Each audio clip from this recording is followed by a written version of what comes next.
Other men inherit gold armies and thrones that mean something. I inherit a burned capital, a treasury with nothing in it but dust and mouse droppings, and a crown too heavy to wear and too worthless to sell. My name is Cassian Veldmar. I'm 19 years old, and today they made me Emperor of a corpse. Coronation happens at dawn because there aren't enough candles to do it at night. I stand in what used to be the grand hall of the Veldmar dynasty. Half the roof is gone. Where it's gone, gray morning light falls straight down onto a floor that still carries black scorch marks 5 years old. Rain got in through the hole all last autumn and warped the great oak doors so they no longer close. Wind moves through the hall like it owns the place. Maybe it does. It's the only thing here with any real power. There are 11 people at my coronation. 11. An old priest with shaking hands who forgets half the words. 9 nobles in clothes worth more than everything the city outside these walls owns put together. And Aldrich, my father's steward, the only man who didn't run when Kronberg came. The priest lifts the crown. It's a thin band of iron. The gold one was melted down and carried off by Kronberg soldiers the same night they killed my father, and this iron replacement was hammered out by a blacksmith who died of fever 2 winters ago. The priest sets it on my head. It's cold. It's always cold in this hall now. Rise, Cassian, first of his name, Emperor of Veldmar, Lord of the priest stops. He was about to list the provinces. He remembers that most of them barely answer our letters anymore. He clears his throat. Rise, Emperor. I rise. 9 nobles clap. It's the softest, most insulting sound I've ever heard. 9 pairs of gloved hands making a noise like distant, bored rain. I watch their faces. They're not here out of loyalty. They're here to see the boy who was handed a ruin, to measure exactly how long I'll last, and to decide which of them will pick the bones when I fall. Lord Halvern near the front is already smiling like a man who's seen the end of a play he's watched 100 times before. I keep my face still. My father taught me that before Kronberg. Never let them see the ledger behind your eyes. Let them think the sums are always in your favor. The problem is the sums are not in my favor. The sums are a catastrophe. They leave quickly after. Nobles don't linger in cold halls with nothing to eat. Their carriages roll out through the broken gate, and then it's just me, Aldrich in the wind. Walk with me, I tell him. Your Majesty, you should rest. I've been sitting for 3 days waiting for a ceremony 11 people bothered to attend. I don't need rest. I need to see exactly how bad it is. All of it. No softening it for me. Aldrich. I already know it's the end of the world. I want to know the shape of the end. The old man looks at me for a long moment. Something in his tired eyes shifts surprise. Maybe that the boy wants numbers instead of comfort. Then he nods. We walk out into my empire. The palace sits on a hill, and from the hill you can see the whole capital of Ashenfeld laid out below, and the whole capital of Ashenfeld is dying. 5 years ago, this was one of the great cities of the continent. 80,000 people. Markets that ran 3 streets deep. A river district where barges came up from the sea loaded with salt and cloth and iron. Then Kronberg came not with a declared war that would have brought the other kingdoms in on treaty. They came with what their emperor called a border correction. 10,000 soldiers crossed in a single night, burned the river district, sacked the treasury, put my father to the sword on the steps of his own dwelling, and left before noon. No occupation, no demands. They didn't want the city. They just wanted it broken, and they wanted everyone watching to understand what happens to those who border Kronberg and grow too proud. It worked. God, it worked. We walk down through the upper district first. The great houses here stand empty, their windows dark, their gardens gone to weeds and thornbush. The families that owned them didn't die, they left, packed their wealth onto wagons and bought themselves comfortable lives in safer cities, leaving their mansions to rot as monuments to how fast loyalty evaporates when the money runs out. Lower down where the ordinary people live. It's worse, because the ordinary people had nowhere to run to. The smell hits me first. I've been in the palace for 3 days and I forgot how bad the streets are. The drains, the old stone sewers my ancestors built 300 years ago, collapsed in the fires and were never repaired. So now the waste of every household runs in the open gutters, down the middle of the streets, pools in the low places, and sits there. In summer, it breeds sickness that empties whole tenements. It's autumn now, so instead of sickness, it just breeds a stench that gets into your clothes, your hair, the back of your throat. A woman watches me from a doorway, a child on her hip. Both of them are too thin. The child's eyes are huge in a small gray face. The woman doesn't bow. She doesn't curse me either. She just looks at me, this boy in a clean coat with an iron band on his head, with an expression that's beyond anger, beyond hope, worn all the way down to nothing. Then she turns and goes inside. I make myself hold her gaze until she's gone. I make myself feel it. I don't look away. How many are still in the city, I ask. We don't know exactly, Majesty. Perhaps 12,000. Perhaps fewer. They leave every week. Those with the strength to travel go to Vivenne's free city on the coast, or south to the trade towns. Those without strength. Aldrich doesn't finish. Stay. I finish for him and starve. The harvest was poor. The fields nearest the city aren't worked. No one dares farm outside the walls with Kronberg raiders crossing the border whenever they please. What grain we have. He hesitates. How long? 40 days. Perhaps 45 if we ration harder. Then winter and the stores are empty, and he spreads his hands, weathered old hands, empty as the treasury. 40 days. I turn the number over in my head. 40 days until my people begin to die in numbers, and I have not one single coin to buy grain. No army to protect farmers, no farmers to protect. and 9 noble houses waiting for me to fail so they can carve up whatever's left. Any sane man would take the iron crown off his head, drop it in the gutter with all the rest of the city's waste, and walk south to buy a quiet life like the great families did. I'm not going to do that. I'm not going to do that because of the steps of the Grand Hall 5 years ago and a 14-year-old boy hidden in a servant's passage watching through a gap in the stones while men in Kronberg black cut down his father and laughed.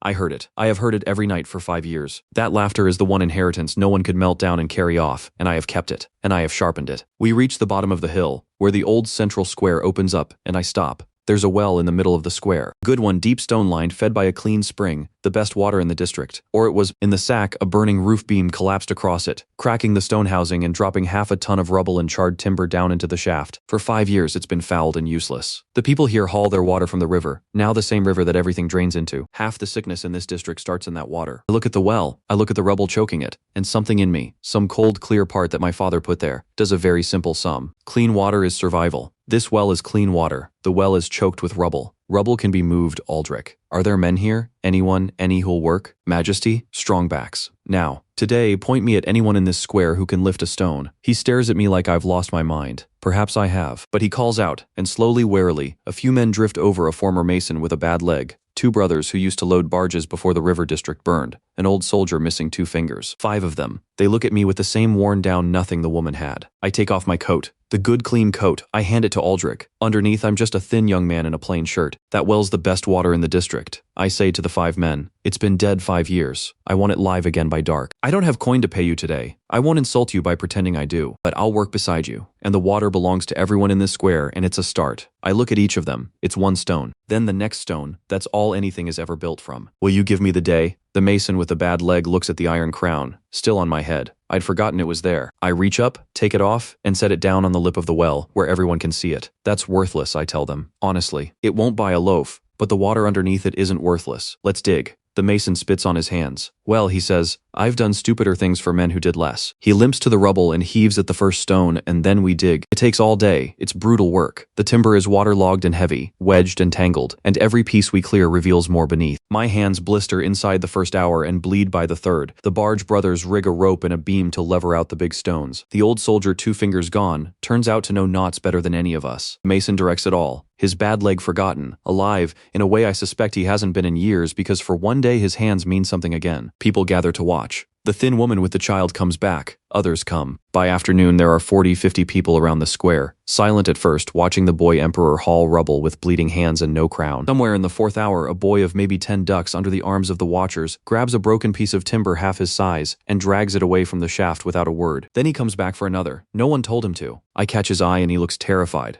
I'll be angry. I nod at him instead. Once, the way you'd nod at a man, he stands a little straighter and drags harder. As the light goes orange and low, the last great stone comes free. The barge brothers lower a bucket on the soldier's good rope. It goes down, and we hear it hit. Not the dull slap of foulness, but the deep, clean plunk of real water. They haul it up. The bucket comes over the lip, brimming with water, so clear it catches the last of the sun and holds it gold and shaking in the dark. The mason drinks first because he earned it. Then he laughs an ugly, delighted, disbelieving bark and passes it on. The barge brothers drink. The soldier drinks. The boy drinks and gets it all down his front and doesn't care. The woman drinks and closes her eyes. I drink last. It's the best water I have ever tasted in my life, and it costs me nothing and it belongs to all of us. 50 people in a broken square. And for one moment, none of them are looking at me like I'm a dead man walking. They're looking at the water. And a few of them are looking at me like, maybe the boy isn't nothing after all. It's a well in a city of collapsed drains and empty granaries and 40 days to winter. Measured against everything that's broken, it's almost nothing. But it's not nothing. It's 1 stone, then the next stone.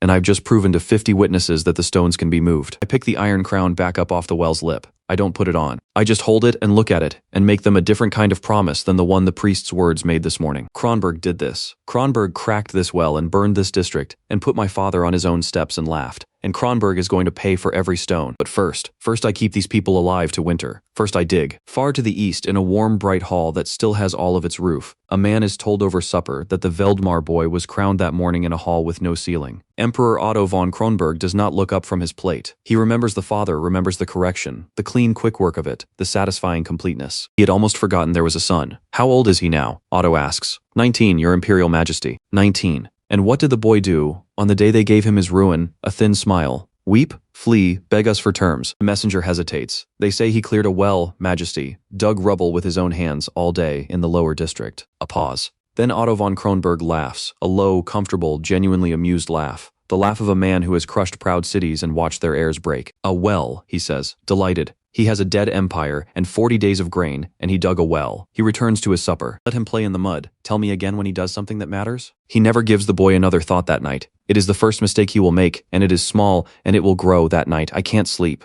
My hands are wrapped in rag and they throb with every heartbeat, and my mind won't stop running the sums. 40 days, 12,000 mouths, 0 coin, 9 vultures turning them over and over looking for the crack in the wall, the first stone that can be moved. I'm sitting alone in the cold grand hall under the hole in the roof, the iron crown on the floor beside me, when the air in front of me changes. It's not light exactly, it's not sound, it's something that arrives behind my eyes. The way a word arrives when you've been reaching for it. A pane of pale gold unfolds itself out of nothing. Hanging in the dark of the hall, and on it, in clean burning letters, is writing that no one in the world but me can see. I go very still. The crown system is awakened. Sovereign recognized Cassian, first of his name, House Veldmar. The blood of your line built this empire on more than stone. It was built on oaths, true oaths, freely sworn, heart deep. That power slept while your house slept. Today, in the ruin, you swore a true one. It has woken me. I don't move. I don't breathe. Part of my mind is screaming that I'm exhausted, that this is a dream, that grief and blistered hands have finally broken something loose. But the cold, clear part of me, the ledger part, is already reading, already leaning in, because whatever this is, it is the first thing in 5 years that is not a subtraction. The letters shift. Here is the law I run by, Sovereign, and I will say it plainly. Once, my strength is loyalty, not bought, not forced. True. The strongest true oath a heart can swear is the marriage oath freely given and truly meant. Bind your life to another who truly believes in you and your cause, and I will pour into your ruined empire the gold and the means to raise it from the ash coin, plans, the knowledge to build. But hear the other edge, Sovereign, for it cannot be cheated. I feel the truth of a bond. A marriage sworn for gold, for advantage, for a throne and nothing more, is a lie, and I do not pay for lies. I pay for what is real. The more true the bond, the greater what I give. Raise your empire on true oaths, Cassian Veldmar. That is the whole of my purpose. I read it 3 times. 4. My heart is slamming against my ribs. I should be frightened. A voice in the dark offering gold from nothing. Every story warns you what those cost. But I've just spent a day proving that stones can be moved, and now something is telling me there's a way to move the biggest stones of all, and God help me. The ledger part of me is already running the new sums. Gold to buy grain, plans to rebuild, the knowledge to raise the city. All of it. Real. If I can find people who will truly stand with me, not because I'm an emperor, I'm barely that, but because they believe in what I'm trying to build out of this ash. How I say out loud to the empty hall, to the pane of light, feeling like a madman and not caring. Show me how to start, where. The letters hold for a moment, then they change one final time, and a direction settles into me. Not words exactly, but a certainty, a pull, like a compass needle finding north. Your first task, Sovereign, is your hardest and your simplest. Find the first heart that will truly stand with you. Not the loudest, not the strongest, the first true one. Without it, nothing that follows can be built. Look to the ones your court cast out. Look to the ruined house that still has something your throne has lost. Look to the house of Morn. The pane of gold folds itself back into nothing. The hall is dark and cold and empty again. Wind moving through the broken doors. The iron crown gleaming faintly on the floor beside my bleeding hands. House of Morn. I know the name. Everyone at court knew the name, and everyone at court helped bury it. I stand up. My hands hurt. My whole body hurts. Winter is 40 days away and I have no coin, and 12,000 people are depending on a boy who spent his coronation day digging a well. For the first time in 5 years, I'm smiling. All right, I say to the dark. Morn. Let's begin. The House of Morn is a bookshop with a dead garden. At the wrong end of a street that smells of the river. I find it on foot alone at mid-morning, with my hands still wrapped in rag from the well.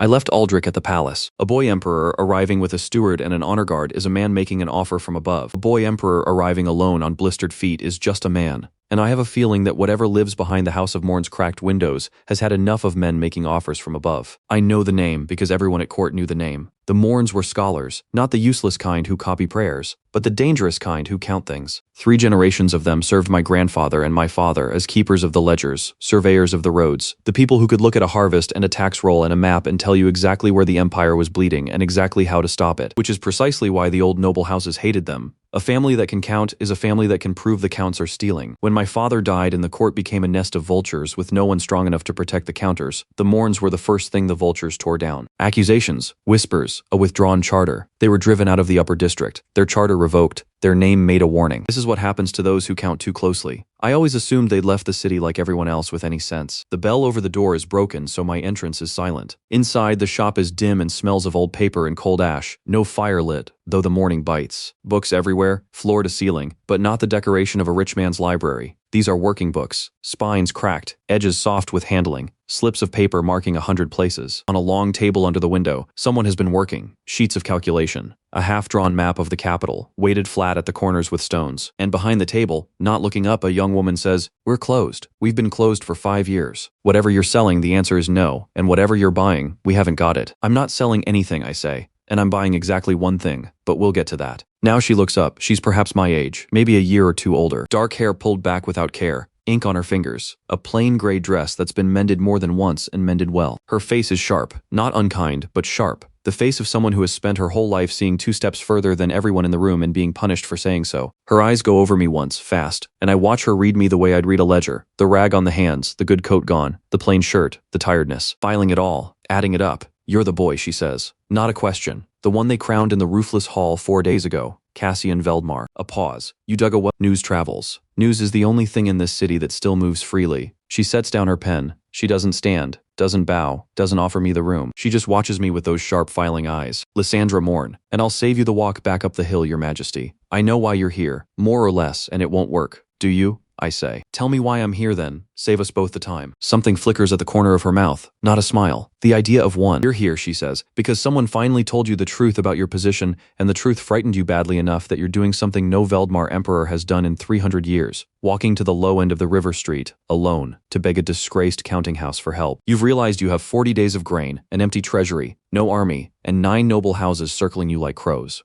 You've realized you cannot count your way out of it because your father let them destroy the only people who could count. You've come to find one of us and see if we're still alive." She spreads her ink-stained hands over the table, over the calculations, over the half-drawn map. "As you can see, we're alive, barely. And the reason it won't work is very simple. I already did the sums on your empire. I do them for entertainment now, since no one pays me to do them for anything else." She taps the sheets. "Your empire is dead, Cassian Veldmar. Not dying dead. It simply hasn't finished falling over. The intelligent thing, the countable thing, is to leave it, as everyone with sense already has. Including, if I had anywhere to go, me. It's the most honest, most brutal, most useful thing anyone has said to me since the crown touched my head. The 9 nobles flattered me. Aldrich softened it out of love. This stranger just laid my death out on the table, like a column of figures, and dared me to check her arithmetic. I love it. God help me. It's exactly what I came for." I walk to the table. I look down at her half-drawn map of the capital, and I see in the margins in her sharp, cramped hand notes. River district. Unrecoverable without capital. Sewers. Collapsed. Sect. 3 to 7. Granary. Standing. Empty. Wall. Breached. NE. Repairable. She hasn't just written off the city. She's been mapping exactly how it broke. "You don't map the breaking of something you don't care about." "You're right," I tell her. "About all of it. 40 days, empty treasury, no army, 9 crows, dead and hasn't finished falling. Your sums are correct." I look up at her.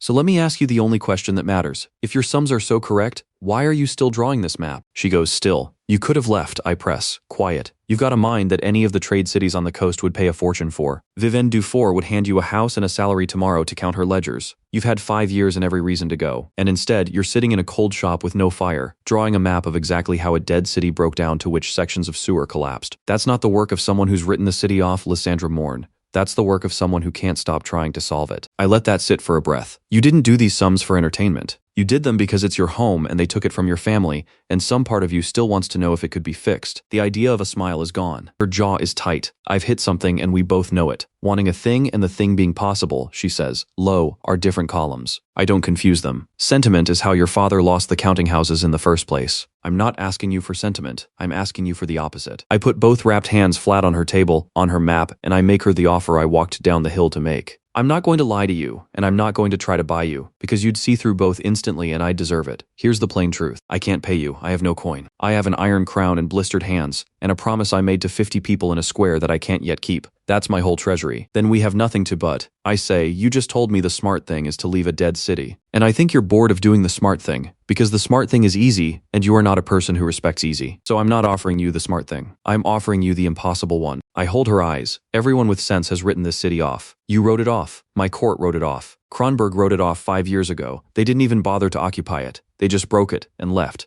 Because a corpse doesn't need a garrison. Every counting mind on this continent has run the sums and reached the same answer. It can't be done." I lean in. "Prove them wrong. Not for me, for the arithmetic, for the pure vicious pleasure of taking the problem that every clever person swears is unsolvable and solving it. I don't have gold, Lysandra, but I have the single most interesting problem in the world sitting on a hill, and I'm offering you the chance to be the mind that cracks it. I straighten up. That's the one thing I came to buy. Not your loyalty. I haven't earned that. Your curiosity. Come and tell me I'm a fool. Come and prove the city's dead. And if while you're proving it, you happen to find the one loose stone that everyone else missed, well then we'll both know something the rest of them don't. For a long moment she says nothing. The wind moves outside. Somewhere down the street a cart rattles over broken cobbles. Then Lysandra Morn looks down at her own map. At the notes in the margins, the breaches and the collapses and the repairable. That one hopeful word she wrote and probably hated herself for, and she exhales through her nose, slow, like a woman surrendering to a vice she'd sworn off. You understand, she says, that I will almost certainly prove you're a fool. I'm counting on the almost, and that I'm doing this because it's the most interesting arithmetic on the continent, not because I believe in you. I want that written in the ledger clearly. I believe in the problem, not the boy. Written and witnessed, I say. Believe in the problem. That's all I ask. She stands, finally. She's shorter than me, but she doesn't feel it. She pulls a fresh sheet of paper toward her, uncaps her ink, and for the first time her sharp face has something in it that isn't tiredness. It's the terrible bright focus of a mind that has been starving for something worth doing, and has just been handed a feast. Then sit down, Your Majesty, she says, and stop bleeding on my map. If we're going to raise the dead, we should at least do it in the correct order. And behind my eyes, quiet, the pain of pale gold unfolds.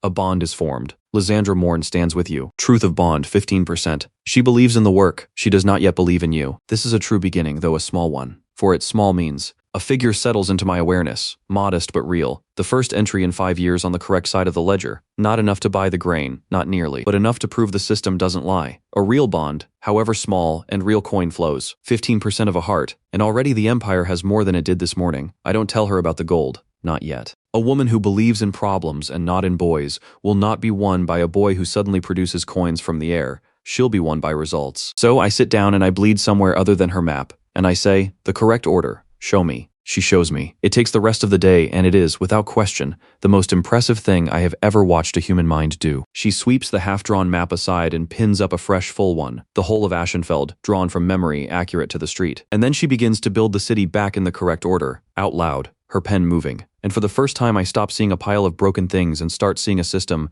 a machine with parts, each depending on the last. Everyone who looks at your city, she says, sees 1,000 problems and panics. That's the error. A city isn't 1,000 problems. It's a sequence. You cannot fix everything, so you must fix things in the order that each fix makes the next one possible. Get the order wrong and you spend your last coin on a cathedral while the people die of dysentery. Get it right and each stone you lay helps lay the next. She circles a point on the map. So, first principles. What kills a city fastest? Hunger, I say, 40 days. Wrong. Thirst and sickness. And you already started fixing it by accident with your well, which is the first sensible thing a Veldmar has done in a decade. Bad water empties a district faster than an empty granary. People can ration food for weeks. But foul water kills in days, and a sick population cannot work, cannot farm, cannot rebuild. So, she writes, at the base of a pyramid. 1. Water. Clean water first. Your well proved it can be done cheaply, with willing hands and no coin. We repeat it. Every district, every dead well and cracked cistern reopened. It costs almost nothing but labor, and labor is the one thing a desperate city has in surplus. It buys us healthy bodies. Healthy bodies are the workforce for everything above it on this pyramid.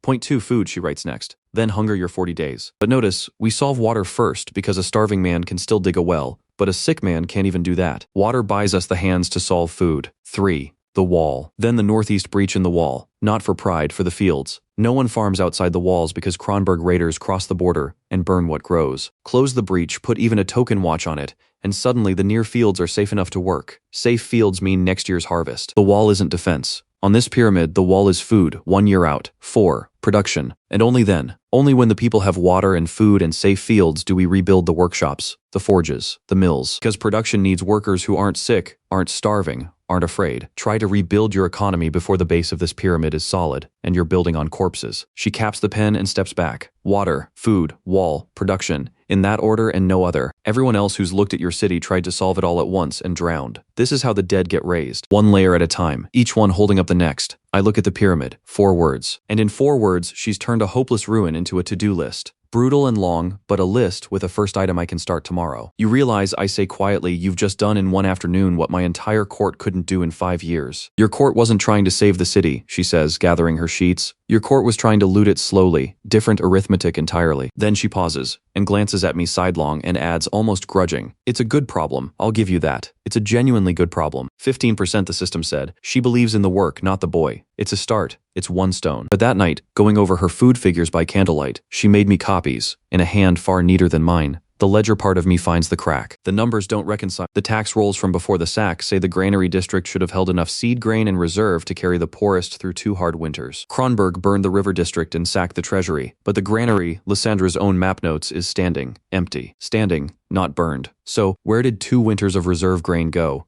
If the building that held it never burned, I bring it to her at dawn. She's already awake, already working, as if she never stopped. I put the figures in front of her and I watch her sharp eyes go over them, and I watch her reach the same crack I did. Faster. The granary didn't burn, she says slowly, and an empty standing granary isn't a tragedy of war. It's a theft. Someone emptied it, and an empty granary that everyone believes was lost in the sack. Her jaw tightens. Is the perfect place to hide grain you intend to sell back to a starving city at 10 times the price when winter comes.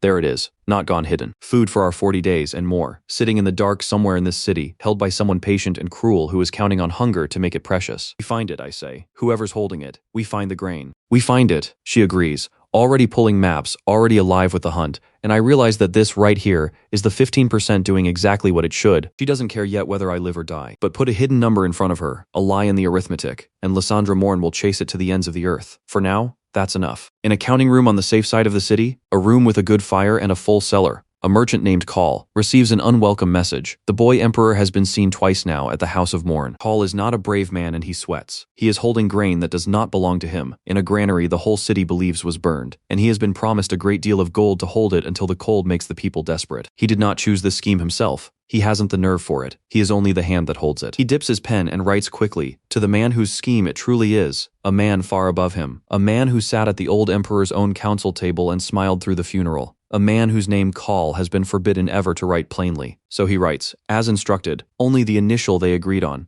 My Lord V, the letter begins. The boy has found the Morn woman. She counts. If she counts closely enough, she will find what we are holding. Advise, he seals it, he sends it east and up. And far away, the man who sat at the old emperor's table reads it by his own good fire, and is not troubled. Not yet only mildly pleasantly interested, the way a spider is interested when the web first trembles. A boy and a disgraced girl playing at sums. He has spent 5 years keeping this empire weak from the inside, quietly, patiently, and he does not intend to stop over one well and one clever woman. But he makes a note in his own ledger of the name Morn, just in case. The grain is under a wool warehouse, and it takes Lysandra 4 days to prove it without ever leaving her shop. She doesn't search the city. Searching the city is what a soldier would do, and it would fail. Whoever's hiding the grain would simply move it. Instead, she does what she was born to do. She counts. She sends Aldrich out with quiet questions, not about grain, never about grain, but about carts. How many wagons came through the East Gate each week these past 2 months? Who hired them? What the drivers were paid to haul, and how heavy the loads rode on their axles, and where they went. Grain is heavy and grain is bulky, she tells me, spreading her figures across the table on the 5th morning. You cannot hide the moving of it, only the thing itself. A man hauling wool rides light. A man hauling wool that is secretly grain rides low on his springs and wears out his axles, and complains about it to other drivers in the tavern, because drivers always complain. She taps a column. 6 wagons, riding far heavier than wool should ride, all hired by a factor working for a merchant named Call, all bound for the same wool warehouse near the East Gate over the last 2 months. That warehouse is receiving the weight of a small harvest and shipping out almost nothing. Grain goes in, grain does not come out. She looks up and there's a cold satisfaction in her sharp face. It's sitting there, waiting for the cold to make it gold.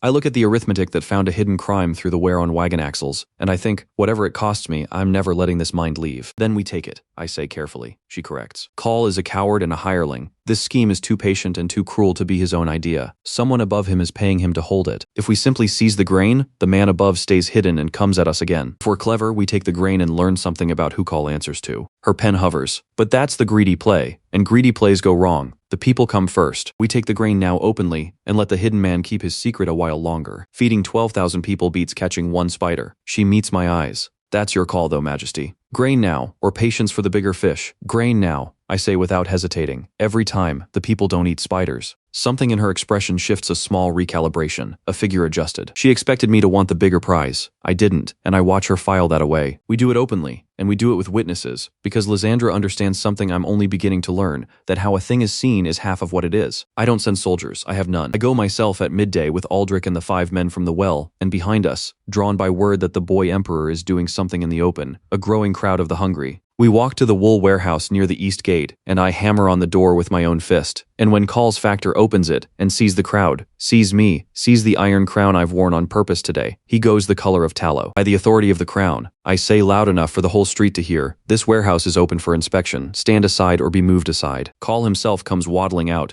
sweating, full of bluster. Private property. lawful goods, wool for the Western markets, and I let him talk, because every word he says is heard by 50 starving witnesses, and every word digs him deeper. Then I nod to the barge brothers, and they put their shoulders to the great doors, and the doors swing wide, and there it is. Not wool.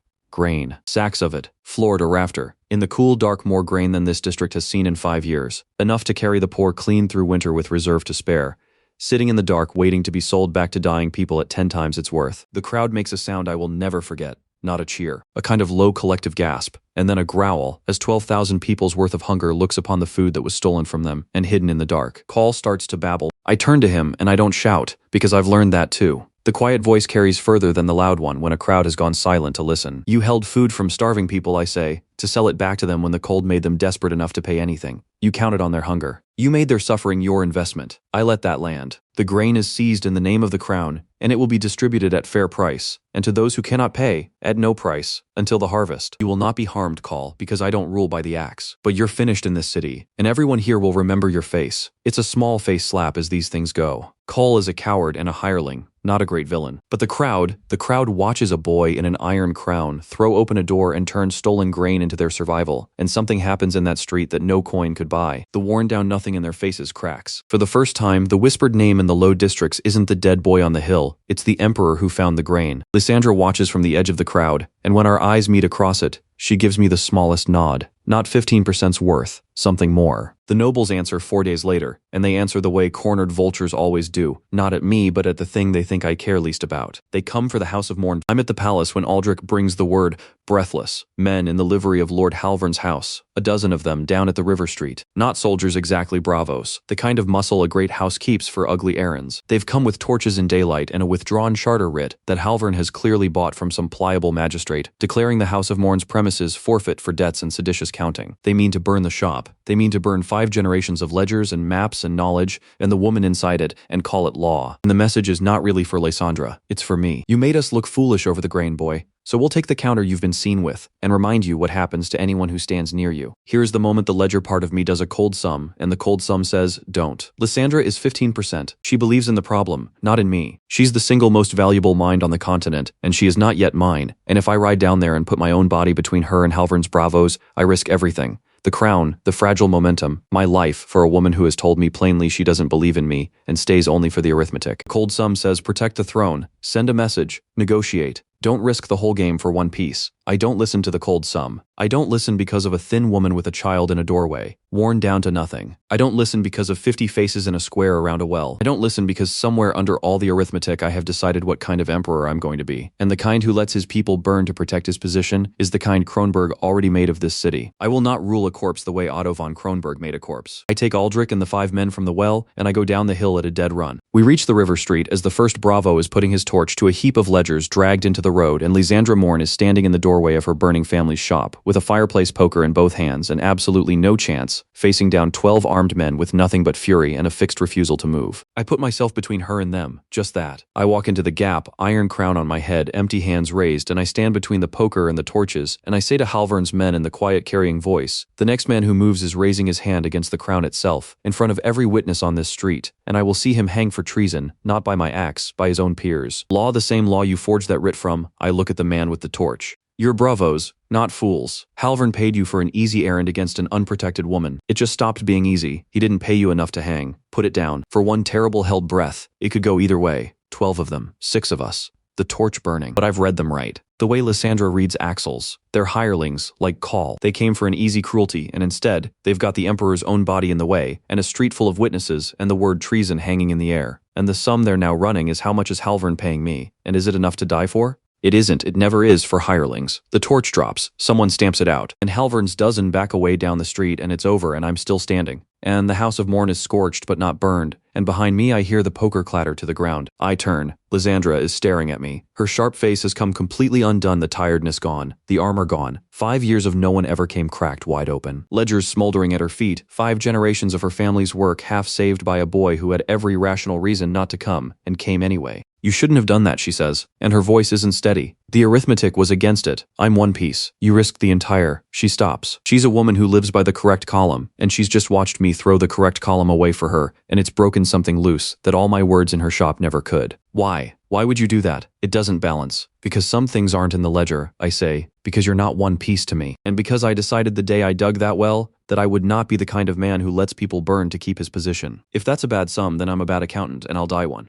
I hold out my hand to her over the smoking ruin of her family's papers. But I don't think you believe I'm a bad accountant anymore. I think that's the problem. She looks at my hand. She looks at the scorched shop. She looks at me. Really looks. The filing eyes gone soft and startled and seeing something new. No, she says slowly. No, I don't think you're a bad accountant. A breath. I think you're the most reckless, most sentimental man I've ever met. And I think the sum say I should walk south tomorrow and never look back. Her jaw sets and something in her eyes decides, and I think I'm not going to. Because somewhere in the last week, the problem stopped being, can this city be saved? And started being, can it be saved with him? And God help me, Cassian. That's a more interesting problem, and I want to solve it. And I want to solve it beside you, and not from a shop at the wrong end of the river street. She takes my hand. I believe in the work. That hasn't changed. But somewhere this week I started believing in the one doing it. Don't make me regret writing that in the ledger. A bond deepens. Lysandra Morn stands with you. Truth of bond, 71%. She believes in the work, and now, in you. She chose this with her eyes open, knowing every column, and chose it anyway. This is a true oath, sovereign and deeply meant. For it true means. The pane of gold blazes brighter than it ever has, and this time the figure that settles into me is not modest. It is a flood. The first real capital in 5 years. Gold and materials and the sheer solid weight of means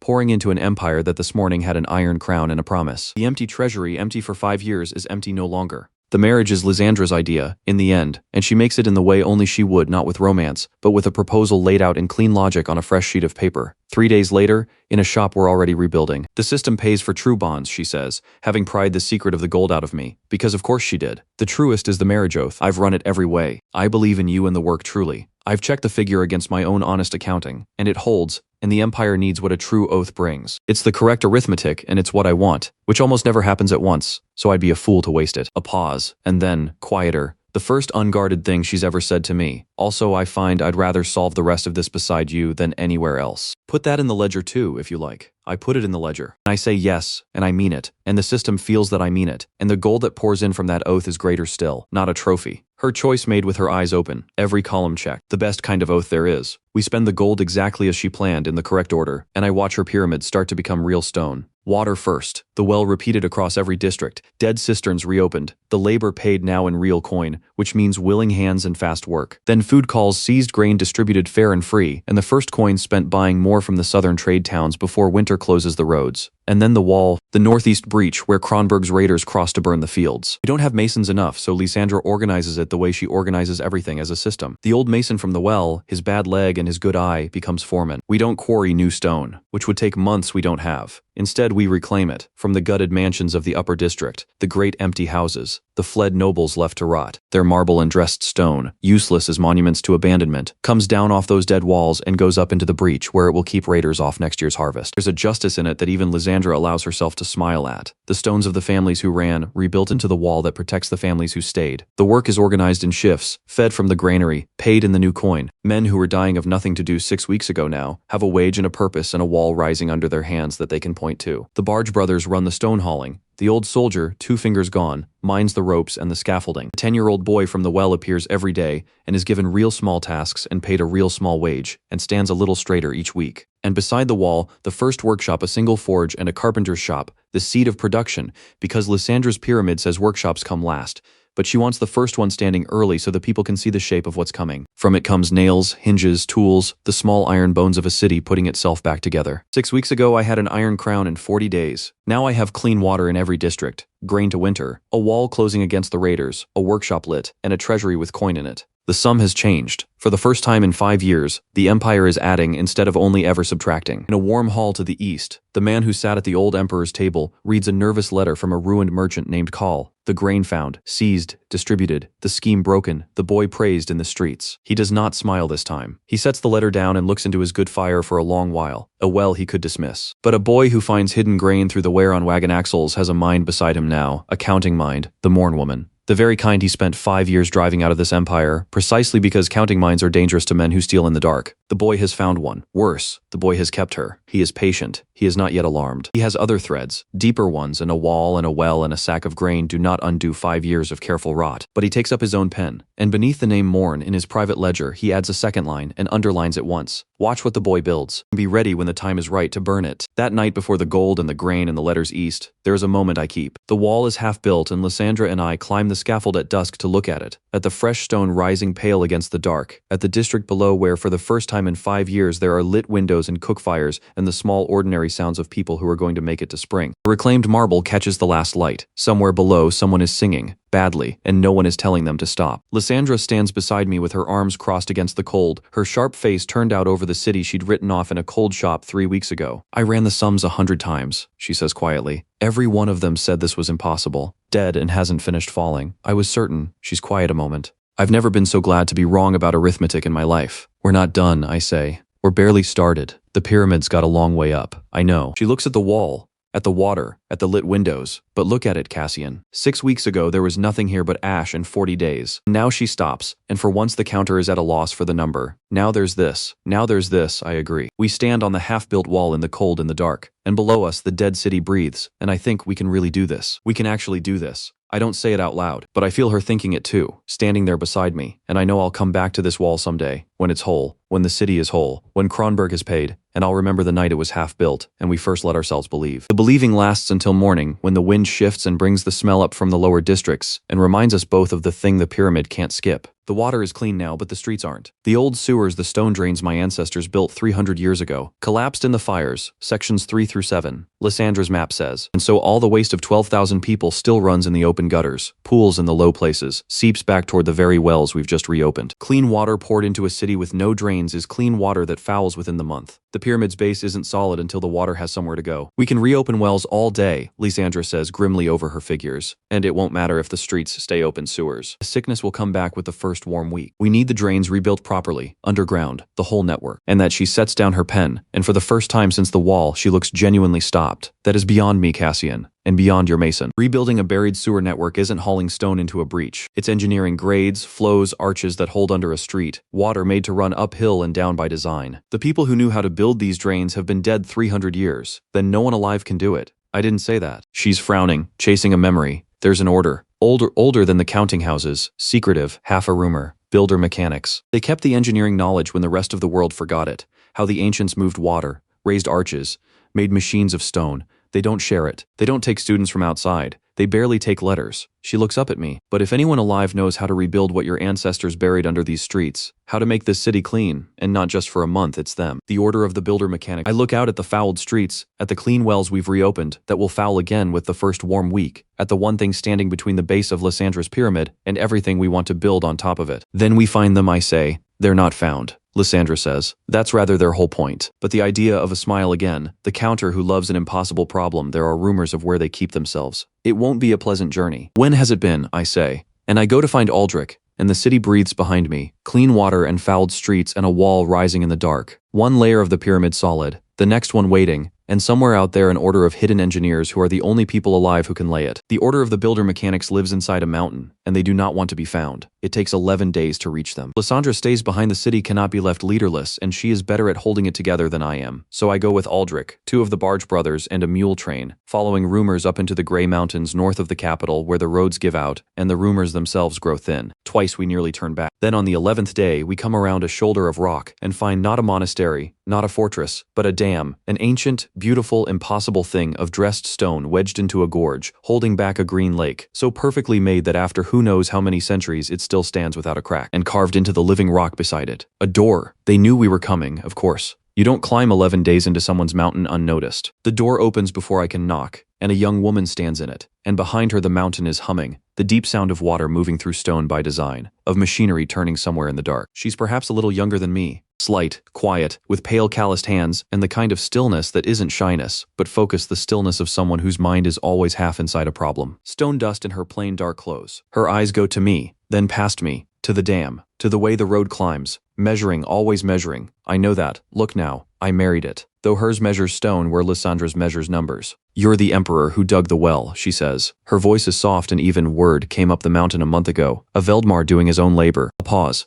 We didn't believe it. It's true. My hands can show you the scars if the story won't. The idea of something moves at the corner of her mouth and is gone. I'm Aglaya. The order sent me to hear you and to send you away politely. We don't take petitioners and we don't share what we know. That's the whole of my instruction. So say what you came to say and I'll say no, and you'll have your answer, and your long walk down. Behind me, Aldrich stiffens at the bluntness. I don't. After Lysandra, blunt is restful. May I see it first? I ask, nodding at the dam. Before you say no, I've come 11 days. I'd like to at least look at the thing your order can build before you tell me you won't build it for me. Aglaia considers this. Then, because a maker can rarely resist showing her work to someone who genuinely wants to see it, she steps aside. Inside the mountain is the most beautiful thing I have ever seen, and it is plumbing. That sounds like a joke, it isn't. The order has carved a whole world into the rock, and every part of it is water-made obedient channels that carry the green lake through the mountain, and turn wheels with it. Wheels that drive hammers and bellows and lifts, cisterns that fill and empty by clever valves no hand touches, arches that hold tons of stone over open halls with a grace that makes them look weightless, warm rooms heated by water piped from somewhere deep, clean water in every hall, running and sweet, wastewater carried away, unseen, downward, gone. A city's worth of engineering, perfected, hidden in a mountain by an order of people who solved 300 years ago every single problem that is currently killing my capital. Aglaia walks me through it, and though she's under orders to send me away, she can't help herself. She explains. Not lecturing, just answering, because I keep asking, and my questions aren't a petitioner's flattery, but the real questions of a man who has been fighting fouled water for 2 months and suddenly sees it solved all around him. How does the waste go? Grade, everything falls, even by a finger's width over a span, if you know how to survey it. How does the arch hold? It doesn't push down, it pushes out into the stone on either side. You build the sides strong and the span carries itself. How is the water clean? Bring it from above the town, never below. Let nothing foul run back into what you drink. Keep the two waters forever apart. Keep the two waters forever apart. I think of my clean reopened wells and my fouled open gutters seeping back into them, and I understand, standing in this humming mountain, exactly what my city is dying of and exactly what would save it. You could fix a city, I say quietly, couldn't you? All of this you could build it under streets. Clean water in, foul water out, kept apart. You could stop a plague before it started. We could, Aglaia says.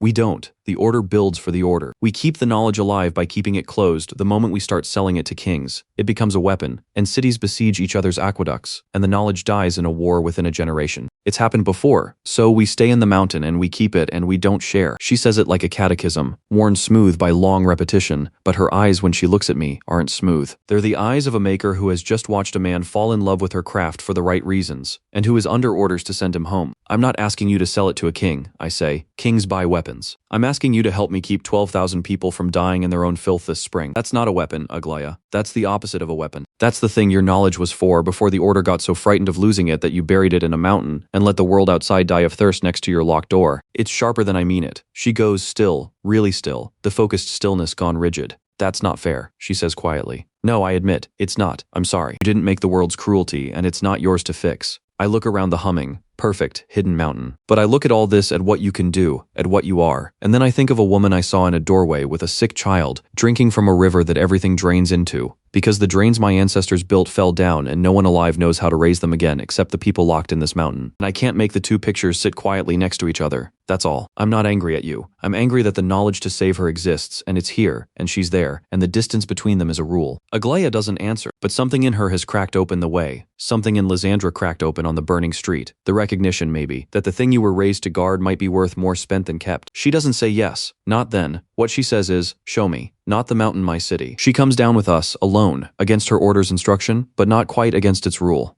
I'm permitted to assess, she says, which is a maker finding the loophole that lets her go see an interesting problem. 11 days back down, and the whole way she asks questions, now real ones, about grades and soils, and where the old drains ran, and I realize she's already half building it in her head, the way Lysandra couldn't stop counting a city she'd written off. When we come over the last rise and Ashenfeld lies below us, the half-built wall pale in the sun, the lit windows, the fouled streets. Aglaia stops and looks at it for a long time. Your drains ran there, she says, pointing, reading 300-year-old engineering off the shape of the land itself. And there, the old builders knew what they were doing. They used the fall of the hill. Sections collapsed, you said, 3 through 7. She's quiet. It's rebuildable. The bones are still under the streets. We wouldn't be building new. We'd be raising what's already there, correctly. She looks at me. I'm still not saying yes, but I want to see the collapsed sections before I say no. Take me to the worst street in the city. I take her to the worst street in the city. And that's where it turns not with a speech, but with the two of us. And Lysandra, standing ankle deep in the thing my people have been dying of. And Aglaia crouching down in it without flinching, pale hands in the filth, feeling along the broken lip of a 300-year-old drain, her focused stillness total, and saying almost to herself, oh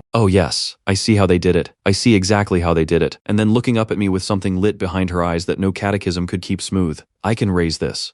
I know I can. The order can be angry with me later. This needs building, and then we build. This is the part I will remember when I am old. The winter we raised Ashenfeld out of its own filth, not with magic. The system gives me the ancient plans, drawn out of nothing in pale gold. The full network as my ancestors made it. But the plans are only paper. Aglaya is the one who makes them stone, and the people are the ones who dig. She organizes it the way Lysandra organizes numbers, and I'm learning to organize men as a system, in the correct order. First, the survey. Aglaya walks every street with a device of her own making. A simple frame with a weighted string and a level, marking the fall of the land, finding the fingers' width grades that will make water run where we want it. Everything falls. She keeps saying, teaching the old mason and the barge brothers to read the land the way she does. You just have to know which way, and by how much, and never fight it. Then the digging. We open the streets in sections 3 through 7, the collapsed lengths, and it is filthy, brutal, freezing work, and the whole city turns out for it, because Lysandra has arranged it so that every man who digs is paid from the treasury and fed from the granary. And because I dig too, on the worst days, in the worst sections. Iron Crown left at home and hands in the muck beside my people. The barge brothers run the excavation crews. The old soldier minds the shoring that keeps the trenches from caving. The boy from the well, taller now steadier, runs messages between Aglaya's survey marks and the digging crews, and has appointed himself, without asking anyone, the keeper of Aglaya's levels and strings, guarding her tools like treasure. Aglaya teaches as she builds, she can't help it. The maker in her needs the work done right, and doing it right means the men have to understand it. She shows them how the arch of a drain carries the weight of the street above by pushing out, not down, how to set the stones so the invisible line of force runs true, how a channel laid to the correct grade will run clean forever with no hand to tend it, while one laid wrong will clog in a season. Rough dock workers and out-of-work masons, men who 6 weeks ago had nothing, learn the closed secrets of a mountain order in a frozen trench, and take a fierce pride in it. We're building it right, it'll outlast us.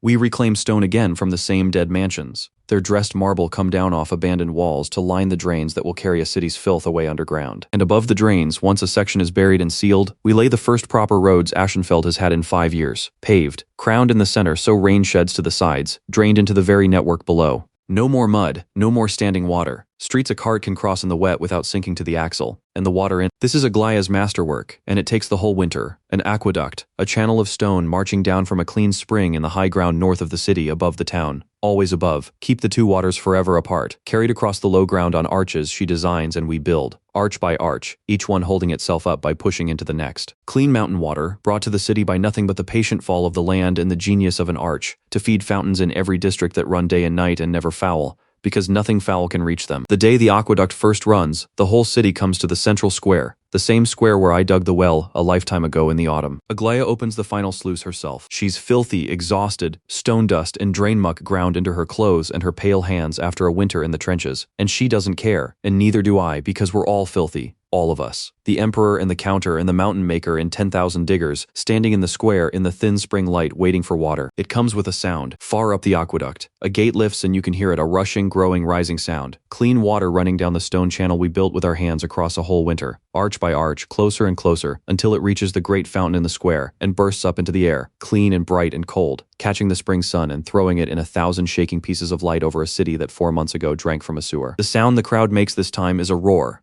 Not a gasp, not a growl, a roar. 10,000 people who have watched their city die for 5 years and spent a winter raising it from its own filth with their own frozen hands, watching clean water leap into the sky. Children run into the fountain spray, shrieking. The thin woman from the doorway, I look for her, and she's there, her child on her hip, and the child is not gray anymore. The child is fat and shrieking and well, because the sickness went out of the low districts weeks ago when the drains first ran, and she stands in the spray with her healthy child, and she is weeping.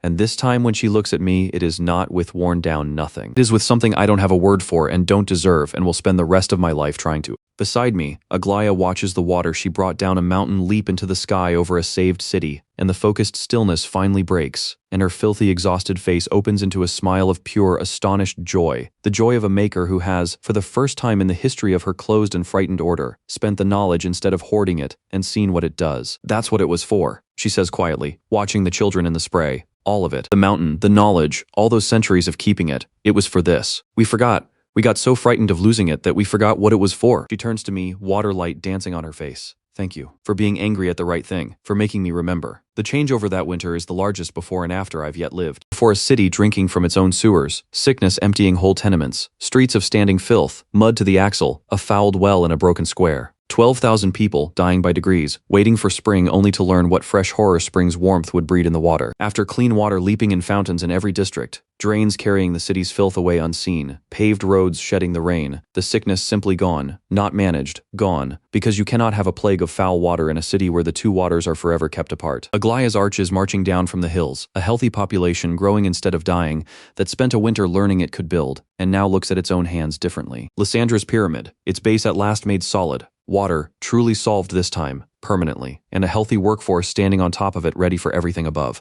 And Aglaya, somewhere in that winter of shared, filthy, freezing, joyful work, not in a moment, but in 1,000 small ones, passing tools, solving problems side by side in the trenches. The quiet understanding of two people who both love a thing built right. Something grew between us, warm and unhurried, and true. Not the sharp electric meeting of minds I have with Lysandra, something calmer. The deep, quiet warmth of building something beautiful together and knowing the other sees it too. She doesn't go back to the mountain. The order does, in the end, learn what she did. And that's a reckoning still ahead. One I can feel coming. But she stays, and she takes her place as the one who builds, the master of the stone and the water and the roads, and when the marriage comes it is as quiet and true and unforced as everything else about her. Sworn not in grand words but standing together by the fountain she raised, filthy hands clasped, both of us knowing exactly what we're promising, and both of us meaning it all the way down. A true oath, sovereign. Aglaya stands with you. Truth of bond, deep and quiet and real. For it true means and the knowledge of the mountain, now yours to build with. The gold and the means pour in, and with them something new, not just coin, but capability. The engineering itself, arches and grades and aqueducts, added to what my empire can do. Far to the east, the man who sat at the old emperor's table receives a longer letter than usual, and reads it twice. The boy has an aqueduct. The boy has drains, roads, clean water, a healthy growing city where 4 months ago there was a dying one. The boy has somehow pried a builder out of the mountain order, which has refused kings for 300 years. And the boy is raising his capital out of the ash faster than should be possible. The spider does not smile anymore. He sits with the letter a long while, and for the first time a thread of genuine calculation runs cold through his patience. A well was nothing. Grain was a nuisance, but an aqueduct is not a gesture. An aqueduct is a city deciding to live, and a city that decides to live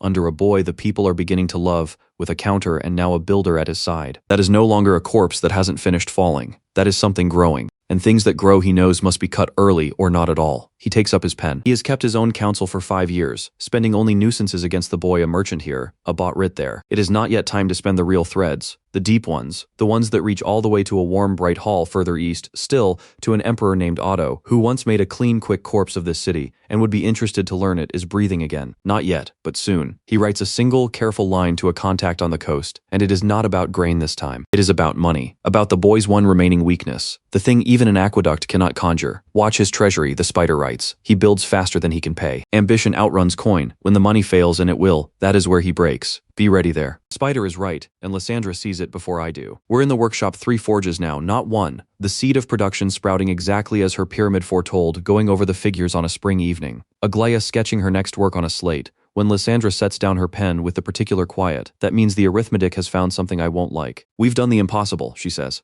I want to say that first because what comes next is going to sound like I'm ungrateful for it, and I'm not. Water, drains, roads, a wall, a healthy city, 3 forges, 4 months. It's a miracle, and we built it. She turns the ledger toward me. But look at the shape of it, Cassian. Look at where the line is going. I look, and I see it, the same crack I should have seen myself, if I weren't so drunk on fountains and cheering crowds. The gold from 3 true oaths was a flood. We have spent it, all of it, wisely and well on the base of the pyramid. And the base of the pyramid, water and drains and roads, doesn't pay you back. It saves lives. It makes a healthy workforce. It makes everything else possible. But it doesn't put coin in the treasury. And now Aglaya's aqueduct is done and her genius is straining at the leash to build more. She wants to raise the whole wall, not just the breach. She wants street lighting, public baths, a proper harbor works. The maker in her, unleashed after 300 years of her orders hoarding, sees 100 things this city needs and could have, and every one of them costs money. And the treasury, filled by 3 oaths, is emptying again, not into waste this time, but into building, which is a better death for money, but a death all the same. We are building faster than we can pay. Ambition is outrunning coin, exactly as a spider on the coast has written that it would. We need more true oaths in time, Lysandra says, and they'll come. But I won't have you marrying on a schedule to balance a ledger. That's exactly the lie the system doesn't pay for. And don't think I haven't watched you refuse to think that way, which is the only reason I trust you with any of this. She taps the figures, but oaths are slow and they must be true.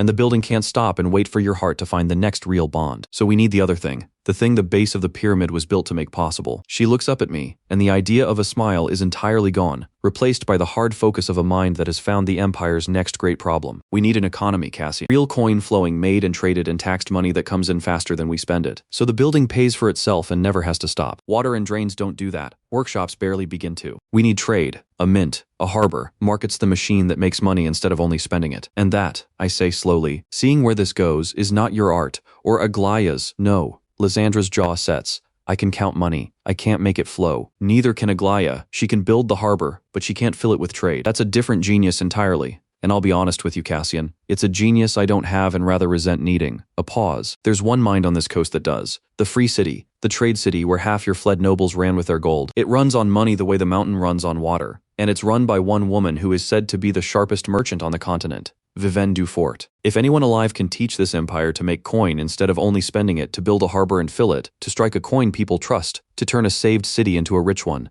it's her. I look at the emptying treasury, at Aglaya's slate full of everything the city could still become, at the crack in the ledger that no aqueduct can fill. Then we go to the free city, I say, and we find Vivienne Dufort. Lysandra exhales half a laugh, entirely without humor. You should know, before you fall in love with the idea, she says dryly, that Vivienne Dufort does nothing that doesn't turn her a profit. She won't be moved by sick children or saved cities, or your very effective habit of digging in the mud with your sleeves rolled up. She believes in exactly one thing, and it's money. The idea of a smile flickers back, thin and wary, which makes her by some distance the hardest oath you will ever try to make true. Good luck making a woman who loves only gold believe in you, Cassian, for anything other than what's in it for her. I think of a counter who believed only in problems, and a builder who believed only in her mountain, and I feel the old familiar pull of an impossible sum waiting to be solved. We'll see, I say, and I go to find Aldrich, and behind me the three forges glow in the spring dark, and the fountains run clean, and the treasury empties one coin at a time toward the next great problem, a city that has learned to live and now has to learn to pay. The gold from Aglaya's oath comes in like the tide, and with it something I've never had before, a builder unleashed with means, and a winter of proof behind her that this city can be raised. The system says it plainly the morning after the oath, capital. Yes, the flood of coin I've come to know, but also the other thing.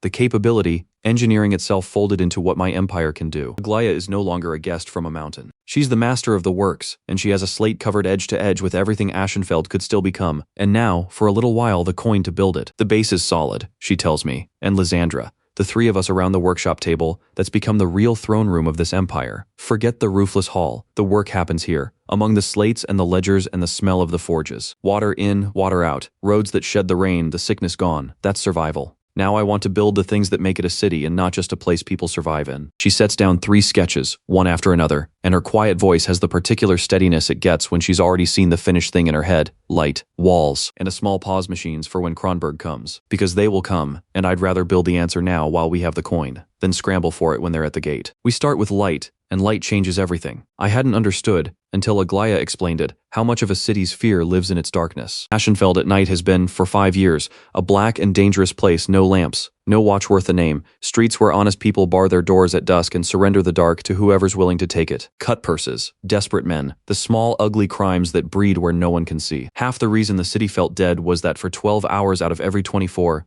it simply stopped. Everyone hidden behind doors waiting for a dawn that only brought more filth and hunger. Aglaya's answer is oil lamps, but the genius, as always with her, is in the system, not the object. Anyone can hang a lamp. She designs a network, standing iron lamp posts along every main street and square, each with a hooded reflector of polished tin that throws the light down and out where it's needed, instead of wasting it on the sky. The oil comes cheap from the southern trade towns, one of the few things we can still buy on credit. And she creates out of the men too old or too injured for the heavy building work, a corps of lamplighters, a job, a wage, a purpose for men who thought they had none, who go out each dusk with their long poles and their taper flames, and walk the city lighting it, post by post, until Ashenfeld glows. First night, the main streets are fully lit. I walk them with Aglaya, and it's like watching a person wake from a long faint. There are people out, after dark, walking, talking, standing in the pools of lamplight outside their doors. A woman sells hot chestnuts from a brazier at a lit corner where a month ago no one would have dared stand after sundown. 2 old men play some game with stones on a doorstep, by lamplight, arguing happily. The chestnut seller, the game, the arguing, none of it could have existed in the dark. Light didn't just make the streets safer. It gave the people back half their lives, the half the darkness had been eating for 5 years. Crime lives in the dark, Aglaya says quietly, watching a group of children out after dusk, unafraid chase each other through the lamplight. You don't fight it with more guards, you fight it by taking the dark away. A lit street polices itself. Everyone becomes a watchman just by being able to see. She smiles her small smile. It's the cheapest law you'll ever buy, Cassian. Oil and tin and a few old men with poles, and suddenly half the crime in the city has nowhere to hide. Then the walls, and this is where the work turns its face. For the first time, toward the war I've promised is coming. The northeast breach we closed in the autumn was survival, keeping raiders off the near fields. Now Aglaia wants the whole circuit, the full wall of Ashenfeld, all the way round, raised and strengthened and made modern. Not the old high thin curtain wall my ancestors built, beautiful and useless against a real siege, but something lower, thicker, angled walls that can take the pounding of siege engines and throw it off, with projecting towers set so that defenders can rake any attacker who reaches the base from two sides at once. She's read about it, in the closed books of her order, 300 years of siegecraft that the mountain kept, and the world forgot, now coming down off her slate and rising in dressed stone around my city. A wall is an offense, she explains to the crews. She always teaches, always. The work must be understood to be done right. A high wall just falls impressively when they bring the rams. A good wall is low and thick and shaped so their engines can't get purchase and their men can't reach the base without dying. You're not building to keep them out forever. Nothing keeps them out forever. You're building so that the cost of coming in is higher than they're willing to pay. She looks at me when she says it, and I hear the strategy under the engineering, and I think how alike she and Lysandra are under the skin. For two women who argue about everything, and beside the walls, the machines. This is Aglaia at her most alive, and I'll admit, a little frightening. She builds the first siege engines Ashenfeld has had in a generation, not to attack. Not yet, but to defend, mounted on the new towers. Great torsion-driven throwers that can fling a stone further than any raider expects. Ranged and sighted by her own careful calculation. She test fires the first one out over the empty fields, and the stone flies so far and lands so hard that the whole work crew goes silent, and then cheers, and Aglaia stands there with soot on her face and something fierce and quiet in her eyes. And I understand that the woman who wept with joy over a fountain is the same woman who has just built a machine to break an army, and that both of those are her, and that I'm very glad she's on my side. Kronberg came once with 10,000 men and left before noon, because there was nothing here that could hurt them, she says, watching the dust settle where her stone fell. Next time they come, there will be, she turns to me. That's not a fountain, Cassian, I know. But it's the same knowledge, the same arches, the same understanding of force and grade and stone. The mountain kept it all together, the building and the breaking, because they're the same craft. I can raise water into the sky, and I can throw a stone through a wall, and it's the same mathematics. A pause. I'd rather build fountains. But I'll build these too for the day your promise comes due. And the baths. After the walls and the engines, which are grim work, Aglaia builds the baths almost as a gift to herself, and to the city great public bathhouses fed by the aqueduct. Warm water piped by the same mountain art that heats the halls of her order, where for a copper or for free the people of Ashenfeld can be clean, truly clean, for the first time in 5 years. It seems a small thing next to walls and engines. It isn't. A city that can bathe is a city that has stopped merely surviving and started living, and the baths become the beating social heart of the reborn districts. People meet there, talk there, do business there. The way Aglaia says they did in the cities of the ancient world, her order remembers. Survival first, she says, when I remark on it. Then dignity. A person who's clean and warm and safe after dark thinks differently than one who's filthy and cold and afraid. You can't build an empire on frightened, filthy people. They've got nothing left over to give you. Give them water, light, warmth, safety, and suddenly they've got something spare: pride, hope, the willingness to build. Everything I've built this spring, it's all the same project, really. She gestures at the lit streets, the rising walls, the steaming baths. Give the people enough that they can lift their heads. Then watch what they do with them lifted. It is around this time that the two sharpest women in my empire begin, gently to drive each other mad. It's not real conflict. I want to be clear about that because I spend enough energy worrying about real threats. It's the friction of two brilliant minds who love the same city and see it completely differently, and it produces some of the only comedy in these grim rebuilding months, and I would not trade it for peace. Lysandra thinks in systems and priorities what serves the whole in what order for the greatest return. Aglaia thinks in craft and correctness how a thing is made, and whether it's made right, down to the last stone. And these two ways of seeing collide constantly. The east wall towers can be simpler, Lysandra says over the ledgers. We need the circuit closed before autumn, and every day you spend perfecting the stonework on a tower is a day the wall isn't finished. Good enough, finished, beats perfect, half-built. There is no such thing as good enough in a load-bearing tower, Aglaia says, with the serene immovability of a mountain. Good enough is how you get a tower that stands for 10 years and then kills 40 men when it fails under the first real bombardment. I will not build a thing that fails. I would rather build it slowly and have it stand for 300 years. We may not have 300 years. We may have until autumn. Then the wall will be shorter and correct, rather than longer and lethal. And I sit between them, the emperor, supposedly the most powerful person in the room, and referee, And mostly what I do is discover that they're both right, which is the exhausting and wonderful truth of having married two geniuses who disagree. Lysandra is right that a wall unfinished by autumn is a wall that might as well not exist. Aglaya is right that a wall built wrong is worse than no wall. And the actual answer is always some third thing they hammer out between them, once they've stopped scoring points off each other, a way to build fast and sound that neither would have reached alone, that only exists because they pushed against each other until it appeared. No, they only argue like that because they respect each other, Aldrich observes dryly, watching one such battle from a safe distance. Neither one would waste the breath on someone she thought a fool. It's a kind of affection, Majesty, a prickly kind. I know, I say. I'm counting on it. Because an empire run by people who all agree is an empire with one point of view and 100 blind spots. I'd rather have Lysandra and Aglaya grinding sparks off each other and finding the third right answer than a court full of yes. The friction isn't a problem to solve. It's the engine. I just have to keep my hand steady on it. In a warm, bright hall to the east, the true east, further than the spider, the hall with all its roof and all its gold, Emperor Otto von Kronberg is told, over a long and excellent supper, that the Veldmar capital has lit its streets. He's heard the other reports, filtered up over the winter through the spider's careful hands and his own scattered eyes, the well, the grain, the drains, the aqueduct. He'd waved them off, one by one, a dying city twitching. Now his spymaster tells him the twitching city has lit lamps on every street, raised siege engines on new-built walls, and filled bathhouses with warm water,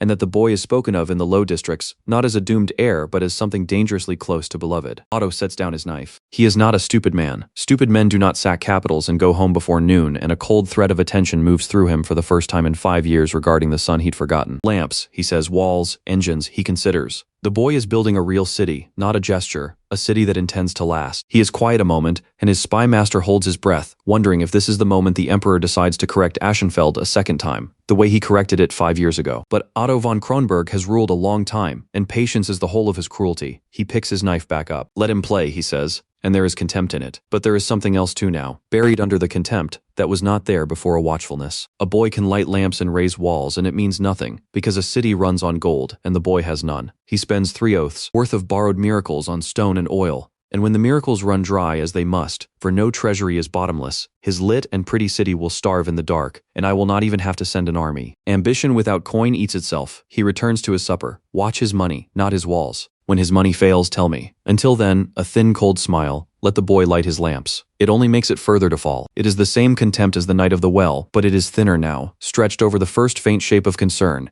And though Otto does not know it, he has just made his second small mistake. He has decided, again, to wait. And the thing he is waiting to see fail is growing stronger every single day that he does. The spider, closer and more careful than his distant emperor, does what small mischief he can, because he too is watching the money, and he too knows it's the weakness, and he'd like to hasten the day it breaks. He can't strike openly. That would reveal him, and his whole power is in never being seen. A stone shipment for the east wall goes mysteriously astray on the southern road, bought and vanished by a factor who answers, through 3 cutouts, to a lord whose name is never written plainly. A credit line Lysandra had arranged with a southern grain merchant is quietly bought out from under her by the same hidden hand, so the terms sour overnight, small cuts. Nuisances, the spider's specialty, never a blow, only 1,000 small frictions, all aimed at the one place the empire is thin, its coin, and they sting. Lost stone sets the east wall back 2 weeks. The soured credit forces Lysandra to pay cash for grain she'd meant to buy on time, draining the treasury faster. But Lysandra is who she is, and she notices not the spider behind it, not yet, but the pattern of it. This isn't bad luck, she says grimly, staring at the second soured deal in a month. Luck is random. This is aimed. Someone is nibbling at our money, deliberately from the shadows. Small enough that any one bite looks like chance. But I count things for a living, Cassian, and the shape of it isn't chance. Someone doesn't want us to have coin. She can't yet see the hand. But she's seen the pattern, and filed it. And somewhere a spider who has stayed invisible for 5 years does not yet know that the counter has begun faintly to feel him moving. We route around the cuts, buy stone elsewhere, find new credit, absorb the stings. But every one of them empties the treasury a little faster, and Lysandra's warning from the workshop grows louder in my ears by the week. Because here's the shape of it. By late spring, laid bare, Aschenfeld is transformed. I stand on the rebuilt northeast wall at dusk, the same wall Lysandra and I once stood on when it was half built, and we first let ourselves believe. And I look out over a city that 4 seasons ago was a dying ruin, and it takes my breath. Before a black, filthy, dying place, streets of standing waste, water drawn from a sewer, dark from dusk to dawn, surrendered to crime and fear, a breached wall useless, 12,000 people waiting to die, and a boy with an iron crown and 40 days after. A city that glows. Lamplight strung along every main street like fallen stars, people out and living under it after dark. Clean water leaping in fountains in every square, steam rising from the bathhouses, a full circuit of new-built walls, low and thick and angled, siege engines dark and waiting on the towers, paved streets shedding the spring rain. A healthy, growing, proud population that spent a winter and a spring raising all of this with their own hands and knows now exactly what it's capable of. The sickness gone, the fear of the dark gone, the look of worn-down nothing gone from the people's faces replaced by something upright. It is by any measure a miracle. We built a miracle, and it is bleeding money from every stone, and it does not make one single coin back. And the treasury that 3 true oaths filled is running dry. Lysandra finds me on the wall as she always seems to know where to find me. She doesn't say anything for a while. She just stands beside me and looks at the glowing city we made. It's beautiful, she says finally. I want that said out loud, on the record, before I ruin it with arithmetic. We made something beautiful, Cassian. Look at it. I'm looking. Now look at this. She hands me the ledger, and in the last of the light I read the line she's been warning me about for weeks. Arrived at last. The treasury, filled by 3 floods of oath gold, spent down to its final reserves. Not wasted every coin of it standing out there in the glowing city, in walls and lamps and fountains and baths, but spent, and nothing coming in to replace it. Because everything we've built saves lives and lifts hearts, and cannot turn a profit. Water and light and walls don't pay you back, she says quietly. They make everything else possible, and they're worth every coin, and they will bankrupt us inside 2 months at this rate, and then the lamps go dark,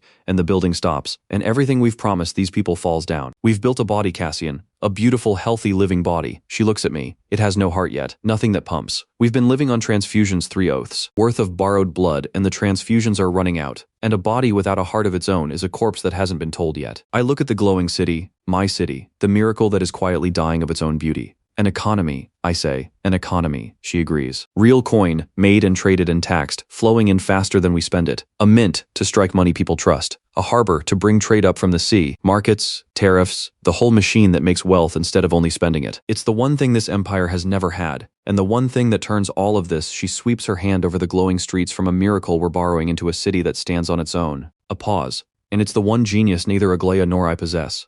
I can count coin. She can build the harbor.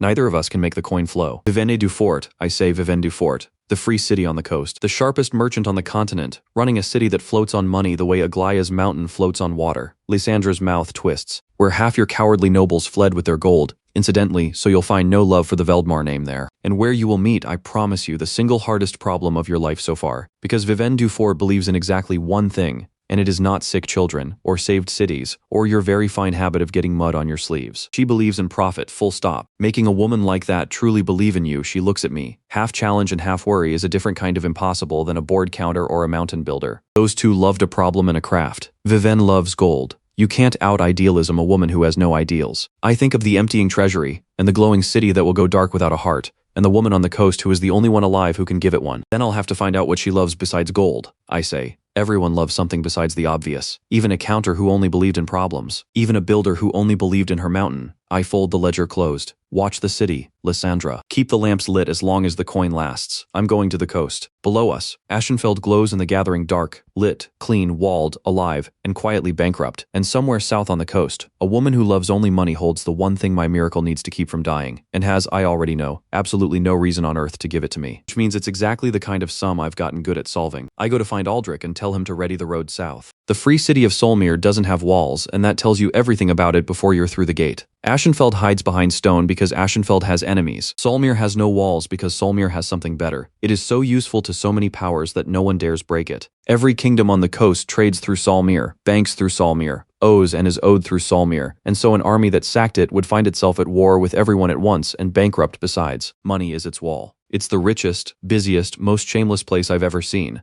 A forest of counting houses and warehouses and ships, streets that smell of salt and spice and tar, where a dozen languages haggle over everything and the only god anyone truly worships has a mint mark on it. Half my fled nobles are here. I see it in the fine houses on the good streets, built with gold that should have stayed in Ashenfeld, Lord Halvern's cousins. Families who packed their wealth onto wagons the night my father died, and bought themselves soft lives here while their city rotted. They do not come to greet the boy emperor. Some of them, I'm told, laugh about my visit. Let them. I've come for one person, and she keeps me waiting 3 days. That's deliberate, of course. Vivene du Fort makes everyone wait, because time is the one currency she can spend on you that costs her nothing, and tells you exactly where you rank. A boy emperor of a bankrupt ruin ranks, apparently at 3 days. I don't complain. I spend the 3 days walking Solmir, watching how money moves, learning the shape of the thing I've come to master. By the time she finally admits me, I understand her city better than most of the people who live in it, and I've decided that's the only gift I have that might interest her. Not flattery, not need, but the fact that I paid attention. Vivienne Dufort receives me in a counting house that is grander than my throne room, and makes no pretense otherwise. She's older than my other wives' 30s, elegant, dressed in dark silk worth more than a district of Aschenfeld,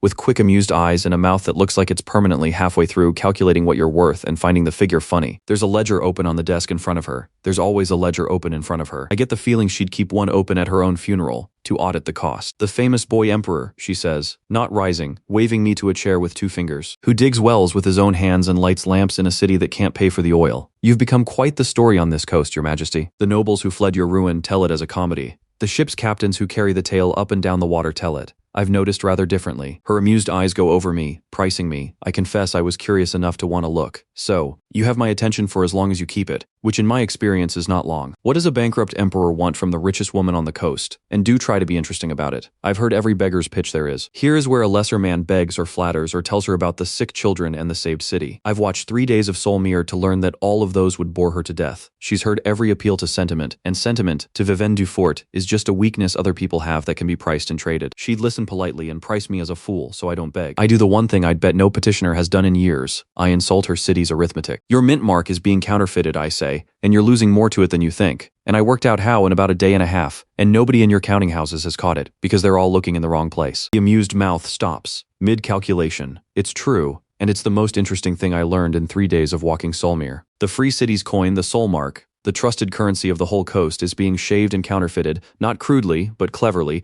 by someone mixing debased coin into legitimate shipments at a rate low enough to escape the spot checks. I noticed it the way Lysandra taught me to notice things, by watching not the coins but the behavior around them. A particular money changer near the salt docks who weighed every coin twice and never the ones from a certain source. A discrepancy in what the dock tariffs should yield and what they did. I pulled the thread for a day and a half out of pure habit, and it led somewhere real. Vivienne Dufort looks at me for a long, silent moment, and the amusement in her eyes changes into something sharper and far more interested. Show me, she says. I show her. And that afternoon is the most fun I have had in a year. Because Vivienne Dufort, it turns out, thinks exactly as fast as I do faster, in her own domain, and once I've laid the first thread in front of her, we're off. The two of us, hunting a counterfeiter through the arithmetic of her own city. And it's like nothing so much as the day Lysandra and I ran down the hidden grain. Except Vivienne is playing a game she loves rather than solving a problem she pities. She pulls ledgers. I point at the discrepancy. She sees 3 implications I didn't, and I see one she missed, and we build it between us, fast and delighted. 2 minds that have finally each found someone who can keep up. By evening we've got it a debasement scheme run by one of her own senior factors in league with a shipping house, skimming a slow fortune off the Solmark's trust. She has him by nightfall. And when it's done, Vivienne Dufort pours 2 glasses of a wine that costs more than my crown, and looks at me with an expression I recognize, because I've seen it now 3 times. The look of a person who lives inside their own genius, mostly alone, suddenly discovering they're not the only one in the room who can play at their level. Well, she says, that was interesting. You didn't come here to catch my counterfeiter. You found him by accident, walking my streets. Because you can't help yourselves, can you? You and whatever mind taught you to watch behavior instead of objects. That's not an emperor's skill. That's a merchant's skill. She sips. So, now that you've proven you're not boring, which is more than I can say for the kings who usually want things from me, tell me what you actually came for. And this time I'll listen properly, so I tell her. Not with sentiment, I've learned my audience. I tell her with arithmetic. I have a city, I say, that 4 seasons ago was a corpse and is now the fastest growing thing on this coast. Clean water, drains, roads, walls, light. I built the body of a great trading power. What I don't have is the heart. No mint, no real economy, no coin of my own. I've been running on borrowed miracles and they're nearly spent. I set my empty glass down. Here's the part that should interest you, Vivienne, because it's not charity, it's opportunity. Aschenfeld sits on the overland routes to the whole northern interior routes that currently go nowhere because the city was dead. Bring it back to life. Give it a mint and a market, and eventually a harbor. And you don't have a beggar to pity. You have a second Solmir opening up on the northern trade, and the woman who financed it, who taught it, who holds its debt and its friendship from the first day I let it hang, is positioned on the ground floor of the richest new market this coast will see in a generation. I'm not asking you to save my city. I'm inviting you to invest in it. The return is a trade empire. What's that worth? To a woman who prices everything. Vivienne Dufort is quiet for a long moment, and I watch her do the thing she does, the pricing, the calculation. But this time, the figure she reaches makes her put her wine down. You clever little emperor, she says softly. You didn't come to beg. You came to sell me a steak. She laughs, delighted, and it's a real laugh. The first real thing she's shown me. God, that's refreshing. Do you know how long it's been since someone wanted something from me and pitched it as my profit instead of their need? Everyone begs. You dealt. She taps the desk thinking, and I can see the arithmetic running behind her eyes, and I can see it coming up the way I'd hoped. It's a genuinely good position. A dead city on live routes, brought back under a ruler the people apparently adore, with the whole northern interior behind it, and no one else on the ground yet. She looks at me. The risk is you, bankrupt, at war in, waiting with Kronberg. One bad season from collapse. But the upside, the amused mouth curves. The upside is a second Solmir with my name on its founding. That's not a risk. That's the best speculation to cross this desk in 10 years. And so I win Vivanie Dufort, not with my cause, which she'd have priced as weakness, but with an opportunity, which she prices as gold. But winning her partnership and winning her heart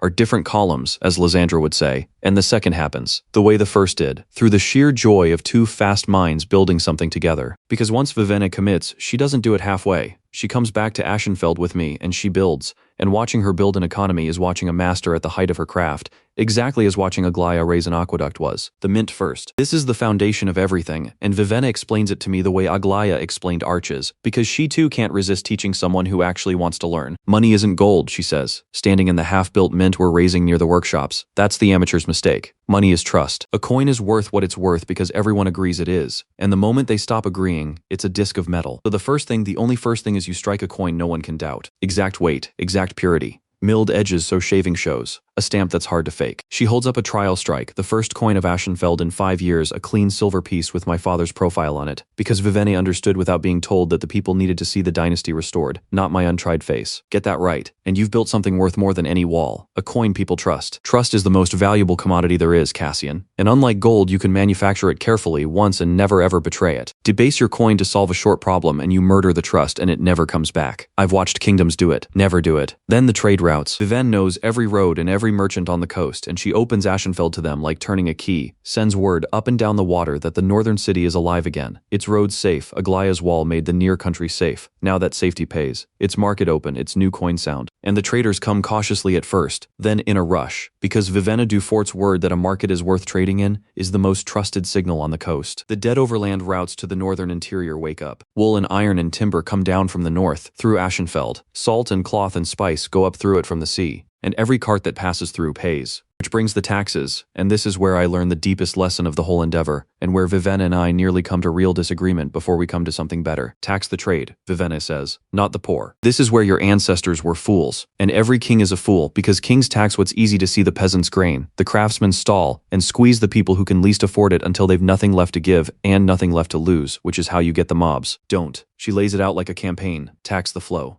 A small tariff on every cart of goods crossing your border, tiny. A fraction. So small no merchant minds paying it because the safe road and the open market are worth 10 times the toll. But a fraction of all the trade of the northern interior, flowing through your city every day, is a river of gold, and it falls on the merchants who profit, not the people who struggle. She smiles. Low taxes on many transactions beats high taxes on a suffering few. Every time, forever. The people love you because you lighten their burden while the treasury filled. And a beloved population that isn't being squeezed, doesn't riot, doesn't flee, and works twice as hard because it's finally keeping what it earns. It's not charity, Cassian, though your soft heart can pretend it is. It's the single most profitable tax policy there is. Kindness and greed, pointing the same direction. My favorite kind of arithmetic. And I realize listening to her that she's just described exactly the kind of ruler I've been trying to be by instinct, one who lifts the people's burden, and shown me that it's not just kind, it's smart. The most profitable thing I could possibly do. Vivenna Dufort, who believes in nothing but gold, has handed me the proof that mercy and wealth are the same policy seen from two sides. It's the most useful thing anyone has taught me since Lysandra's pyramid. The change by high summer is the one Lysandra said we needed and could not make ourselves, before an empire living on transfusions. 3 oaths worth of borrowed gold spent down to the dregs on a beautiful body with no heart, 2 months from the lamps going dark, no coin of its own, no income, a miracle bleeding out after, a heart beating. The mint strikes sound silver, Ashenfeld's own coin, trusted up and down the coast. Money we make, not money we borrow. The northern trade routes run gold through the city every day, and a fraction of every cart falls into a treasury that is, for the first time in 5 years, filling faster than we spend it. Taxes that lightened the people's load and filled the coffers at once. Markets loud with trade. Fled wealth beginning cart by cart, to trickle back toward the city. That's suddenly the best speculation on the coast. Sandra runs the new figures 3 times, the way she does when she can't believe a sum, and then she looks up at me with something rare on her sharp face. Relief. It's turned, she says quietly. The line's turned, Cassian. We're not bleeding anymore. For the first time since your coronation, the empire makes more than it spends. We can keep the lamps lit and keep building. The building pays for itself now. She sets down her pen. You did it. You made a woman who loves only gold build us a heart of gold. I didn't think it could be done. She did it, I say. I just found the thing she loved besides money. Which was, I think about it. The game, I say, the pure pleasure of the arithmetic, played with someone who can keep up. She doesn't love gold. Exactly. She loves winning, and gold is just how the world keeps score. Show her a game worth playing, and a partner worth playing it with, and the gold follows. I smile, same as you and your problems. Same as Aglaya and her craft. Nobody actually loves the obvious thing. They love the feeling the obvious thing gives them. And if you can give them that feeling another way, you've found the real key. The oath, when it comes the way the others did. Not as strategy, though God knows it's strategically vital, but as truth. Vivenna Dufort, who has spent her whole life alone at the top of her own genius, pricing everyone and trusting no one, finds in me and in this impossible growing city the one thing her gold could never buy. A game worth her whole mind, and people worth building with instead of merely profiting from. She marries me knowing exactly what it's worth. She's Vivenna. She's priced it to the decimal and marries me anyway, because for the first time the most valuable thing on her ledger isn't a number. A true oath. Sovereign. Vivenna Dufort stands with you. Truth of bond. Real, she has priced her own heart and found it genuine. For it true means and the mastery of trade and coin, now woven into your empire. The gold pours in, but I almost laugh at it now because the gold is the least of what she's brought. She's brought the machine that makes the gold.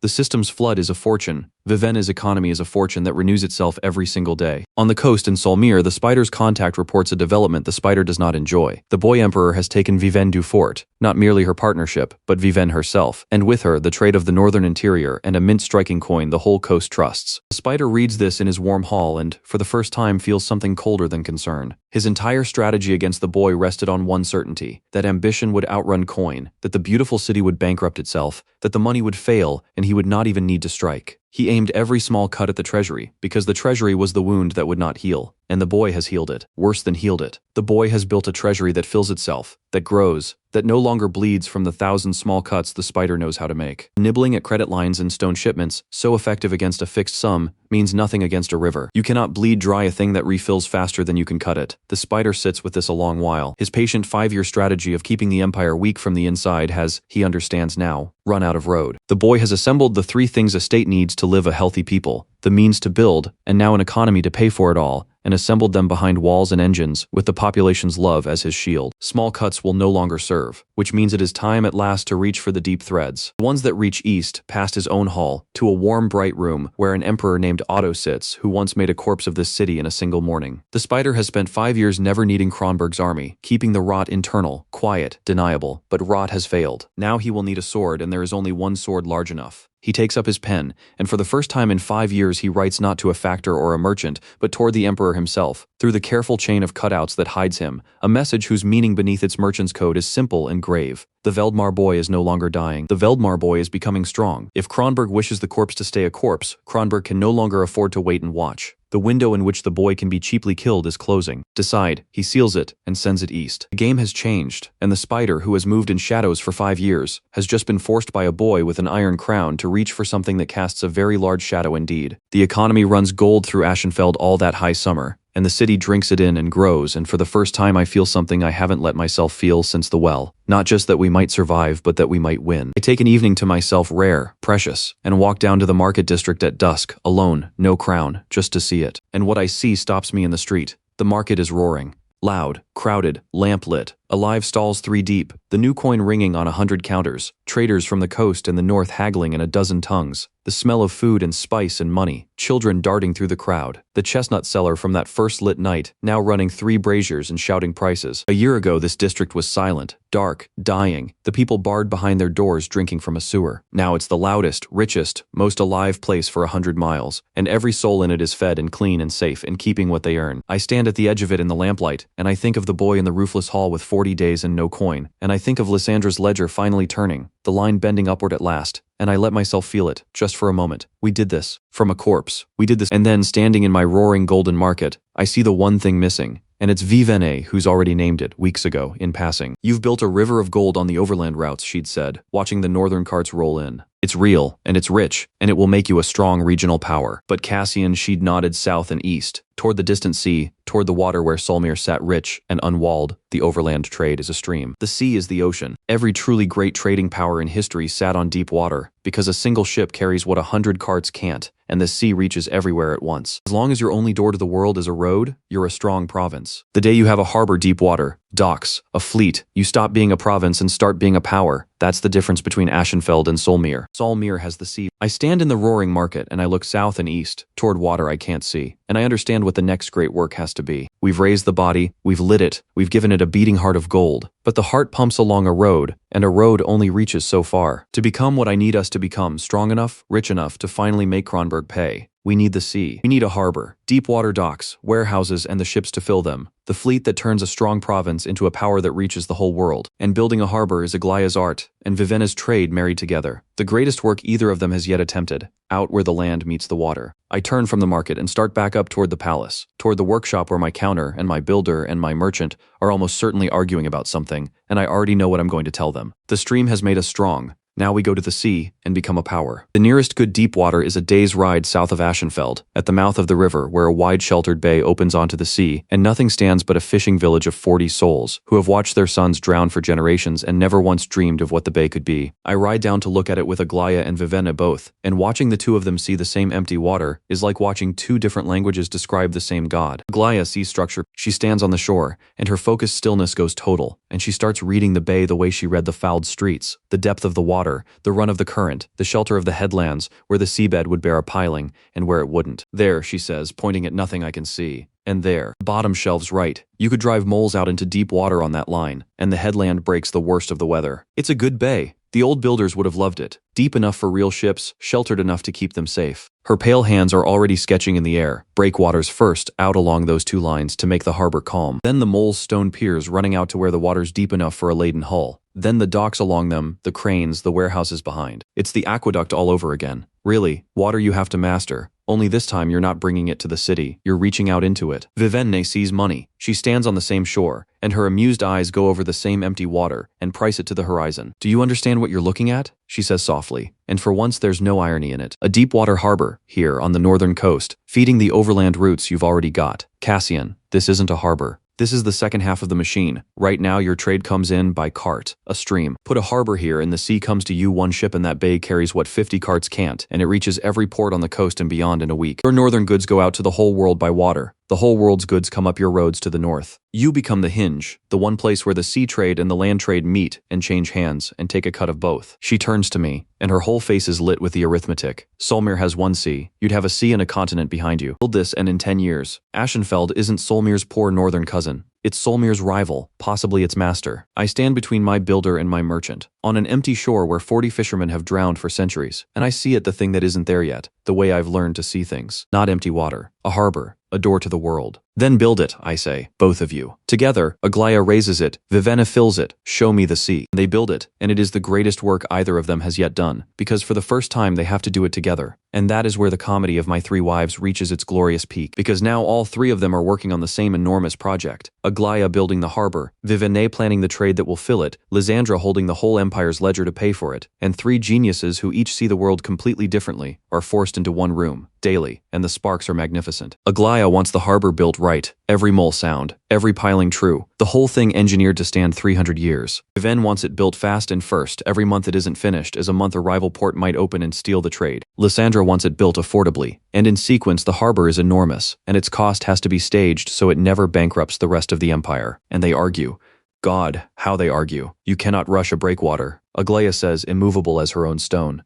The sea is not a street. If I build it wrong to build it fast, the first winter storm takes it out and your precious trade drowns with it. And if you build it slowly and perfectly, Vivenna fires back. A consortium in Solmir, I could name, opens a competing harbor 2 headlands south while you're still admiring your pilings, and captures the trade, and your perfect breakwater shelters an empty bay for 300 beautifully engineered years. Both of you are ignoring, Lysandra cuts in, not looking up from her ledger, that at the rate you're both describing you'll have spent the entire treasury by midwinter, and it won't matter whose harbor is faster or sounder because we'll all be bankrupt, and Kronberg will walk in and take the lot. The answer is staged construction. The deepwater mole first, functional but minimal, earning trade revenue by spring, and that revenue funds the rest so it pays for itself as it grows, which compromises the structural integrity of the whole only if you assume we can't reinforce later, which we can if someone would let me plan. And it is at exactly this moment, in the middle of this three-way war, that Vivenna Dufort says the thing that unites the other two against her for the rest of the endeavor. She leans back entirely unbothered and says, "You know, I've been thinking of us as a portfolio." Silence. 4 of us. Vivenna continues, warming to it, gesturing around the room with a jeweled hand. It's really rather elegant. As an investment structure, Cassian holds the controlling stake. Lysandra is the fixed income, reliable, steady, low volatility, essential but unexciting. Aglaia is the capital infrastructure enormous upfront cost, pays out over decades. And I'm the growth position high return, some risk, considerably more glamorous than the rest of the I beg your pardon, says Lysandra, with the ice of a woman who has just been called unexciting. You did not just describe our marriage as an asset allocation, says Aglaia, who almost never raises her voice and has just raised it. I meant it as a compliment. Viven protests, delighted, clearly not meaning it as only a compliment. Fixed income is the backbone of any sound portfolio. Do you know how rare a good low volatility position is? I'd weight you at 40%, Lysandra. That's an enormous vote of I am not a bond, and I am not depreciating infrastructure, and I sit at the head of the table, Emperor of Veldmar, and I watch my 3 wives descend into loud and total war over whether their marriage is best understood as a financial instrument, and I make a decision that is, I think, the most important thing I do as a ruler that entire month. I say nothing, and I let them fight, and I do not try to fix it. Because I've learned something. Holding this strange court of brilliant women, my instinct early on was to smooth every friction, to make them agree, to keep the peace. And it was wrong. An emperor who forces his advisors to agree gets one answer to every question, his loudest advisors and 100 blind spots he'll never see. What I have instead, in these 3 impossible women who will not stop grinding sparks off each other, is every answer, every angle,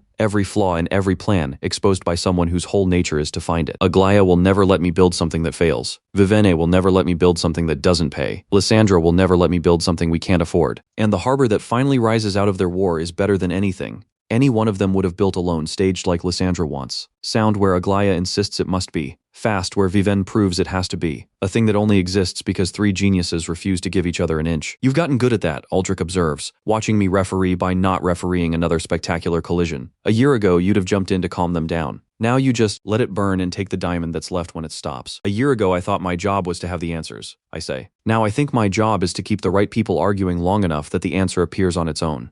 I don't rule these 3. I aim them. I watch Vivenna cheerfully weathering the combined fury of the other 2, entirely unrepentant, and I hide a smile. Besides, they only fight like that because they've stopped seeing each other as rivals for me and started seeing each other as colleagues worth beating. That's not division. That's a government. A loud one. And the harbor rises. It takes the whole of that summer and into the autumn. And it is a wonder. Aglaia's breakwaters march out into the bay along the lines she read in the water. Huge sunken masses of stone that turn the wild sea calm behind them. Then the moles, the great stone piers striding out to deep water until a laden ship can come alongside and unload without ever grounding. Then the docks and the cranes, Aglaia's cranes, worked by the same understanding of counterweight and leverage that raised her aqueduct, lifting cargo that would take 50 men off a ship's deck in minutes. And behind them the warehouses and the beginnings of shipyards, because Viven insists from the first that a harbor without a fleet is only half a harbor. You can trade with other people's ships, she says, and pay their freight and dance to their schedules and watch your profit sail away in someone else's hull. Or you can build your own ships and carry your own goods and charge other people freight and own the sea instead of renting it. So the shipyards go up, and the first hulls take shape on the slipways, fat-bellied merchantmen to carry the northern trade, and beside them, quietly, on Aglaia's insistence and mine, something else. The first warships Ashenfeld has floated in a generation, lean and fast because a harbor full of fat, rich merchantmen is a temptation, and the sea has pirates, and Kronberg has a coast too. Merchantmen make you rich, Aglaia says, watching the lean hulls grow. Warships let you stay rich. You'll want both. Trust me, the day comes when you're very glad you built the ones that fight. And the fishing village of 40 souls becomes, in a single season, a port. The fishermen who watched their sons drown for centuries are suddenly the most valuable men on the coast, the only ones who know the bay, the currents, the weather, and they become harbor pilots and dockmasters and the first crews, paid wages their grandfathers couldn't have imagined. Their drowned son grief turned overnight into pride and purpose. The change by that autumn is the one Viven promised on the empty shore, and it is total. Before a landlocked, ruined city, even reborn, even lit and walled and fed, it was a city that ended at its own walls, reaching the world only by a thin thread of overland road, a strong province, and no more. After a port, deep water docks where the world's ships come alongside, warehouses filling with the goods of the coast and the continent both, shipyards launching Ashenfeld's own hulls merchantmen to carry its wealth, warships to guard it. The northern trade, which used to trickle out by cart, now floods out by sea to every port on the coast. The sea's trade floods up the roads to the northern interior, and Ashenfeld sits at the hinge of it, taking its cut of everything that passes in either direction. The treasury doesn't fill anymore, it overflows. The stream Vivene spoke of has become the ocean, and the ocean pours gold. Lysandra shows me the figures, and this time she doesn't pretend she can believe them. I've stopped being able to make these sums feel real, she admits. A year ago you had 40 days and an iron crown. Now she gestures helplessly at a ledger showing an empire not merely solvent but wealthy, growing richer by the week. Now you're one of the richest powers on the coast and getting richer, and I keep waiting to find the catch, and there isn't one. We built a body, gave it a heart, and now the heart pumps gold faster than we can spend it. It's working, Cassian, all of it. The whole impossible thing is working. I take an evening when the harbor is far enough along, and I ride down to it alone, at dusk, and I stand on the end of the longest mole where it reaches out into the deep water, and I look back at what we made. The bay is full of light. Ships ride at anchor. Their lanterns doubled in the calm water Aglaya's breakwaters made. The docks are busy even at dusk, cranes swinging cargo, crews calling to each other, the shipyard's fires glowing where the hulls grow on the slips. Behind it all, north, the glow of Ashenfeld itself against the darkening sky, the lit city, the walled city, the living city. And here where I stand, deep water lapping at stone that 6 months ago was an empty shore where 40 men mourned their drowned sons. I'm tired. I let myself feel that out here where no one can see. Bone tired, the tiredness of a year without rest, of holding an impossible thing together by will and luck and the genius of the people I've been fortunate enough to bind to me. My hands still carry the scars from the well. I've been an emperor for a little over a year, and in that year I've raised the dead, and it has cost me everything I had to give, and then some. But I stand on the mole in the sea wind and I look at the light on the water, and under the tiredness there's the other thing. The thing that's carried me since the servants' passage and the laughter on the steps. Look how far. A boy hidden in a wall watching his father die. A boy in a roofless hall with an iron crown and 40 days and 11 mourners. And now this, a harbor, a fleet, a city that glows. A power rising on the northern coast where a corpse used to lie. I did this, I think, and then more truly, we did this. Lysandra and Aglaya and Vivene, and the old mason and the barge brothers and the boy from the well and 10,000 people who dug their city out of its own filth and lit its lamps and raised this harbor out of the sea. I only ever dug the first well. They built the rest, because I gave them a reason to believe it could be built. And I think of Kronberg, east in his warm, bright hall, who made this corpse in a single morning and went home before noon, laughing. Who is still, I have no doubt, laughing. Not for much longer, I promise the dark water. Everything I've built toward you. The city, the walls, the engines, the coin, the harbor, the fleet, all of it is the answer to a question you asked 5 years ago on my father's steps. And soon, Otto von Kronberg, I'm going to deliver it. The sea wind takes the promise. Somewhere behind me, a crew starts singing on the deck of a moored ship, and I let myself stand there a while longer, tired and unbroken, in the light of the thing we made, before I turn my horse back toward the glowing city and the war I've been building toward all along. In the warm, bright hall to the east, Emperor Otto von Kronberg reads 2 things in the same week that finally move him from contempt to decision. The first is the spider's message arrived through its careful chain of cutouts. The Veldmar boy is no longer dying, is becoming strong, and the window to kill him cheaply is closing. The second is a report from his own coastal eyes, blunter and worse. The boy has built a deep-water harbor and is launching warships. Warships. Otto sets both down and does not touch his supper. A boy with a lit city he could dismiss. A boy with walls and engines was building a shell. But a boy with a harbor, a fleet, an economy that overflows, a population that adores him, and a counting mind and a builder, and the sharpest merchant on the coast all bound to his side, that is not a corpse twitching. That is a rival being born on his own border, in the very place he thought he had killed forever. And Otto von Kronberg understands, at last and too slowly, the shape of his own error. He made a corpse of Ashenfeld 5 years ago and went home, and for 5 years he watched it stir and told himself it was nothing, because it cost him nothing to wait, and waiting had always been the whole of his strength. But the thing about a growing power is that every day you wait, it is stronger than the day before. The boy he could have crushed with a raiding party a year ago now has walls that raiding party couldn't breach, and engines that would break it, and a fleet that could raid Kronberg's own coast in reply. He has been getting stronger, Otto says slowly to the silent hall. Every day that I have let him, and I told myself it was patience. For the first time in many years, the Emperor of Kronberg feels the cold discomfort of a man who has miscalculated. No more waiting. The boy grows faster than I believed possible, and every season I delay makes the reckoning costlier. If Ashenfeld is to be a corpse again, it must be made one soon before the harbor is finished, before the fleet is launched, before the boy becomes something I cannot cheaply kill. He does not send his army. Not yet. A full war is expensive, and Otto is nothing if not a careful spender of force. Instead, he does what he did 5 years ago. The thing that worked so well the first time. He reaches for pressure short of war. Increase the border raids. He commands tenfold burn his frontier. Hit the mountain clans that shield his northern flank. The Eisenwald, the stubborn ones, burn them out, break them, and open his border like a wound. Let him bleed on the frontier while his pretty harbor drains his coffers. Lead him, distract him, and keep him too busy fighting for his borders to finish becoming a power. And while he bleeds the cold eyes narrow, I will decide at my leisure whether to correct him with a raid or with an army. It is a shrewd command, and a cruel one, and it is also, though Otto cannot see it, his third and largest mistake. For the border he has just ordered burned is held by a clan of proud mountain warriors who have kept it, alone and unthanked, for generations. And the boy he means to distract with their suffering is exactly the kind of ruler who, when he learns that a loyal people are being burned on his frontier while he builds harbors in safety, will not be distracted at all. He will ride to them, and he will bind them to him, the way he has bound all the rest. The raids begin within the month, and they are like nothing the frontier has seen in 5 years. First word comes to the harbor while I'm still there overseeing the shipyards, a rider from the north, exhausted with a report that turns the sea wind cold. Kronberg's raiders, who for 5 years have crossed the border in small stinging parties, are crossing now in force, in numbers, again and again, burning deeper than they ever have. Villages on the northern frontier put to the torch, farms destroyed, and worst of all, the brunt of it falling on the mountain clans of the northern passes, the Eisenwald, a proud, hard people who have held those passes and shielded Aschenfeld's whole northern flank for generations, taking the raiders. First blows so the lowlands behind them stay safe, and they are being burned out, overwhelmed, fighting alone as they always have, against a Kronberg that has suddenly turned its full raiding strength against them for reasons they don't understand. But I understand. Lysandra understands the instant she hears it, meeting me as I ride back through the gates. "This is aimed," she says grimly, the same words she used about the soured credit, but colder now. "Kronberg hasn't raided like this in 5 years. Why now? Because now you've become something worth stopping. The harbor, the fleet, the wealth. Otto has finally noticed you're growing into a rival, and this is his answer. Bleed your border, burn the clans that shield your flank, keep you too busy fighting for your frontier to finish becoming a power. He's trying to distract you." She looks at me. "The strategically cautious move is to let the Eisenwald fall and pull your defense back to your own strong walls. They're not your subjects. The mountain clans have never bent the knee to Aschenfeld. They've held their passes as free men for centuries. You owe them nothing on paper. Fortifying your own wall and letting the frontier burn is the sound, cold, defensible arithmetic. And you already know I'm not going to do that," I say. The idea of a smile, grim this time.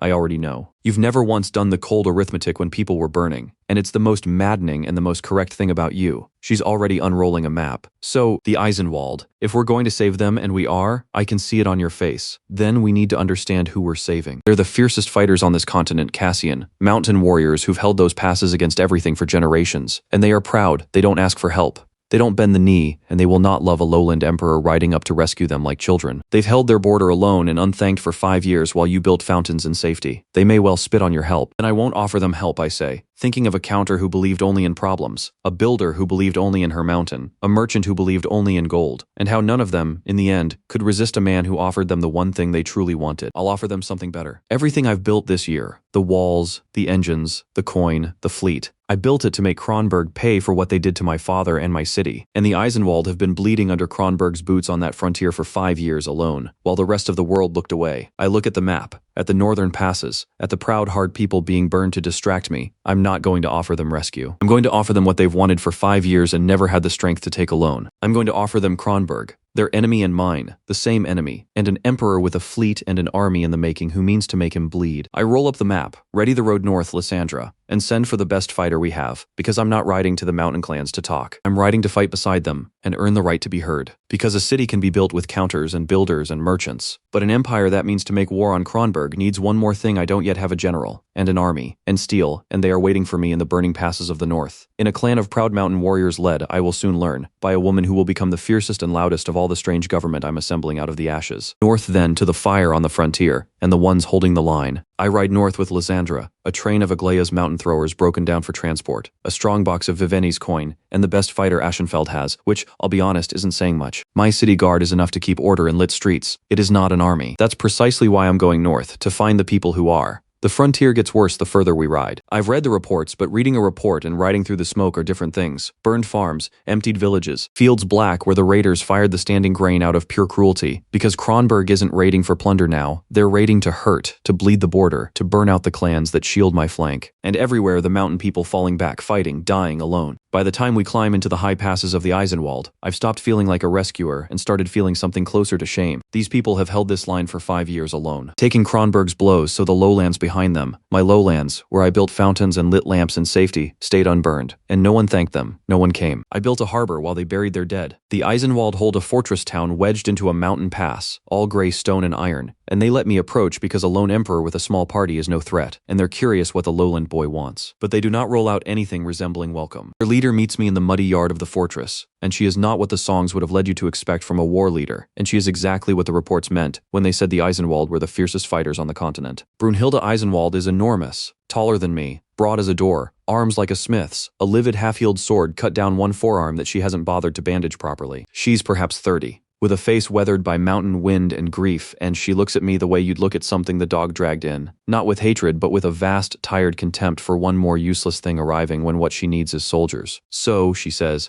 and her voice carries across the whole yard without her seeming to raise it. The lowland emperor. The boy who digs wells. She looks me up and down, and every clan warrior in the yard watches. We've heard the songs down here in the smoke. The emperor who lights lamps. The emperor who built a harbor. Very pretty. She spits, deliberately, into the mud. We've been dying up here for 5 years to keep your pretty lit city from burning, boy, and this is the first we've seen of any emperor. You came now? Why? You heard Kronberg's finally going to finish us, and you rode up to watch? Or to make a song of it? Her clan mutters agreement. We don't want your pity. We don't want your gold. You can't buy mountain warriors. We're not your lowland merchants. And we will not kneel to a boy who built fountains while our children burned. So, say your piece and ride back down to your lamps, Emperor. We're busy dying. It's brutal, and it's earned every word of it, and I feel the shame of it land. Lysandra beside me goes very still. She warned me they'd be proud. They'd spit on rescue, and here it is. But I've learned something about proud people who've been abandoned. You don't answer their contempt with wounded pride. You answer it with the truth. And the truth is that she's right. You're right, I say loud enough for the whole yard. About all of it. You've held this line for 5 years alone, and no one came. And I built fountains in safety while your people burned. That's true. I won't insult you by pretending it isn't, or by telling you I came out of the goodness of my heart. I hold her furious gaze. I came because Kronberg turned their full strength on you this month, and I know why, and you deserve to know why, too. They're not burning you because of you. They're burning you because of me. Because I've spent a year becoming something Otto von Kronberg has finally decided is a threat. Walls, a fleet, an economy. And his answer is to bleed my border and burn the clans that shield it, to keep me too busy to finish becoming a power. You're being burned tenfold this month, Brunhilde Eisenwald, because I grew strong enough to frighten the man who did this to you. Your suffering is his message to me. That lands differently. The muttering stops. Brunhilde's eyes narrow. So I did not come to pity you. I go on. And I did not come to buy you, because you're right. You can't be bought. I came because we have the same enemy, and for 5 years you've had to fight him alone with nothing. And I am the first person in those 5 years who can offer you something better than a lonely death on this line. I gesture back down the pass toward the wagons. I didn't ride up here with pity. I rode up with siege engines that can break a raiding column, gold enough to arm every fighter you have, and a plan to stop bleeding on this frontier and start making Kronberg bleed instead. I'm not offering you rescue, Brunhilde. I'm offering you the one thing you've wanted for 5 years and never had the strength to take alone. I let it sit. Kronberg, his head, his reckoning, yours and mine, the same enemy, the same debt. I mean to make him pay for my father and my city. You mean to make him pay for your children? Those are the same war. I hold out no hand. She'd refuse it. I just say, the next raiding column is coming. Your scouts have seen it. I'd wager, or you wouldn't be so grim. Let me stand on this line with you when it comes, and fight, and show you what I brought, and then judge me by what you see, not by the songs. That's all I ask. Not your knee, your judgment honestly earned. Brunhilde Eisenwald studies me for a long, long moment. Around her, the clan is silent, watching their war leader weigh the lowland boy. A raiding column is coming, she says at last, grudging. 2 days out.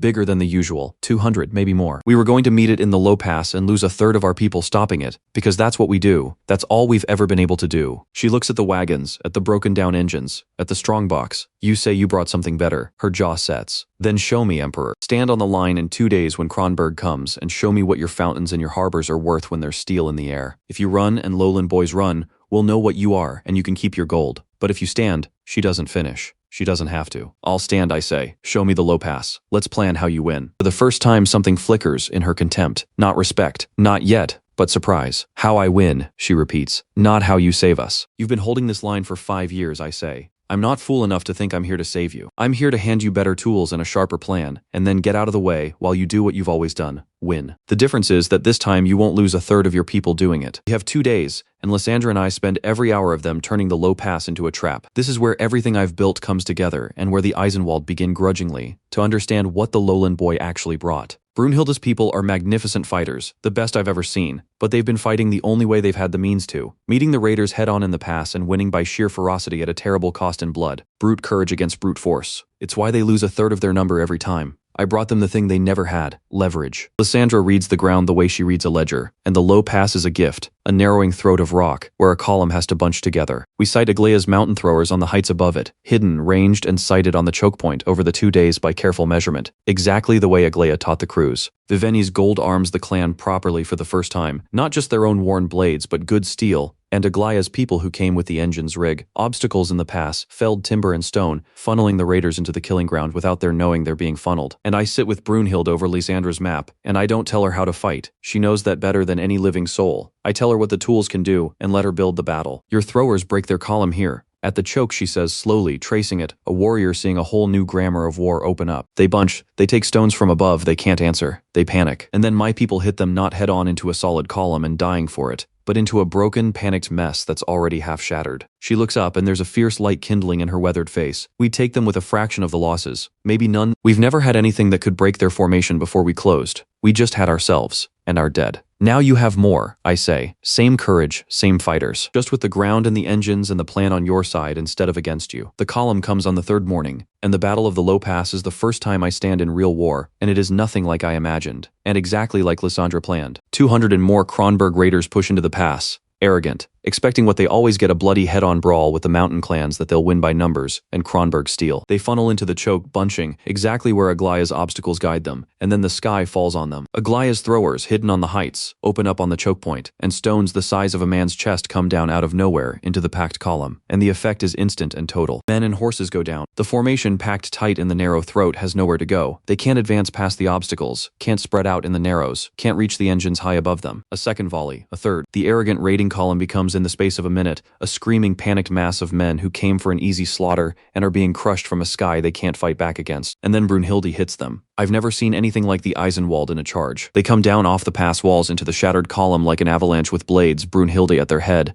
enormous and terrible, her half-healed arm forgotten, roaring, and they hit the broken raiders not as desperate defenders bleeding to hold a line, but as a hammer coming down on men already reeling. It isn't a battle. It's a reckoning. The raiders break completely, those who can run running, and the mountain warriors who have lost a third of their number every time they've done this the old way, take the entire column at a cost of a handful of wounded, and not one dead. I fight too at the edge of it, where the routing raiders try to break out past our flank, and it's ugly and fast and frightening and I don't run, and Brunhilde sees it, sees the lowland emperor standing in the steel and not running, and something changes in her face across the carnage. When it's done, when the pass is held, the column destroyed, the frontier that would have cost a third of the clan now taken for almost nothing. Brunhilde Eisenwald stands in the aftermath, breathing hard, blood not her own across her, and looks at the hidden engines on the heights, and at Lysandra's trap sprung perfect, and at me standing in the wreckage of my first real battle. 5 years, she says, and her voice isn't contemptuous anymore, it's something rawer. 5 years we've bled for every scrap of this line, buried our children holding it. And you, she gestures at the pass, at the destroyed column, at the handful of wounded, where there should be a field of Eisenwald, dead, you just handed me a victory that cost nothing, that my grandmother would have called a miracle, not by fighting our battle for us, by making our battle winnable. She wipes blood from her face. I called you the boy who digs wells. I meant it as an insult. A long pause. It wasn't one, was it? You dig the thing that was missing, and then people who couldn't win suddenly can. That's what you did here. You dug us a well, and then we build, and this is the last great work of the raising of Ashenfeld. We forge an army. Brunhilde doesn't kneel, not yet. She's too proud and too burned for that, and I don't ask, but she opens her mountain to me, and with her fighters as the core and Viveni's gold as the fuel and Aglaya's engineering as the multiplier, we build the military. Ashenfeld has lacked since the night my father died. The forges first. This is Aglaya's art turned to war, and it's a marvel and a little terrifying, where her mountain order kept the secrets of arch and aqueduct. They also kept the secrets of metallurgy, how to build a forge that runs hotter, how to work steel harder and truer than the lowland smiths ever could. We raise great forges first here on the frontier and then in Ashenfeld itself, water-powered by Aglaya's wheels, turning out steel blades, armor, spearheads, arrowheads at a rate and quality that the old empire never dreamed of. Viveni's trade routes bring the iron and the coal. Aglaya's forges turn them into weapons,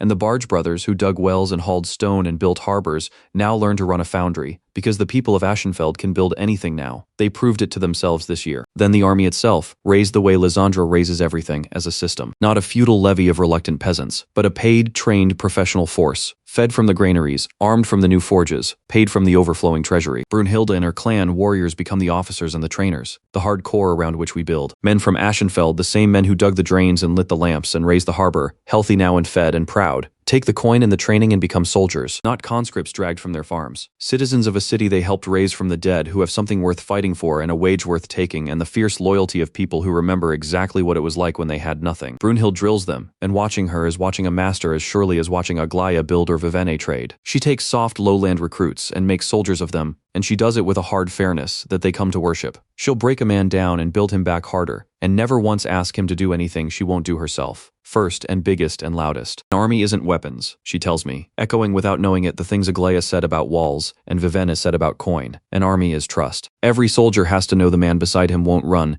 and the officer above him won't spend his life for nothing, and the emperor behind him is worth dying for. You can forge all the steel in the world if they don't trust each other, and trust you, they'll break the first time it's real. So you build the trust first, in the drilling, in the fairness, in the wage that comes on time, and the officer who bleeds first. Then the steel means something. and the frontier which was bleeding we make solid. Aglaya's people fortify the pass's walls, watchtowers, permanent emplacements for the throwers, turning the Eisenwald's lonely blood-soaked line into a defended border that Kronberg's raiders break themselves against. The raids which had risen tenfold start to fail, and then to stop, because a raiding party that crosses now doesn't find desperate clans to burn it, finds a fortified frontier, professional soldiers, and mountain throwers that shatter columns from the heights. Change by that winter is the last piece of the machine clicking into place. Before a city with no army worth the name, a guard for keeping order, a handful of soldiers, and a frontier held by proud dying clans, with nothing but their own blood. Militarily, still a corpse. Otto von Kronberg could have sent a raiding party a year ago and taken the lot. After, an army. Professional, paid, trained, and armed with steel the old empire couldn't have forged, drilled by the fiercest warriors on the continent, backed by siege engines and a fortified frontier and a fleet in the harbor. Great forges running day and night. The Eisenwald passes turned from a bleeding wound into an iron door. A military that didn't exist a year ago, built from citizen soldiers who remember the ashes and mountain warriors who remember the graves. Forged into something Kronberg can no longer bleed and will not find it cheap to face. Lysandra lays the whole thing out for me one winter evening, the complete picture, at last, of what we've built across a year and a half. Look at it, she says quietly. And it's not a ledger this time, it's a map,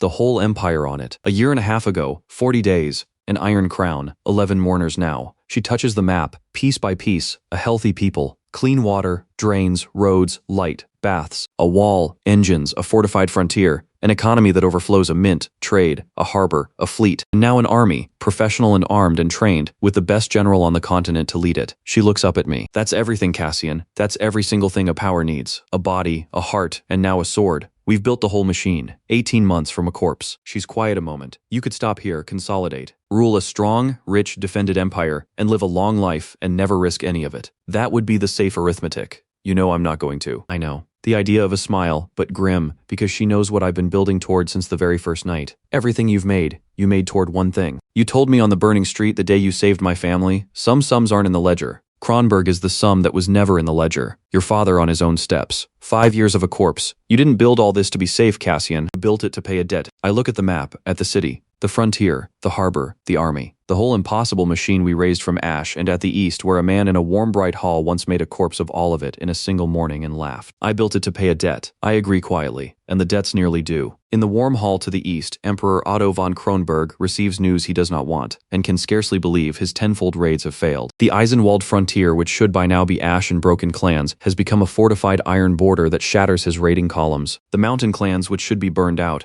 are armed with fine steel and backed by siege engines and lead, alongside their own war leader, by the Veldmar boy. Otto sets the report down very slowly. He sent raids to bleed the boy, to distract him, to keep him too busy for ambition. Instead, the raids have handed the boy the one thing he still lacked: an army, and a general, and a hardened frontier, and worse, have handed him the loyalty of the fiercest fighters on the continent, who now have every reason to march toward Kronberg rather than merely bleed on their own line. Otto meant to bleed the boy. He has armed him instead. The spider's warning, which Otto half dismissed, now reads like prophecy. The window in which the boy could be cheaply killed is closing. It is, Otto understands with cold clarity, all but closed. A raiding party will no longer serve. Pressure short of war will no longer serve. The boy has assembled a true power on Kronberg's own border city, economy, fleet, and now army in 18 months, while Otto watched and waited and told himself it was patience. I have made an error, Otto says aloud, and it costs him something to say it, for he is not a man accustomed to error. Made a corpse and did not confirm the kill. I watched it stir and called my watching patience, when it was only sloth. And now the corpse has stood up with a sword in its hand. He is silent a long while, and when he speaks again his voice has changed, the contempt, finally, entirely gone, replaced by the cold focus of a man who has ruled through force for decades and recognizes, at last, a true rival. No more raids, no more games. If the Veldmar boy is to be put back in his grave, it will take the full strength of Kronberg, my army, entire, in the field. And if he means to bring his new little army to me first, the cold eyes narrow, then let him come. Let him march his 18-month miracle against the power that made a corpse of his father's empire before he was old enough to shave. Miracles are brittle. We shall see how his holds when it meets a real army, in a real war, at last. And for the first time the Emperor of Kronberg begins in earnest to prepare for war. Not a raid, not a correction, but war entire. The reckoning the boy has been building toward, and the one Otto should have prevented 18 months and one dismissed well ago, is coming for them both.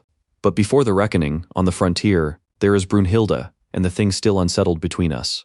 She's fought beside me now. She's seen what I brought, and it's changed her contempt into something like respect. But respect isn't the oath, And Brunhilde Eisenwald is not a woman to give her clan's loyalty, or her own for a single clever battle. On the last night before I ride south, she finds me on the fortress wall, looking out at the frontier we made solid, and she says what's been building in her since the low pass. You did what you said, she tells me, blunt as ever. You didn't pity us, you didn't buy us, you handed us better tools and a sharper plan, and then got out of the way and let us win. You stood in the steel and didn't run. My people would follow you now. I see it. Half of them are half in love with the lowland emperor already. God help them. A pause. And I am closer to it than I'd like to admit. But I say because I hear it coming. But she turns to face me, and her weathered face is deadly serious. Clever battle isn't a war, and a well-armed frontier isn't a reckoning. You say you mean to make Kronberg pay for your father, for my children. Big words. Lowland boys are good at big words. Her jaw sets. I've buried too many of my people to bind them to another man's big words. Before I give you my clan, before I give you me, I have to see it, Cassian. Not the well-digger, not the lamplighter, the war leader. I have to see you take this army you've built and stand against the thing that burned us both, and mean it all the way, when the steel is real and the cost is blood and not coin. She looks east toward Kronberg, toward the coming reckoning we both feel building. Show me you're not just a builder who got lucky with a battle. Show me you're the one who finishes it. Do that. And here at last, something in her fierce eyes softens. Just slightly, and my clan is yours, and my blade is yours, and so am I. But I have to see it first. I have to see you make him pay. I look at her, this proud, burned, magnificent woman who has held a line alone for 5 years, and will not give her heart for anything less than the truth. And I understand that she's asking for the same thing they all asked for, in the end. Lysandra needed to see I'd throw away the cold sum for the people. Aglaia needed to see I was angry at the right thing. Vivenna needed a game worth her whole mind. And Brunhilde needs to see that the debt I keep speaking of is real, that I'll pay it in blood and not just build toward it forever in safety. Then you'll see it, I tell her, because the reckoning's coming whether I'm ready or not. Otto knows what we've built now, and a man like that doesn't wait to be marched on twice. War's coming, Brunhilde, the real thing. And when it comes, you'll be standing beside me when I make Kronberg pay for your children, and my father both. And then you can judge whether the lowland boy is worth your clan, and your blade, and your heart. I hold out my hand, finally, and this time she doesn't refuse it. She grips it, forearm to forearm, warrior to warrior. Ride south with me. Help me get the army ready, and let's go make him pay. We ride south together to ready the army for the war we both know is coming. And somewhere on that road, Brunhilde Eisenwald stops being a war leader I've impressed, and starts being something else. It doesn't happen in a moment. It happens in the work, the way it always does with the people who matter. It happens over the weeks of building the army in earnest. She and I side by side, dawn to dark. Her drilling the soldiers while I organize the supply and the coin and the strategy with Lysandra, the two of us arguing tactics over maps late into the night. Disagreeing loudly and well, each of us learning the other's mind. She's blunt to the point of rudeness, impatient with anything that smells of court, incapable of flattery, and after a year of the subtle brilliant women I've bound to me, Brunhilde's plainness is like cold mountain water. She says exactly what she thinks. She does exactly what she says. When she decides something is right, she throws her whole enormous self behind it without reservation. And when she decides you're worth her loyalty, she gives it total and unafraid. And watching her build my army, taking frightened lowland recruits and making soldiers of them, first through the wall and biggest through it, never asking a man to bleed where she wouldn't bleed first. I fall for her the way I fell for the others, not despite what she is, but for it.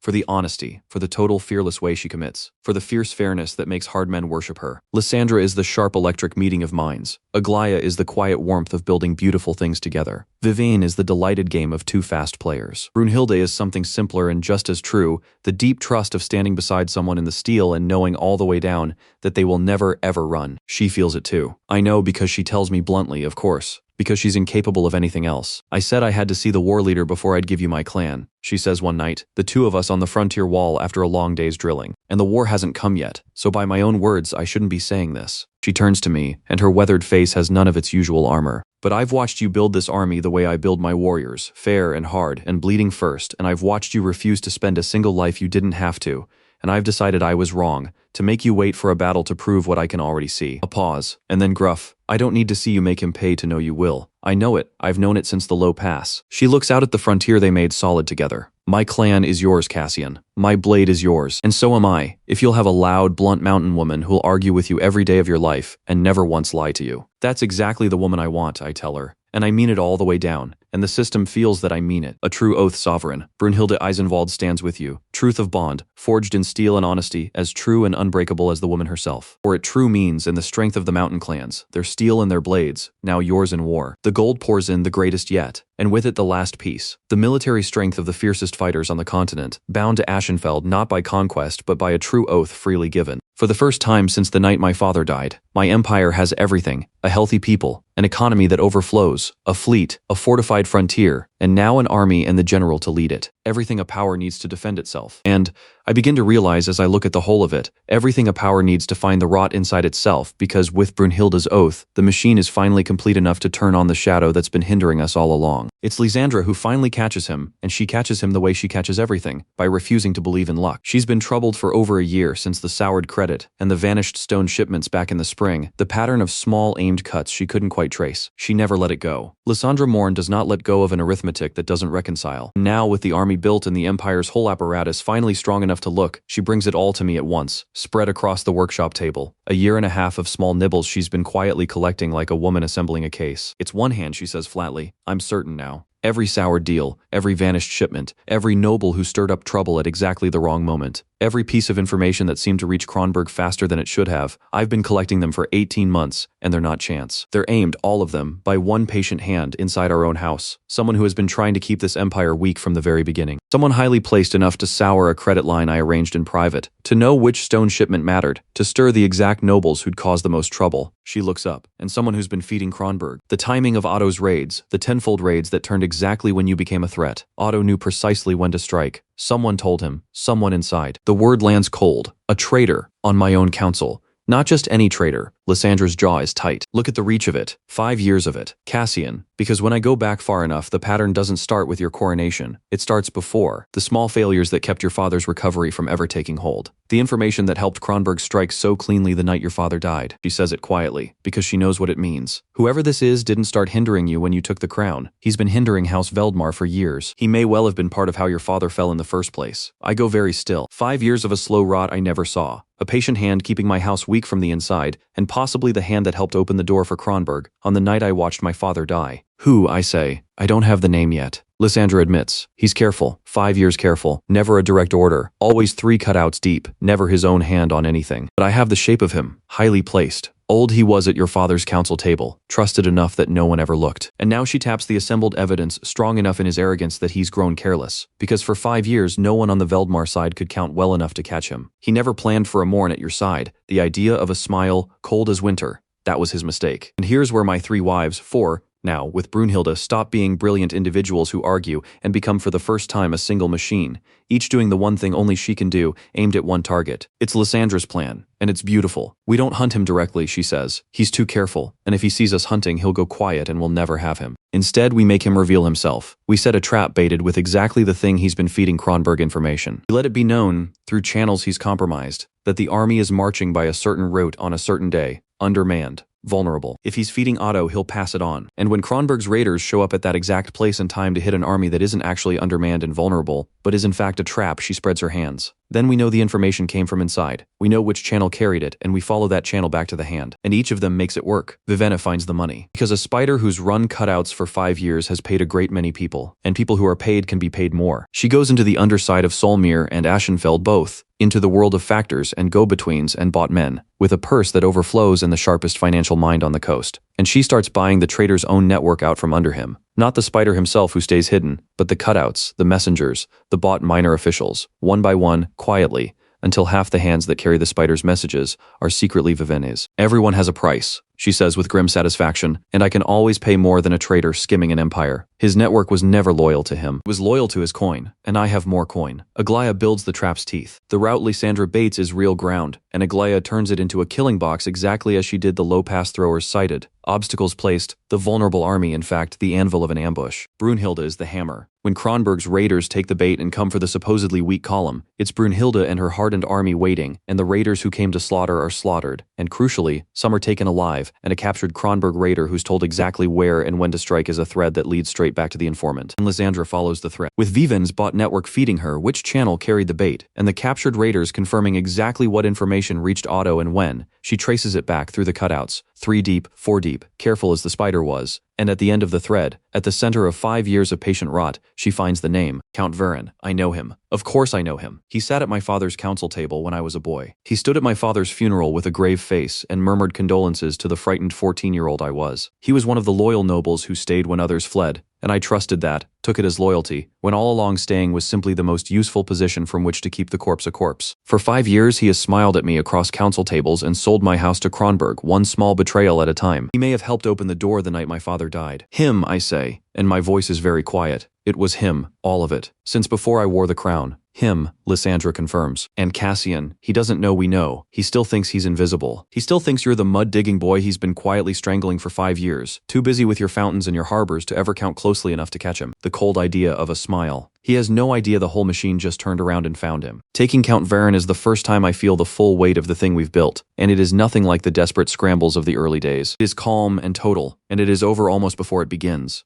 I don't storm his estate. I don't need to. Brunhilde's soldiers, my soldiers, professional and disciplined and loyal, simply surround it, quietly, in the night, so there is no fight to be had. Viven's bot network has already peeled away every man Varen might have called on, so when he wakes to find the army at his gates he has no one. The hirelings and cutouts he'd have summoned are all, unknown to him, working for me now. Lysandra's evidence is already assembled, complete, airtight, 5 years of it, documented, undeniable, ready to be laid before the assembled nobles so that no one can call this a young emperor's tyranny. And Aglaya. Aglaya has quietly seen to it that the walls Varen might have hidden behind, the escape routes a careful man keeps, are all closed. He is a spider who spent 5 years spinning an invisible web, and he wakes one morning to find that every strand of it has been cut, every fly he'd bought turned against him, every exit sealed, and the boy he thought he was strangling standing in his hall with the whole assembled power of a reborn empire at his back. I want to see his face when he understands, and I do. I face him in his own great hall, before the assembled nobles of Ashenfeld, the same nobles who once clapped their soft, insulting applause at my ruthless coronation, summoned now to witness. Count Varen is brought before me, and he tries, at first the only thing left to a man like him. Denial. Outrage. The wounded dignity of a loyal servant falsely accused. This is monstrous, he says, drawing himself up. I served your father faithfully, boy. I stayed when others fled, and this is my reward, dragged before a mob on the word of a disgraced counting woman and a mountain savage, Count Varen. I don't raise my voice. I've learned that the quiet voice is the one that carries when everyone has gone silent to listen, and the whole hall has gone silent. For 5 years you have believed I was the boy you were strangling. Too busy with mud and lamps to count. Too grieved and too green to ever look up and see the hand around my throat. I let that sit. You were right, for a while. In the beginning I couldn't see you. I was 14 and my father was dead and I didn't know how to count the rot.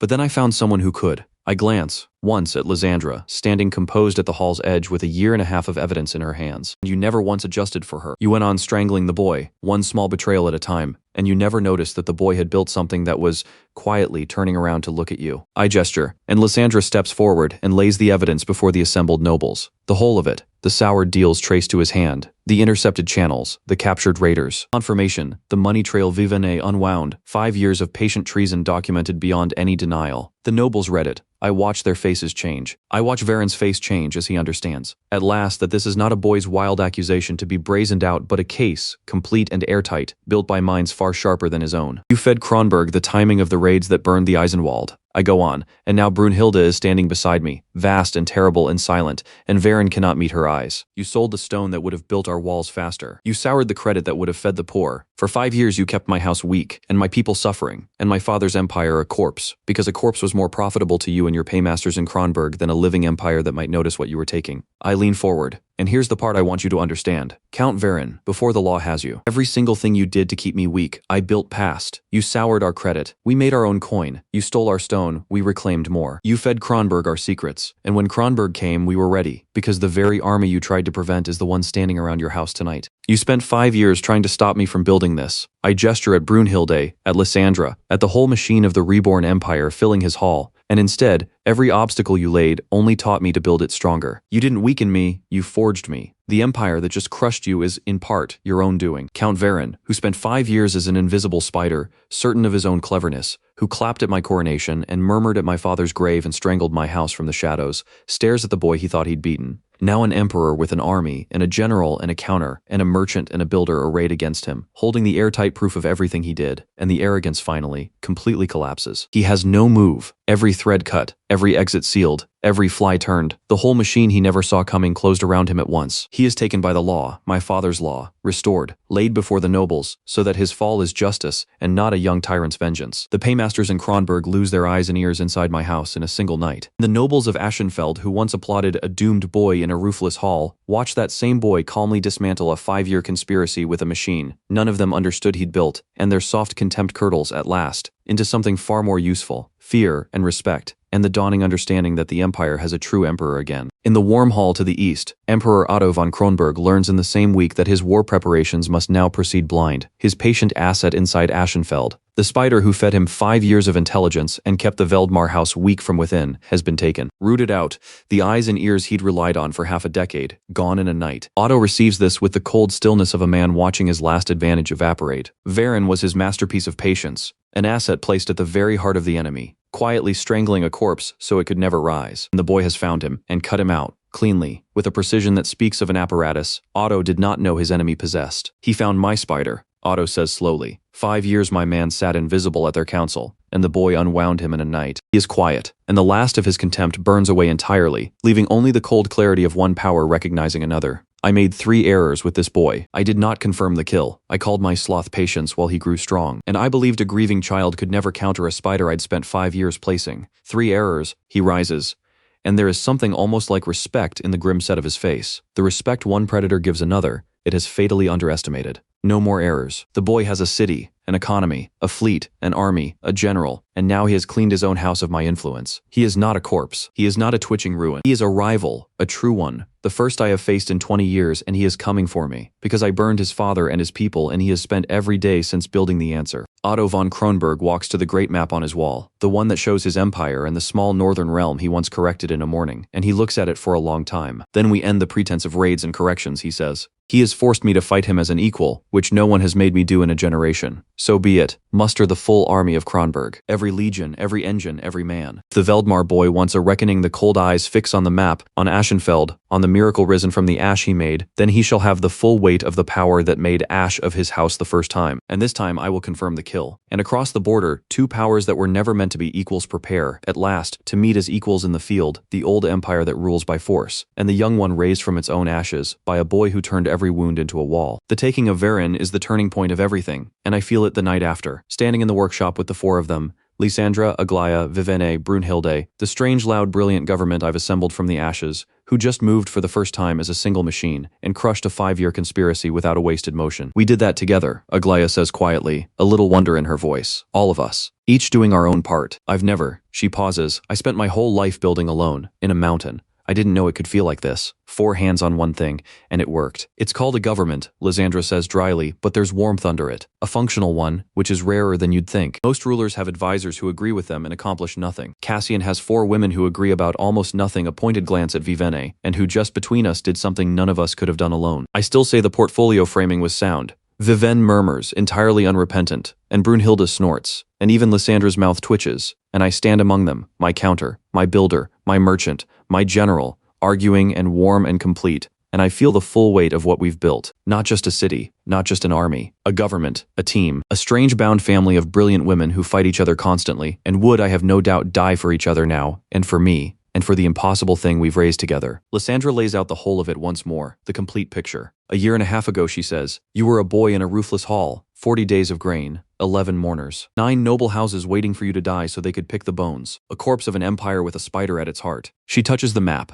city, frontier, harbor, army, all of it. Now, a healthy, thriving people who adore you, an economy that overflows, a fleet on the sea, an army led by the finest general on the continent, a frontier of iron, a court cleansed of treason, and 9 noble houses who applauded your funeral, now terrified of the emperor who dismantled a 5-year conspiracy in a single night. She looks up at me. The despised heir is gone, Cassian. In his place is an emperor stronger than any single power on this coast. We've done it. We've truly done it, before and after. A boy the whole world wrote off in a roofless hall with an iron crown. And now an emperor with a city, an economy, a fleet, an army, and a cleansed house, feared and loved and strong. The corpse has not just risen, it has become a power. But that night, going over the whole of it, I feel the one thing still missing, and it's Aglaya, of all of them, who names it. We've built everything a state needs to fight, she says, looking at the map of the strong, thriving, war-ready empire. Walls, engines, army, fleet, and everything it needs to make money, mint, trade, harbor, and everything it needs to survive water, food, health. She pauses, her builder's eye seeing the gap the way she sees a missing keystone. But Cassian, what holds all of this together when the war is over, when there's no enemy at the gate to unite everyone? A city this size, this rich, this fast grown, It needs more than walls and coin and soldiers. It needs law that everyone trusts. It needs healers for when the sickness comes back, as it always does. It needs schools, so the next generation can run the mint and the forges and the harbor we built. It needs, she searches for the word, the soft things. Things that don't fight and don't earn, but without which a great city rots from the inside, no matter how strong its walls. We've built the body and the sword, we haven't built the soul. And an empire with no soul doesn't last. However strong, it just becomes another Kronberg, ruling by force until force fails. She's right.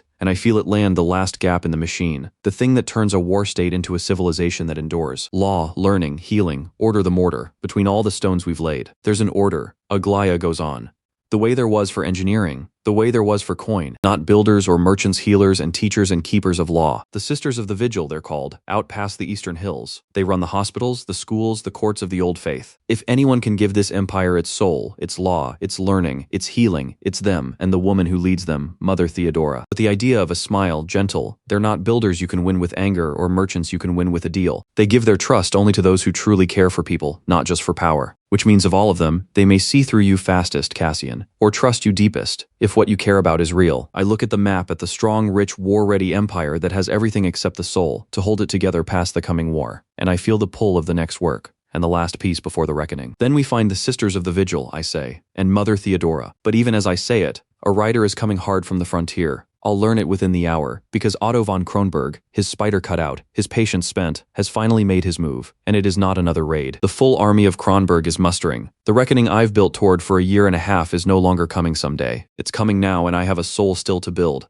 and a war I can no longer postpone, arriving at the same terrible moment. The war is coming, but it is not coming tomorrow. That's the thing I have to make my war council understand. In the days after the rider brings word of Kronberg's muster, Brunhilde wants to march north at once, to meet Otto at the border, and every instinct in her honest fighting heart strains toward it. But Lysandra, cool as ever, lays out the arithmetic of it, and the arithmetic says wait a little. Mustering the full army of an empire is not a thing you do in a week, she says. Otto has to call his legions from across his territory, provision them, move them to the frontier. That's a season's work, at least likely more, with winter closing the roads soon. He'll come in the spring, when the ground is hard enough to move an army and the campaigning season opens. We have the winter. She looks at me, and I'd counsel using it. Marching to meet him now, in winter, half ready on his timetable is how you lose. Let him come to us in spring, across ground we choose, against a frontier we've spent the winter making even stronger. We have one season, Cassian, use it well. One season. And Aglaia's words are still in my ears. The empire has a body and a sword and a heart, but no soul, no law and learning and healing to hold it together past the war. So I make a decision that Brunhilde thinks is madness and Lysandra, after a moment, thinks is wisdom. I spend the winter before the war, not only sharpening the sword, but building the soul. Because an empire that wins a war and then rots from within has won nothing. And because I don't say this part aloud, but I feel it, I want there to be something worth saving when the killing is done. Not just walls. A civilization, which means the Sisters of the Vigil and Mother Theodora. The Sisters of the Vigil keep a great abbey out past the eastern hills, and it is unlike any place I've been in this whole long endeavor. The mountain of the builder mechanics hummed with machinery. Salmir roared with money. The Eisenwald fortress rang with steel. The Abbey of the Vigil is quiet, but it is not the quiet of emptiness. It is the quiet of a place where a great deal of good work is being done carefully. Hospitals clean and orderly where the sick are tended. Schools where children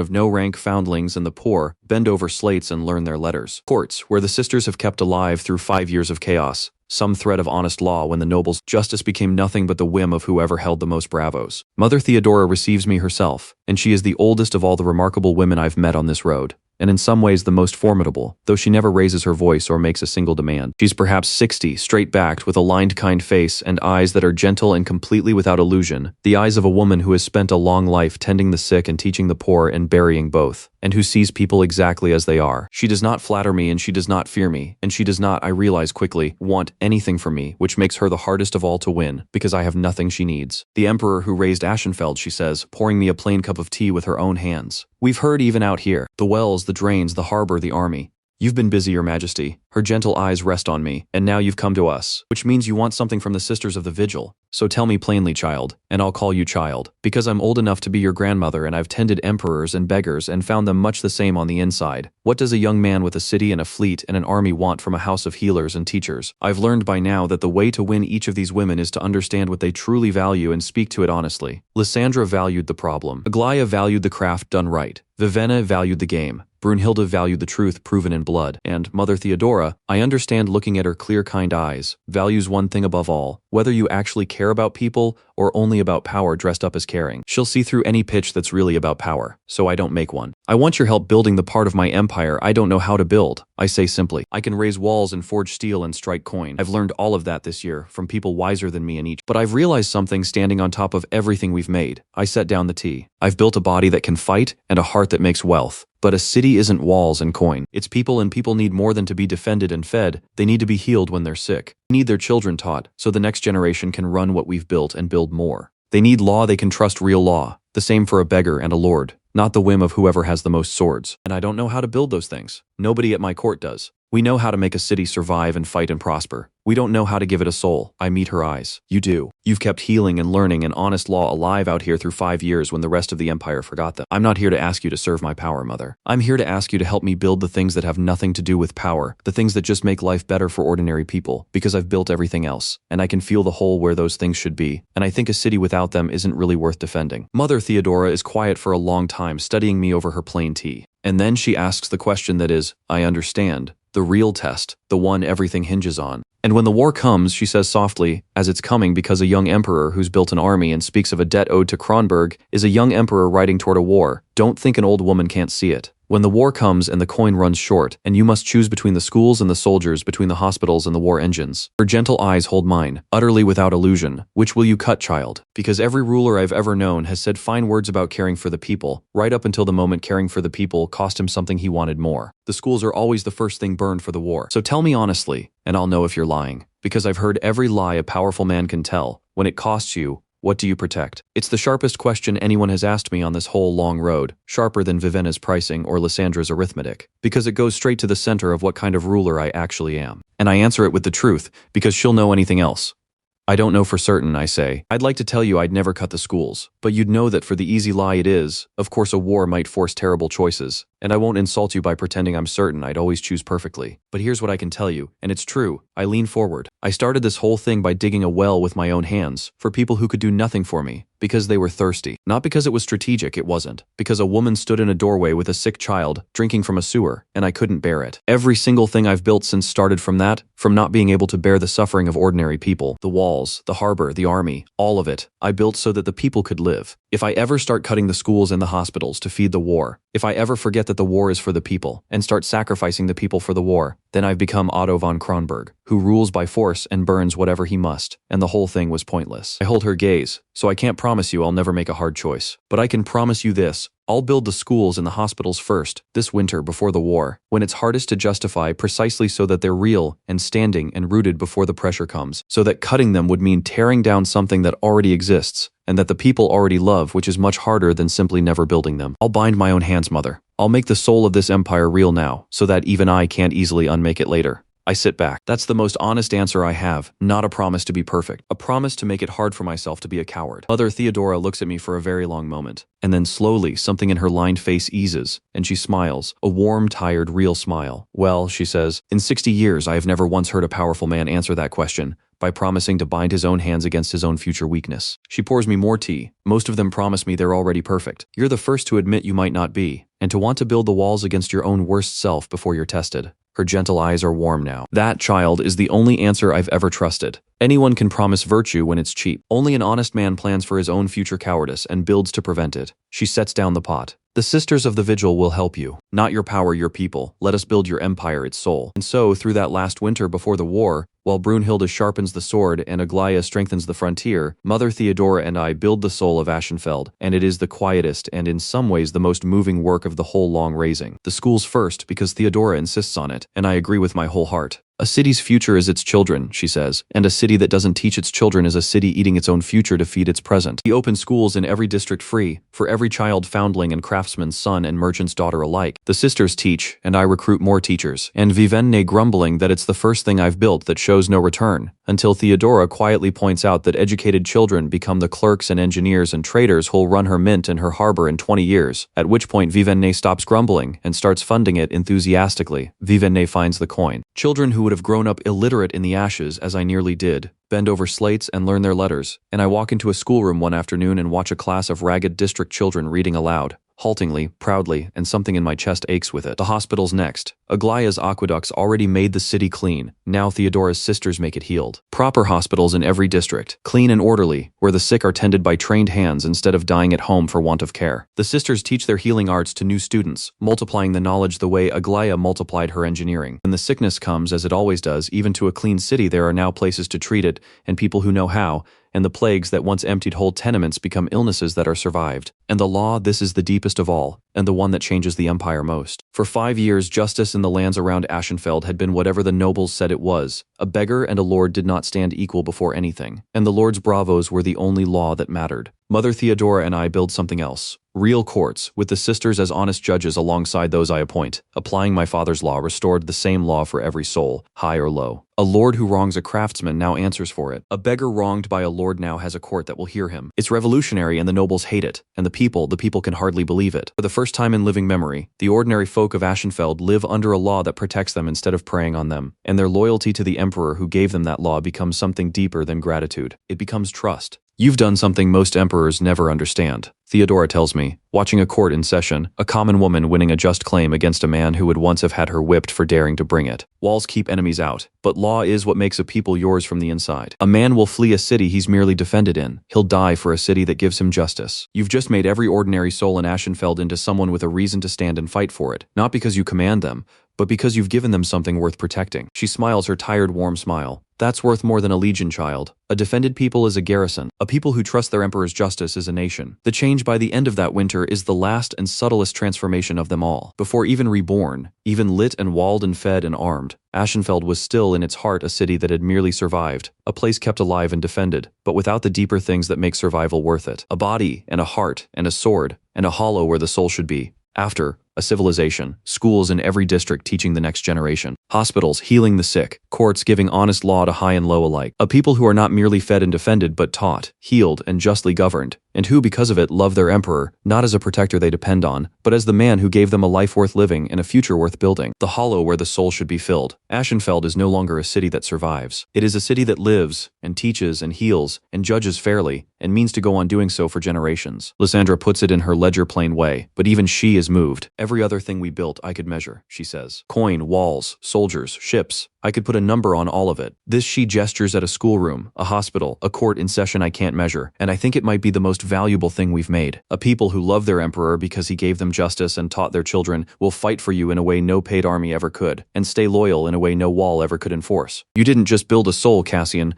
You built the thing that will hold everything else together when the war comes and after. A pause. Mother, Theodora was right. A defended people is a garrison. What you have now is a nation. And Mother Theodora, the marriage, when it comes, is unlike all the others. Because it is the oath of an old wise woman who has no need of a young emperor, and gives herself not out of the meeting of minds or the joy of building or the truth proven in blood, but out of something quieter and deeper, the recognition that this young man's care for ordinary people is real, and that binding herself and her sisters, work to his will, let that care reach further than the abbey ever could. She marries me the way she does everything, with clear-eyed purpose and warmth to make the good work larger. It's the least romantic of my oaths and one of the truest. The bond of two people who both genuinely want to make ordinary lives better and can do it best together. A true oath, Sovereign Theodora of the Vigil stands with you. Truth of bond, deep and clear, the bond of shared purpose, freely given by one who wants nothing from you but the good you can do together. For it, true means, and the soul of your empire, its law, its learning, its healing, and the deep loyalty of a people justly governed. The gold pours in, but as with Theodora herself, the gold is the least of it. What she's brought is the thing that makes all the rest endure, the loyalty of a whole people, bound to me now not by fear or dependence, but by justice and gratitude and trust. There's a moment, near the end of that winter, that I keep a breathing space before the storm.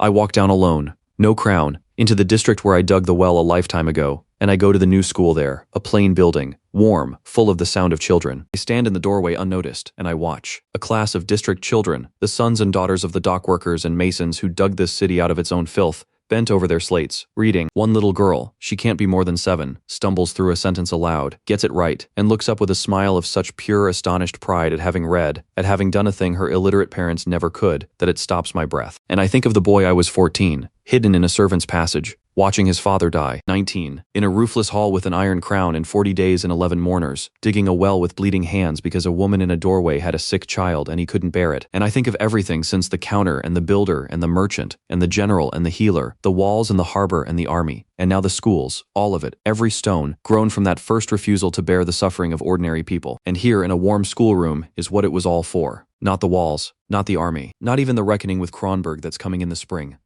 A district child whose parents drank from a sewer 2 years ago, reading a sentence aloud with pride, safe and fed and healed and taught, with a future her parents never dreamed of. This is what a boy digs a well for. This is the whole point of everything. I stand in the doorway with my eyes stinging, unnoticed, tired, and full, and I let myself feel it, just for a moment. We didn't just save these people, we gave them a life worth living. And whatever comes in the spring, whatever the war costs, however the reckoning falls, this exists now. This warm room, and this reading child, and this living city, and it exists because a boy with nothing refused to look away. It's enough. Whatever happens next, this was worth it. Then I wipe my eyes, and I turn back toward the palace, toward the war councils and the coming storm, because the spring is coming, and Otto von Kronberg is coming with it, and the debt I've built toward for 2 years is nearly due. In the warm, bright hall to the east, Emperor Otto von Kronberg finishes mustering his legions for the spring, and receives the final accounting of what his enemy has become. And this time there is no contempt left in him at all. Only the cold respect of one power measuring another. And beneath it, something he has not felt in 20 years. The first faint touch of doubt. The reports are complete now. The boy has not merely a city and an army. He has a nation, a people who adore him, who are healed and taught and justly governed, who will fight for him not as conscripts but as citizens defending a life worth living. He has a fleet, a fortified frontier, an economy that overflows, a general who is the finest on the continent, and a court cleansed of Kronberg's influence. In 2 years from a corpse Otto made in a single morning, the boy has built a power that will not break the way Otto assumed all young things break. I have never in my life so badly misjudged an enemy, Otto says,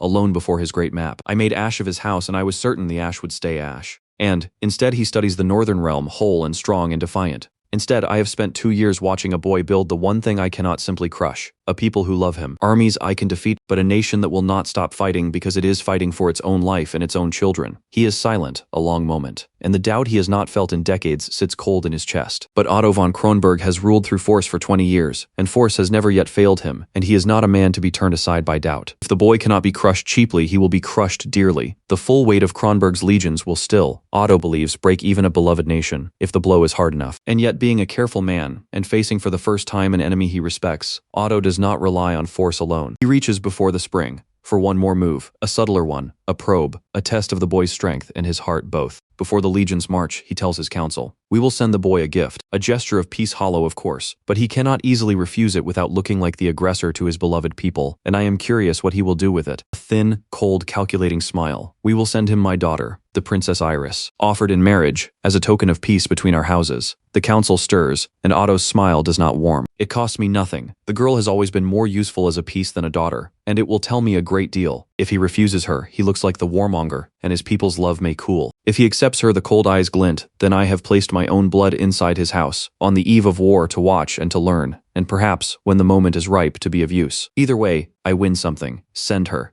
Let us see what the well-digging emperor does when I place a daughter of Kronberg at his very hearth." And so, as the last winter before the reckoning turns toward spring, a carriage bearing the Princess Iris of Kronberg, daughter of the man who burned Aschenfeld and killed Cassian's father, sets out on the long road toward the reborn city, carrying with her a question that even Otto cannot fully answer. Is she a gift, a spy, a test, a trap, or something none of them yet foresee? The word reaches me in the war council, and the room goes silent when the messenger reads it out. Otto von Kronberg, on the eve of war, offers peace, and his daughter, the Princess Iris, in marriage, as the token of it. Brunhilde is the first to speak, and she's furious. It's a trap, obviously. He burns your father, musters his army, and now sends you his daughter. It's a spy at your hearth or a knife in your bed, and either way, the answer is no. The answer may not be that simple, Lysandra says slowly, and I can see her already turning it over. All the angles. Refuse her, and Otto tells the world the young emperor spurned a hand of peace, makes you the aggressor, cools your people's love for you just before the war. Accept her, and you take a Kronberg spy into your house on the eve of battle. He's built it so that both answers cost you something. It's clever. It's very clever. She looks at me. And there's the other thing none of us can measure. She's a person, this princess a daughter used as a game piece by the man who burned your city. What she actually is, what she actually wants, whether she's her father's willing spy or his unwilling pawn, we don't know. And that unknown could be the most dangerous thing of all. Or, she trails off because even Lysandra can't finish that sentence. I sit at the head of the council, and I think about the daughter of the man who laughed on my father's steps, riding toward me on the eve of the reckoning I've built, 2 years to deliver, carrying a question no one can answer. Prepare quarters for her, I say quietly. We don't refuse her. Otto's right that refusing plays into his hands.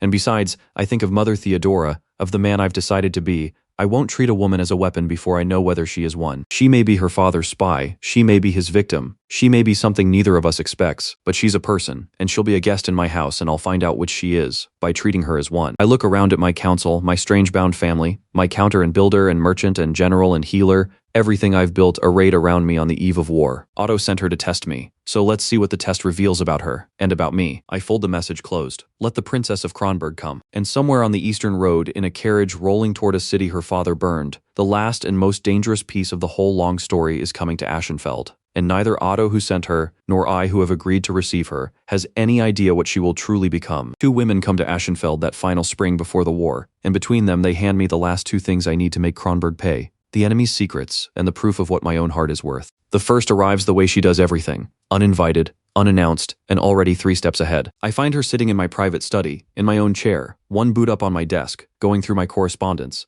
on an evening when the entire palace guard would swear no one had entered. She's perhaps 30, lean and dark and sharp-edged, dressed in nothing that would catch an eye in a crowd, with quick amused eyes and a knife she's using to clean her nails that I have absolutely no doubt she could put through my throat before the guards outside the door finish turning around. Your security is terrible, Roxana says. By way of introduction, not taking her boot off my desk, I've been in your palace for 3 hours. I've read your war council's minutes, your treasury figures, and 2 rather sweet letters from the builder woman. If I were working for Kronberg, you'd be dead, and so would your pretty little war. She flips the knife closed. Fortunately for you, I'm not working for Kronberg. I'm not working for anyone at the moment, which is why I'm here. I'm told you're going to war with the biggest empire on the continent, and I'm told you don't have anyone who does what I do, which means you're going to war blind, which means you're going to lose. She finally takes her boot down and leans forward. I'm Roxana. I find things out. I have found things out for half the powers on this coast, and I'm the best there is, and I don't come cheap, and you need me more than anyone has ever needed me in my life. So let's talk. There's no long dance of trust with Roxana, and I quickly understand there doesn't need to be one. She's not Lysandra, agonizing over whether to believe in me. She's not Brunhilde, needing to see my worth proven in blood. Roxana is a professional, and she deals in a currency simpler than loyalty: the job. She tells me plainly what she is: a spy, a knife, a woman who has sold her considerable talents to whoever paid, with no particular loyalty to any of them, and she tells me plainly why she's come to me instead of selling me out to Otto, and her reason is refreshingly honest. Because you're the interesting bet, she says, when I ask. Otto's going to win the boring way. Big empire crushes small one. The story writes itself. I've seen it 100 times. There's no craft in it. But you, she looks at me with those quick amused eyes, you're the corpse that stood up. 2 years, from ash to this. If you actually take down Kronberg, it'll be the greatest upset this continent has seen in a generation. And I want to be the one who made it possible, because that's a job worth doing. Also, she adds, with a thin grin, Otto's people tried to have me killed once over a contract, and I hold a grudge, and helping the boy who's going to make him bleed is a very satisfying way to collect on it. Loyalty's a story people tell to feel noble. I'll give you something better than loyalty. I'll give you competence, and a genuine desire to see Otto von Kronberg's face when it all falls apart. Point me at him. I do. And Roxana is exactly as advertised, the best there is. Within weeks, she's built me the thing I've lacked entirely: eyes. She goes into Kronberg herself, and sends her people, and comes back with the map of the enemy that no army can win without. Where Otto's legions are massing, and how many, which of his commanders are competent, and which are fools promoted for loyalty, where his supply lines run, and where they're thin, which of his vassal lords resent him and might waver. The state of his fortresses, the temper of his troops. She finds the weaknesses. Every power has them, she tells me. Even one as strong as Kronberg. You just have to know where to look, and looking is her art. An army is only as strong as the story it tells about itself, she says, laying out Otto's forces on Lysandra's map with a precision that makes even Lysandra impressed. Kronberg's story is that it's invincible, that it crushes and goes home, that no one stands against it. But I've been inside now, and I'll tell you a secret. They believe their own story too much. They're arrogant, top to bottom from Otto down to the newest legionary, because they've never lost. And arrogance is a weakness you can use, if you know how an enemy certain he can't lose doesn't plan for the ways he can. She and I work together the way I've worked with all of them. And with Roxana, it's the shared thrill of the dangerous game. 2 people who love the intricate risk of it. Mapping an enemy, planning the diversions and the misdirections that will blind Otto to my real intentions. It's not the meeting of minds I have with Lysandra, or the warmth I have with Aglaya. It's sharper and more dangerous. The bond of 2 people who find the same joy in the knife's edge, and when the oath comes, it comes from that, a professional respect that becomes something real. The recognition of 2 people who each finally found someone who plays the dangerous game as well as they do. A true oath sovereign. Roxana stands with you. Truth of bond, real, sharp, and clear-eyed. The trust of 2 who deal honestly in dangerous things. For it true means, in the eyes of the realm, the secrets of your enemy, the map of his every weakness. Not the deepest of my oaths, but true, and it brings the last military peace. I will not go to war blind. I will go knowing Otto's every strength and every weakness, while he knows almost nothing of mine. And then there's Iris. The carriage from Kronberg arrives, and the Princess Iris steps out of it into the courtyard of the city her father burned, and the whole court watches my wives, my council, everyone, because everyone knows what she is, the daughter of the man who killed my father, sent on the eve of war as a gift that is obviously a trap. She's young, my age, perhaps a little younger, and beautiful in the cold, composed way of someone raised in a court where feelings are weaknesses to be hidden. She holds herself perfectly. She gives away nothing. When she's presented to me, she curtsies with flawless correctness and says the flawless correct words of a peace token. And her eyes, I notice this, because I've learned to notice things, her eyes are carefully, deliberately empty. The eyes of someone who has learned to show absolutely nothing because showing something has always cost her. And here's where I make my mistake, and the system teaches me the deepest lesson it has ever taught me. Because I look at Iris, daughter of Otto von Kronberg, and I feel the old cold thing rise in me. The laughter on my father's steps, 5 years of a corpse, the debt I've built 2 years to pay. And a part of me, the part that has learned to solve everything as a sum, does a cold and ugly calculation. She is a piece. Otto sent her as a piece, so I will use her as a piece. I will marry her, bind Otto's own daughter to me, a hostage, a humiliation, a weapon turned back on the man who sent it. The system pays for marriage. Marry the enemy's daughter, take the capital, and turn Otto's gambit against him. It's clever. It's cold. It's exactly the kind of arithmetic I'd have been proud of, once. And so within days of her arrival, I offer the Princess Iris marriage, framing it to my council as strategy, a way to seize Otto's game piece and turn it, and framing it to myself as the same. Iris accepts, of course. She has no choice. She was sent to be accepted or refused, a piece with no will of her own. She accepts with the same empty correctness she does everything. And we are married in a cold ceremony that is, on both our parts, pure calculation. And the system, which cannot be fooled, tells me exactly what that calculation is worth. A bond is formed. Iris of Kronberg stands with you. Truth of bond, 5%. This is a marriage of ice sovereign. You have taken her as a weapon against her father, and she has given herself as a piece with no choice. And there is no truth in it, only strategy on your side and resignation on hers. Hatred is not a bond. Calculation is not a bond. I do not pay for lies. And this oath, however useful you imagine it, is a lie. For it, almost nothing. The capital that flows in is a trickle, insulting, tiny, less than the smallest of my true oaths brought. And standing there, having just married the enemy's daughter for cold advantage, I feel the system's judgment land like a slap, because it is right, and it has just shown me, publicly, in front of my own court, exactly the thing I'd started to forget. This is what I've built the whole empire on. True bonds, real ones, freely given, truly meant. Lysandra, Aglaya, Vivenne, Brunhilde, Theodora, every stone of this empire was raised on the gold of a genuine connection, freely chosen. And the moment I tried to fake one, the moment I tried to use a person as a piece, the way Otto uses people, the way Kronberg rules, the system gave me nothing, because there was nothing there but cold arithmetic and a woman with no choice. It's the deepest lesson the system has ever taught me, and it teaches it at the worst and most public moment. You cannot build anything real on a lie. The whole point of everything you've made is that it was true. Become Otto, use people as pieces, and you get 5% and a hollow throne. I look at Iris, my new wife, standing there with her carefully empty eyes, and I understand that I've wronged her. Not because the marriage is strategically foolish, but because I've done to her exactly what her father did. Treated her as a thing to be used, a piece in a game rather than a person. I've become, for one cold calculating moment, the very thing I've spent 2 years building an empire to destroy. And so I do the thing the system is really teaching me to do. I stop treating her as a piece, and I try instead to see the person. It's not a grand romance, and it doesn't happen fast, and I won't pretend it does. But over the last weeks of that spring, in the quiet spaces between war councils, I do something no one has ever done for Iris of Kronberg. I ask her who she actually is, and I listen to the answer. And the answer breaks my heart a little and reframes everything. Because Iris is not her father's willing spy. Iris is her father's victim as much as I ever was in her own way. She grew up in that cold Kronberg court as a game piece from birth, valued only for the marriages and alliances her body could purchase. Never once asked what she wanted. Never once treated as anything but an asset on Otto's ledger. She watched her father rule through fear and cruelty her whole life. She watched him burn cities and call it correction. And she hated it, hated what he was, hated what her family's power was built on, hated being a piece in his games. But she was powerless, a daughter in a court that valued daughters only as coin, with no way to be anything but what he made her. You think I don't know what he did to your city, she says? One evening when the careful emptiness finally cracks, and something real comes through bitterness and shame and a grief that mirrors my own. You think I don't know he killed your father, burned your people and laughed about it? I grew up with that. I grew up watching him do it to others and knowing he'd do it to me too. In his way, sell me to whatever alliance served him, a womb with a crown, and never once ask if I minded. He sent me here as a piece, Cassian. A gift that's really a spy or a hostage or a trap. I know exactly what I am to him.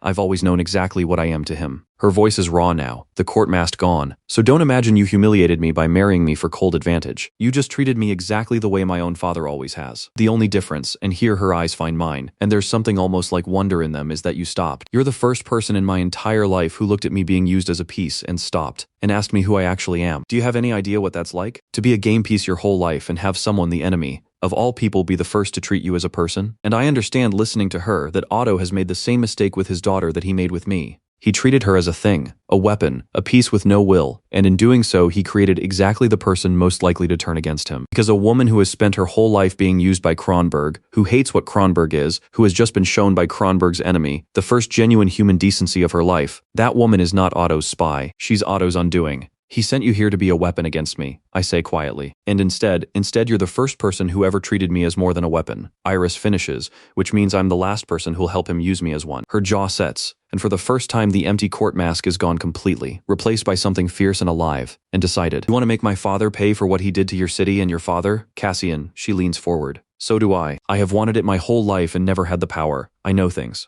I grew up in that court. I know his commanders, his fortresses, his plans, the way he thinks, the weaknesses he hides even from his own generals. I know the things Roxana's spies can only guess at, because I lived inside them. She holds my gaze. He gave me to you as a weapon. Let me be one his. Turned against him. Let me give you everything I know. Not because you married me for advantage, but because you're the first person who ever saw me, and because I have hated what my father is, since I was old enough to understand it. And because this is the only chance I will ever have to make it mean something. What Iris gives me over those last spring weeks changes the war from a desperate gamble into something I can actually win. Roxana's spies gave me the outside of Kronberg, the numbers, the positions, the visible weaknesses. But Iris gives me the inside, the things only someone raised in that court could know, how Otto actually thinks. The difference between his real plans and the feints he lets his own commanders believe. Which of his vassals secretly despise him and could be turned. The hidden weakness in his fortress capital. The arrogant blind spots of a man who has never lost and cannot imagine losing. She and Roxana, together the professional spy and the insider princess, build me a picture of my enemy so complete that for the first time I look at the war and see not a desperate defense but a winnable campaign. And somewhere in those weeks of working together, of her handing me the keys to her father's destruction and me treating her, every day, as the person no one else ever had, the 5% becomes something else. It's not sudden and it's not a grand passion.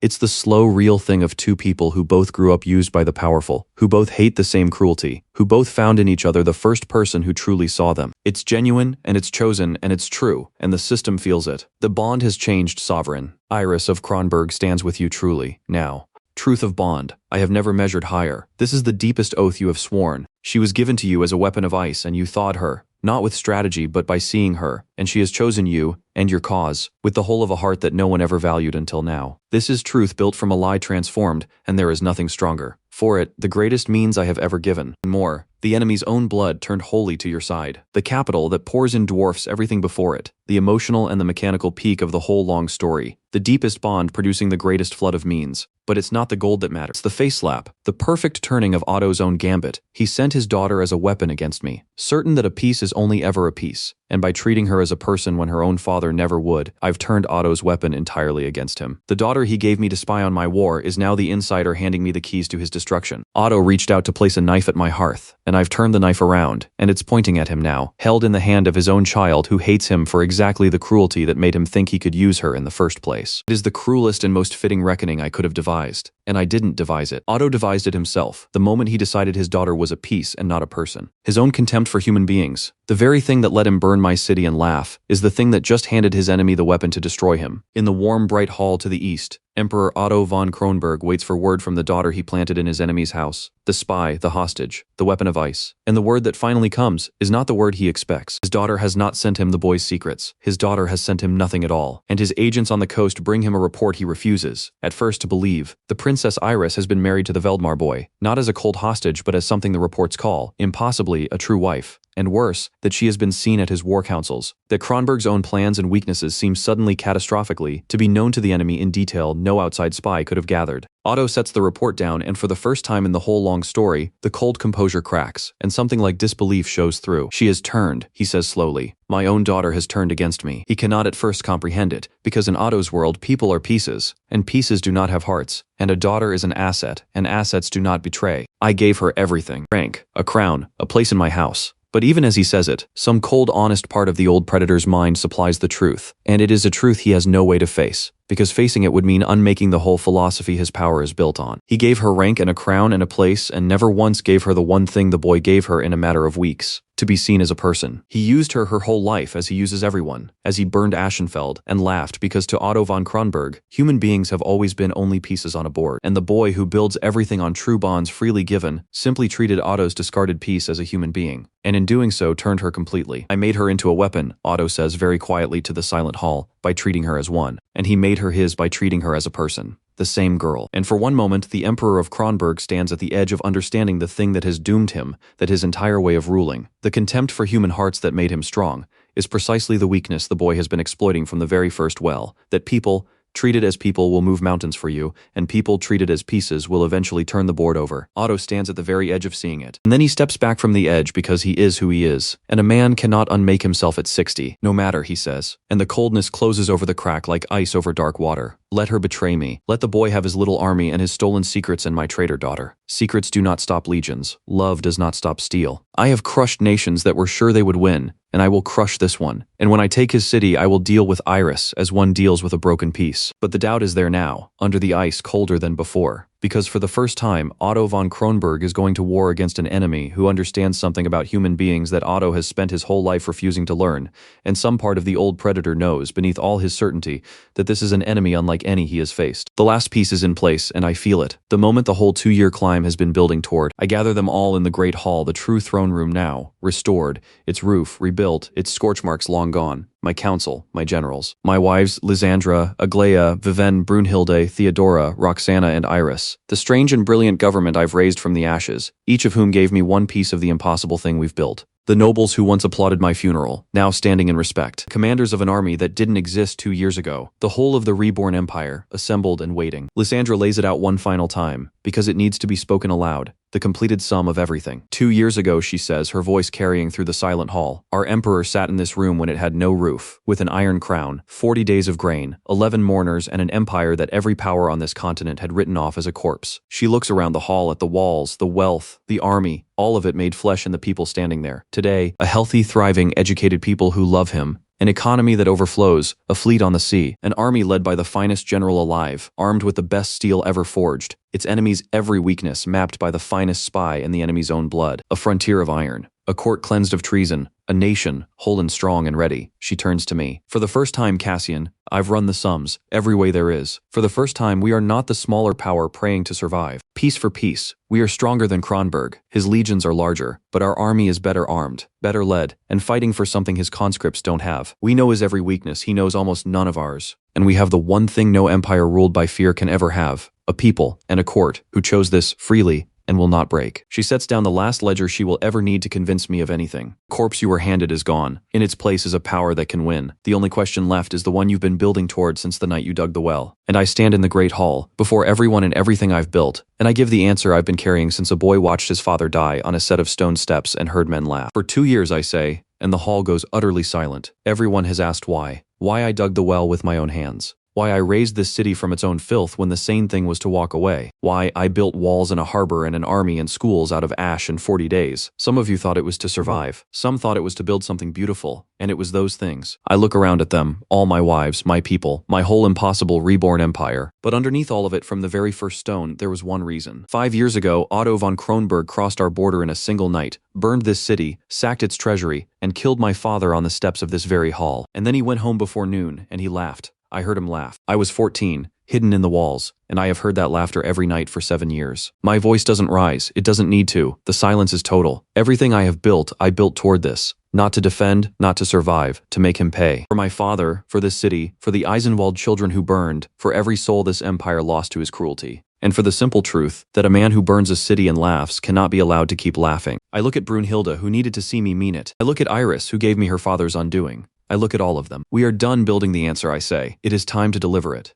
We do not wait for Otto to march on us. We do not fight this war on our own soil, among our own people, in the city we bled to raise. We take it to him. We march on Kronberg. We meet the power that made a corpse of us, on its own ground, with everything we have become, and we make Otto von Kronberg answer, at last, for what he did on those steps. I draw the sword at my side, the first time I've ever done such a thing in this hall, and the steel catches the light. Not defense, not survival, reckoning. We march on Kronberg, and we make him pay. The hall erupts. Not the soft insulting applause of my coronation, but a roar, an army and a court and a nation that chose this, thundering their answer back at me, and I stand in the great hall with the sword in my hand, and my strange brilliant family around me, and 2 years of impossible work made flesh, and I feel the debt I've carried since I was 14 finally turning from something I build toward into something I am about to collect. We march on Kronberg. The reckoning has come. We march on Kronberg in the first hard days of spring, and the army that leaves Aschenfeld is nothing like the army that could have left it a year ago, because it is not really an army at all. It is everything we built, moving as one thing. I ride at its head, but I am under no illusion that I am winning this war. 7 people are winning this war, each of them the master of one piece of it. And my only real job, the job I've learned across 2 years of standing between brilliant women, is to hold them together and aim them at the same target. The reckoning that rides north with me is not my genius. It is the sum of theirs. Roxana rides ahead of everyone, unseen. Her network has mapped every mile of the road, every Kronberg garrison, every scout screen, and more than mapped them, she's blinded them. Where Otto's eyes should be watching our approach, they see what Roxana wants them to see. False reports of our numbers, phantom columns marching on roads we'll never take. A picture of our army painted entirely by the woman who deals in lies. Otto musters to meet a force half our real size, coming from the wrong direction. An enemy's greatest weakness, Roxana had said, is what he's certain he knows. So I let him stay certain of all the wrong things. And Iris rides beside me, and what she knows turns Roxana's blinding into something lethal. Because Iris grew up inside Otto's mind, and she knows not just where his forces are, but how he'll think, which feint he'll believe because it flatters his contempt for us, which of his commanders he'll trust, and which he keeps on a short leash, the exact shape of the arrogance that has never once let him imagine losing. He'll expect you to come cautiously, she tells me, and Lysandra over the maps each night, because he thinks you're a builder, a defender, a boy who digs wells. He cannot conceive that you'd march boldly at Kronberg itself. So his whole disposition is built to crush a timid enemy creeping toward his border. Come at him boldly, faster and harder than a cautious man ever would. And his own certainty becomes the trap. He's arranged his forces to defeat the enemy he imagines, be the enemy he can't imagine. Campaign that follows is Lysandra's masterpiece, and it is a thing of terrible beauty. She takes what Roxana blinds and what Iris predicts, and what Aglaya and Brunhilde and Viviane can each do, and she builds a war the way she once built a pyramid out of a dead city, in the correct order, each piece making the next possible. She does not try to win by matching Otto's larger legions head-on. That's the brute force battle Otto wants, the one his numbers would win. Instead, she wins the way I've won everything, by refusing to fight the fight the enemy expects and fighting a smarter one instead. Viviane's contribution comes first, and it's one no one but her would have thought to make. She doesn't just supply our army, she starves Otto's. With her coast-wide web of trade and her bottomless purse, she quietly buys up the grain and fodder along Kronberg's supply routes before Otto's quartermasters can, corners the markets his legions depend on, and pays Kronberg's own contractors better than Otto does to simply fail to deliver. An army marches on its stomach, and Viviane, who taught me that money is a weapon, turns Otto's supply lines into a slow strangulation. He has more soldiers, she says, with grim satisfaction, and I have more money, and money feeds soldiers. Let's see how invincible his legions feel when the bread stops coming and the fodder's all been bought out from under them by a merchant they've never heard of. Then the sea. Viviane's fleet, the warships Aglaya insisted we build, that I once watched grow on the slipways, sails up Kronberg's coast and does to Otto's flank what Otto once did to my city, strikes where he thought he was safe, not to burn and terrorize. On my order, never that. I will not become him, but to seize his ports, cut his coastal supply, and land Brunhilde's fastest troops far behind his frontier, where his whole ponderous defense faces the wrong way. Otto arranged his legions to meet an army crawling at his border. He wakes to find warships at his coast and soldiers in his rear, and the great disposition he built to crush a timid enemy is suddenly facing the wrong direction entirely. And then Brunhilde and the steel. When the armies finally meet, and they must meet in the end, steel against steel, it is on ground. Lysandra chose and Iris predicted, and Aglaya has already turned into a killing field. Brunhilde's army is smaller than Otto's, but every soldier in it carries the best steel ever forged, drilled by the fiercest warriors on the continent, fighting for a nation they chose. And Aglaya's engines, the mountain throwers, ranged and sighted over days on the ground where Iris swore Otto would commit his main force, break the Kronberg legions before they ever close, exactly as they broke the raiding column in the low pass, but on the scale of a war. I watched the great battle from the height where Lysandra placed our command, and I watched 2 years of work become a single machine. Roxana's blinding, so Otto committed his main strength to the wrong ground. Iris's prediction, so we knew he would. Viviane's strangulation, so his legions came to the field already hungry and half-supplied. Aglaya's engines breaking their arrogant advance from a sky they couldn't answer. Brunhilde's hardened army, hitting the broken formations like the hammer she is. And behind all of it, Theodora's nation, because our soldiers fight and do not break, hold when frightened men would run, because they are not conscripts dying for a tyrant, but citizens fighting for the city that gave them justice and their children's schools. And that difference on a battlefield is worth more than a legion. It is not a fair fight in the end, and it isn't meant to be. Otto has more men. I have 7 geniuses and a nation, and Otto has only his legions and his certainty, and Lysandra has arranged it so that every advantage Otto holds is turned useless, and every strength we have is brought to bear at once. The larger army, outthought at every turn, blinded, starved, struck from behind and shattered by engines it can't reach, breaks. Not through my brilliance in the moment, I am no great warrior, and I know it, but because 2 years ago I began binding to myself the people who together could build exactly this. In the field headquarters of Kronberg, Emperor Otto von Kronberg watches the impossible happen, and cannot at first make his mind accept it. His legions, his invincible legions that have crushed every enemy for 20 years are breaking, not to a larger force. He still has the numbers.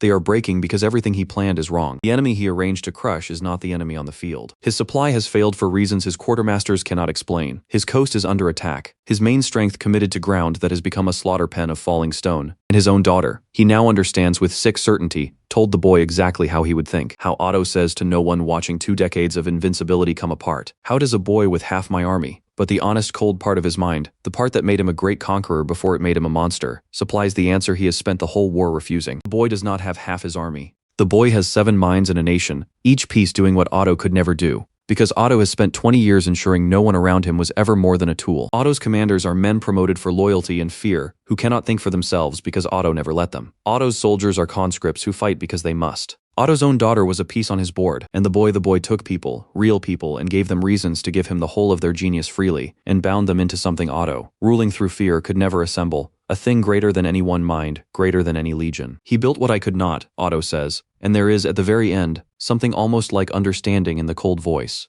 I ruled through fear, and fear gives you tools. He ruled through he cannot quite say the word through something else, and it gave him this. 7 masters, and a people who will not break, because they chose him. The old predator looks out at his shattering legions, at the reckoning 2 years in the building, and understands far too late the shape of his own doom, that the very thing that made him strong, the contempt for human hearts, the reduction of every person to a piece, is precisely the poverty that the boy exploited from the first well to the last battle. Otto made himself an empire of tools, and tools cannot love you. And an empire that cannot love you breaks the moment it's truly tested. The boy made himself an empire of the willing, and the willing move mountains. It is the lesson Otto might have learned at any point in 20 years and never did, because learning it would have meant becoming someone other than the man who burned Aschenfeld and laughed. And now the lesson has come for him with steel and stone and his own daughter's knowledge, and it is far too late to learn it. The Kronberg legions break, and their commanders surrender or flee, and by the campaign's end I stand before the fortress capital of Kronberg itself, the seat of the power that made a corpse of my city in a single morning 7 years ago and sent my father to his death on his own steps. Otto does not surrender. Iris told me he wouldn't. He'd rather burn than bend. It's the only thing I ever respected in him, and the thing that will kill him. His army is shattered, his supply gone, his capital surrounded by my forces and cut off by Vivenna's fleet, and still he holds his fortress and refuses to yield, because Otto von Kronberg has never in his life been made to answer to anyone, and he cannot conceive of beginning now. So I take the fortress, and here at the very end is the moment that matters most, not the taking but the choice, because I could do to Kronberg exactly what Kronberg did to me. I have the power now.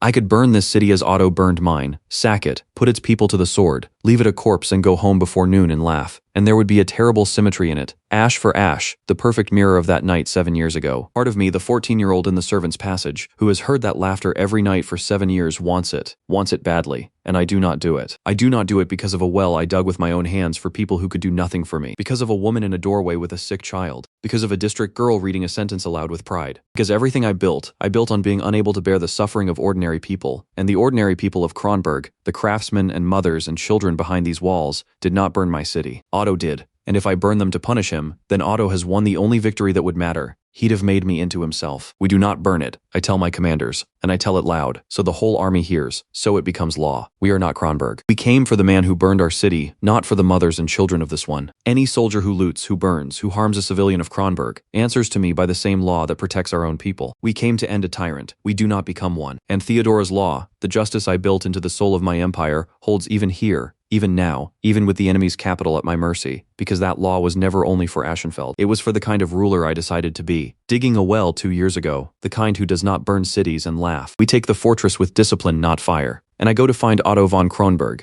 to collect at last the debt of 7 years. I find him in his great hall, a hall with all its roof, all its gold, everything my roofless hall lacked the night they crowned me on a corpse. He is not cowering. Whatever else he is, Otto von Kronberg is not a coward. He stands before his throne, an old man now that I see him close, the conqueror who once seemed all-powerful to a boy in a wall, and he watches me come with the cold composure he's worn his whole life, cracked at last but not broken. So, he says, the well-digger, Come to burn my city as I burned yours. His cold eyes measure me. Do it then. Ash for ash. It's what I would do. It's the only language power respects. No, I say, it isn't, and that's the difference between us, and it's why you lost. I stopped before him, the man who killed my father, who laughed on the steps, whose laughter I have carried for 7 years. I'm not going to burn your city, Otto. Your people didn't kill my father. You did. Your craftsmen and your mothers and your children are no more guilty of what you did than my people were guilty of anything. The night you burned them for the crime of bordering you. I will not punish them for your sins. I am not you. I hold his gaze. That's the thing you never understood, the thing that beat you. You thought power was only fear, only ash, only the strong doing what they will to the weak. And so you built an empire of tools and conscripts and pieces, and the moment it was truly tested, it broke, because nothing in it loved you. I built something else. I built an empire of people who chose it, and it did not break. You didn't lose to a bigger army, Otto. You lost to a better idea of what an empire is. You lost because I refused, from the very first stone, to be the kind of man you are. Otto von Kronberg looks at me for a long moment, and something moves in the cold old face. Not quite repentance, he is too much himself for that, but understanding. The understanding of a man who sees at the very end the exact shape of the thing that undid him and knows it is too late to have ever been otherwise. Perhaps, he says quietly, perhaps you're right, boy. Perhaps I built an empire that could not love me. A thin, cold, tired smile. But I built it high, and I ruled it long, and I regret nothing, not your father, not your city, not one stone of it. I am what I am. I will not repent to a boy who digs wells. He draws himself up, the old conqueror, unbroken even now. So if you will not burn my city and you will not have my repentance, then finish it. Emperor, I will not kneel, and I will not beg, and I will not become small at the end to please you. Do what you came to do. And here is the reckoning, 7 years in the coming. I do not cut him down where he stands. That would be Otto's justice, the strong killing as they please. I give him instead the thing he never gave my father, the thing he never gave anyone. I give him the law. Otto von Kronberg is taken, not murdered in his hall, but taken alive to answer before his own people and mine, before the assembled powers of the coast for what he did, for the burning of Aschenfeld, for the murder of my father, for a reign of conquest and cruelty that turned cities to ash and called it correction. He, who ruled his whole life by fear and force with no law above him, is made at last to stand beneath the one thing he never acknowledged, justice, the same for a tyrant as for any man. His empire is broken and its conquered lands freed. His power is ended utterly, and the man himself faces the reckoning of law, which is a colder and more complete defeat for a man like Otto than any sword, because a sword would make him a martyr, and the law makes him merely a criminal. Answerable like anyone, his lifelong pretense of being above all men ended in the most ordinary way there is.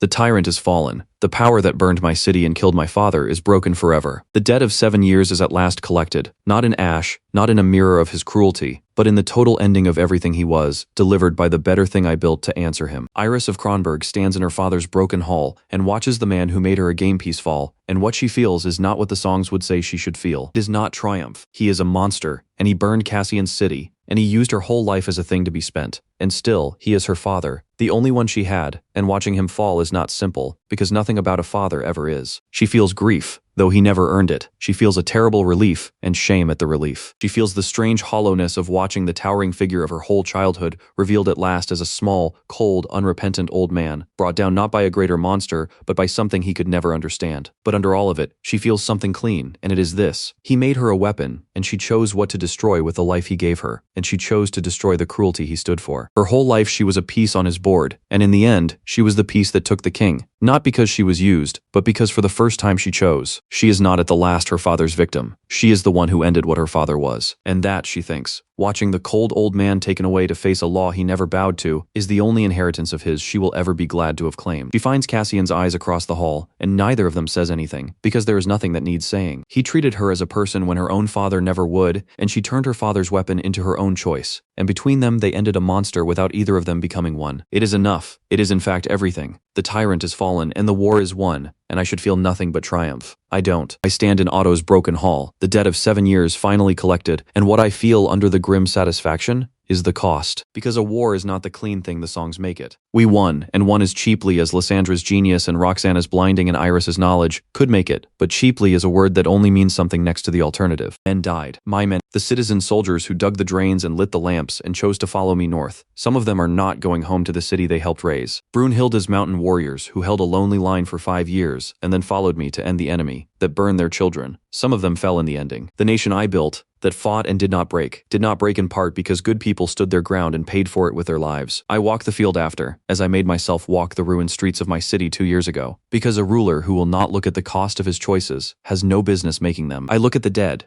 Ours and theirs both, because the Kronberg conscripts were people too. Men who fought because a tyrant made them, and their mothers will grieve them no less than ours will grieve our own. Otto is fallen, and it was necessary, and I would do it again. But I make myself feel the weight of what necessary cost, so that I never spend it lightly, so that I never become a man who can order a war and not feel the graves. Brunhilde finds me on the field, blood not her own, across her face grim. She has won the war she wanted, made Kronberg pay for her children, and she is not celebrating either. We won, she says quietly. You did what you swore. He's fallen, and my clan's children are avenged, and your father, and your city. A long pause as she looks out over the field, over the cost of it. But I've buried enough of my people to know that winning and grief aren't opposites. They come together. They always come together. She puts a hand on my shoulder. Warrior to warrior, feel it. You should feel it. The ones who'll dance in your streets when we come home, they can dance without counting the cost. And that's good. That's what we want it for. But you're the emperor. You have to carry the count. That's the price of the crown. Someone has to remember what it cost, so it's never spent for nothing. I carry the count. I stand on the field where the reckoning was won, tired all the way to my bones, the debt of 7 years collected, and the tyrant fallen and my city avenged, and I feel the terrible weight of the price, the graves on both sides, the cost of even a just and necessary war. Victory and grief come together, as Brunhilde said they always do. We won.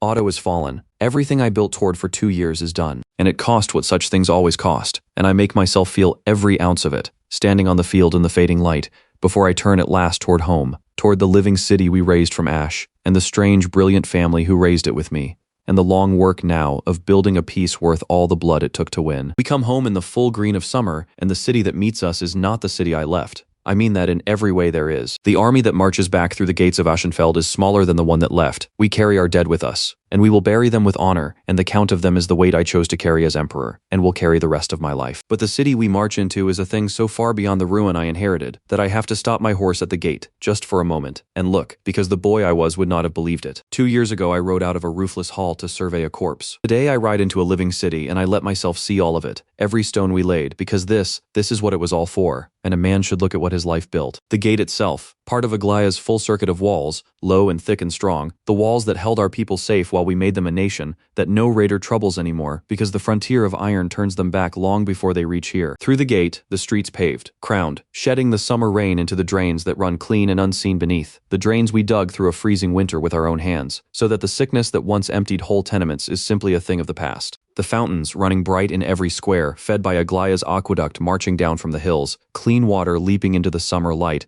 in the same square where I once dug a single well with bleeding hands, and 50 starving witnesses watched a dead boy prove that stones could be moved. I ride on, and the city unfolds like an answer to every despair of that first day. The market district roaring 3 stalls deep, the new coin ringing on 100 counters, traders from the coast and the northern interior haggling in a dozen tongues, where 2 years ago there was silence and dark and people barred behind their doors. The mint striking sound silver that the whole coast trusts. The forges, glowing, turning out the steel that armed us and now turns to plowshares and tools for a city at peace. Down toward the water, the harbor deep water docks where the world's ships come alongside, warehouses full, the shipyards launching hulls, our fleet riding at anchor in the calm water, Aglaya's breakwaters made, where 2 years ago 40 fishermen mourned their drowned sons on an empty shore. And woven through all of it, the things that came last and matter most, the schools, full of children bent over slates, the children of dockworkers and masons learning letters their parents never knew. Hospitals, clean and orderly, where the sick are healed instead of left to die. The courts, where a common woman can win a just claim against a lord, where the law is the same for beggar and noble alike. The soul of the city, the thing that makes all the rest worth defending. The people line the streets as we ride through, and they are not the worn-down ghosts of that first day. The woman in the doorway with the sick gray child, drinking from a sewer, looking at me with eyes worn past hope. They are fed and clean and healthy and safe, and theirs is the loudest welcome a returning army ever heard,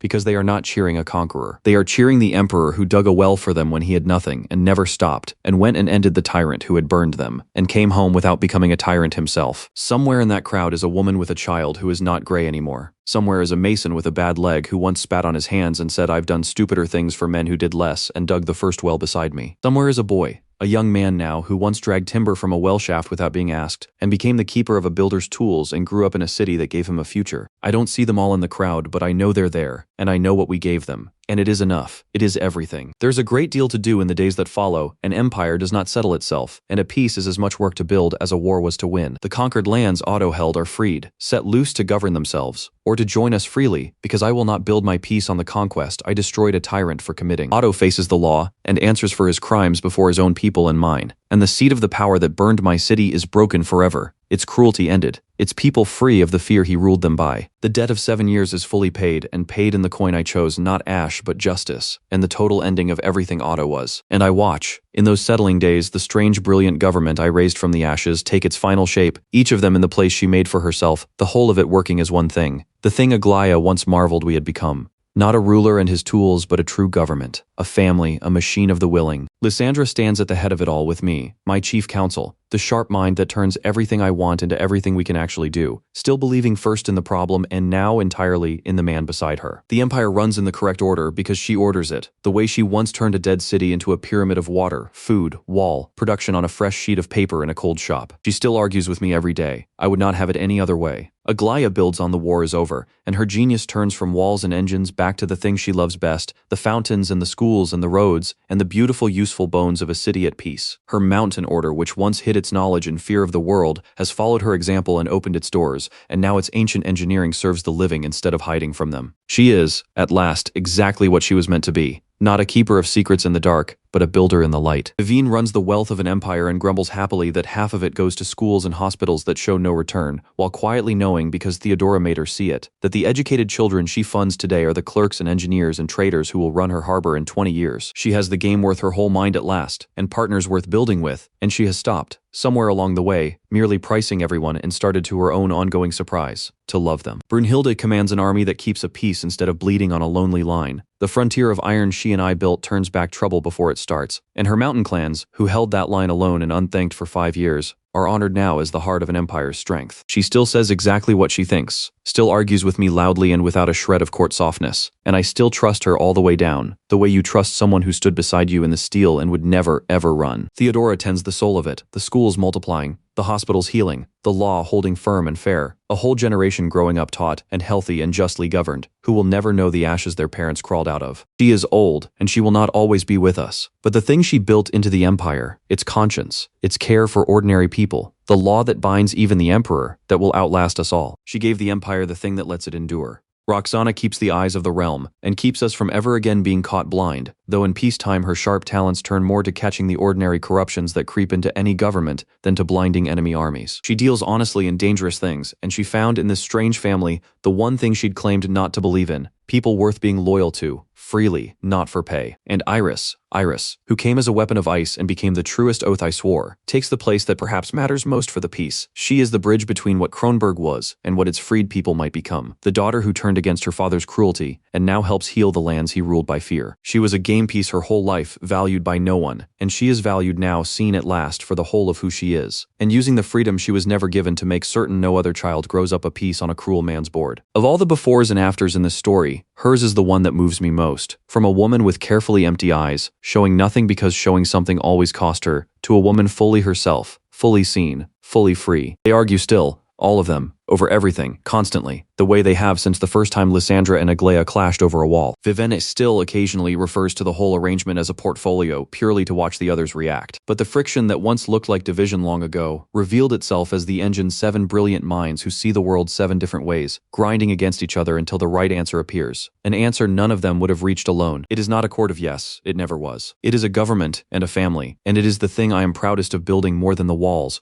more than the harbor, more than the fallen tyrant. I built a thing greater than myself, out of people who chose it, and it will run long after I am gone, because it was never only mine. On a quiet evening near the end of that first summer of peace, I go up onto the wall. Not just any part of it. I go to the northeast wall, the breach we closed first of all 2 years ago, with reclaimed stone from the mansions of the fled nobles. In those early desperate days, when the whole future hung on 40 days of grain and a boy's refusal to walk away. It's whole now, part of the full strong circuit. But this is the stretch where it began, and there's one particular place on it I've come to find. Lysandra is already there. Of course she is. She always seems to know where I'll be. I climb up beside her, and we stand together on the wall in the last of the summer light. And below us and around us is the city, our city, the living answer to every despair of that first day. The lamps are coming on in the streets as the lamplighters make their evening rounds, post by post, the city glowing into the dusk. The fountains catch the last of the sun. Down at the harbor, the ship's lanterns are doubling in the calm water. Somewhere a market is still roaring, and somewhere children released from a schoolroom are running home through the lamplight. unafraid of a dark that no longer holds anything to fear. The forges glow. The whole city breathes, fed, healed, taught, safe, free, alive. Do you remember? Lysandra says quietly, the last time we stood on this wall together, when it was half built, when there was almost nothing here. I remember, I say. You told me you'd run the sums 100 times, and every one of them said it was impossible, dead and hadn't finished falling. I was certain, she says. I have never in my life been so certain of an arithmetic, or so glad to be wrong about one. She's quiet a moment, looking out over the glowing city. We stood right here, and you said we could really do it, and I didn't quite believe you. I believed in the problem, not the man, remember? I told you to write it in the ledger, a small sound, almost a laugh. I believe in the man now. I have for a long time. Look what he built. Look what we built, I say, and I mean it, because I have never for one moment forgotten that I only ever dug the first well.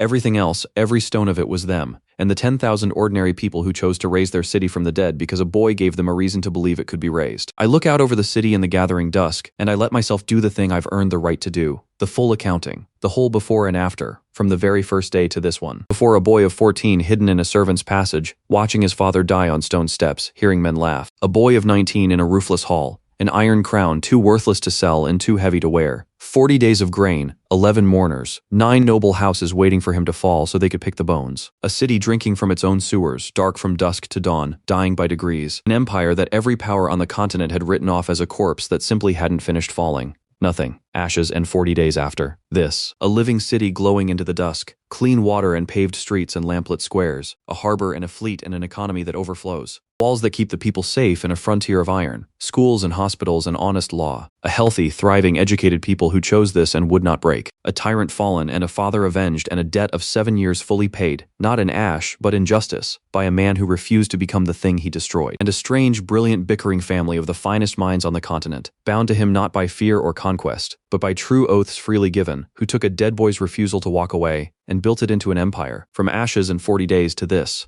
I built the answer to the laughter on those steps, and the answer was not more ash. The answer was a living city, and a just peace, and a people with a future, and the simple proof that you can lose everything and be handed a corpse and a crown too worthless to sell, and still, if you refuse to walk away, if you dig the first well with your own hands, and give people a reason to believe, you can raise something from the ruin that is worth more than everything that was lost. The debt is paid. The city lives. The work is done. It's enough, I say quietly, to Lysandra, to the glowing city, to the boy I was in the roofless hall. All of it. It was worth it. It's enough. And beside my eyes one last time, quiet in the summer dusk, the pane of pale gold unfolds. Sovereign, you awoke me in a roofless hall, on the night you swore your first true oath in the ruin of everything your house had lost. I told you then the whole of my purpose. Raise your empire on true oaths, freely given, truly meant. Look now at what those oaths have raised. A city from ashes, a people from despair, a nation from a corpse. And you built every stone of it the only way it can truly be built, not by force, not by fear, not by using people as pieces, but by binding to yourself, in truth, the hearts that chose to stand with you. 7 true oaths and 10,000 willing hands, and an empire raised from the ash by the simple, unbreakable strength of bonds freely given. The task I woke for is complete, Cassian Veldmar. The ruin is a realm. The debt is paid. The empire your father lost. You have not merely restored, you have made it something greater and truer than it ever was, and you have made it to last because you built it on the one foundation that does not crumble, the willing loyalty of hearts that chose you. There is nothing more for me to do. What you build now, you will build with your own hands and theirs, in the light as free people always have. You do not need me anymore. You never truly did. I only ever showed you the worth of the thing you were already doing, from the very first well. Rule well, sovereign. You have already proven you know how. The letters hold for one long moment in the summer dusk, and then gently, without fading into darkness, but simply into completion, into a thing finished and whole, the pane of pale gold folds itself away one final time, and is gone, and does not return. I stand on the wall in the last of the light, Lysandra beside me, the city glowing below, and I feel the quiet of it settle. Not an ending that leaves a wound, but an ending that closes a circle. The system woke to raise an empire from ash, and the empire is raised, and so it sleeps, its work complete. What comes next is ours to build freely in the light the way it always should have been. Below us, the lamplighters finish their rounds, and the last lamp catches, and the whole city of Ashenfeld glows into the summer night, clean, safe, healed, taught, free, and alive, where 2 years ago there was only a corpse and a boy who refused to walk away. Lysandra's hand finds mine on the wall. Neither of us says anything more. There's nothing that needs saying. We stand together and watch the city we built from ash breathe in the dark, and it is whole, and it is ours, and it is enough.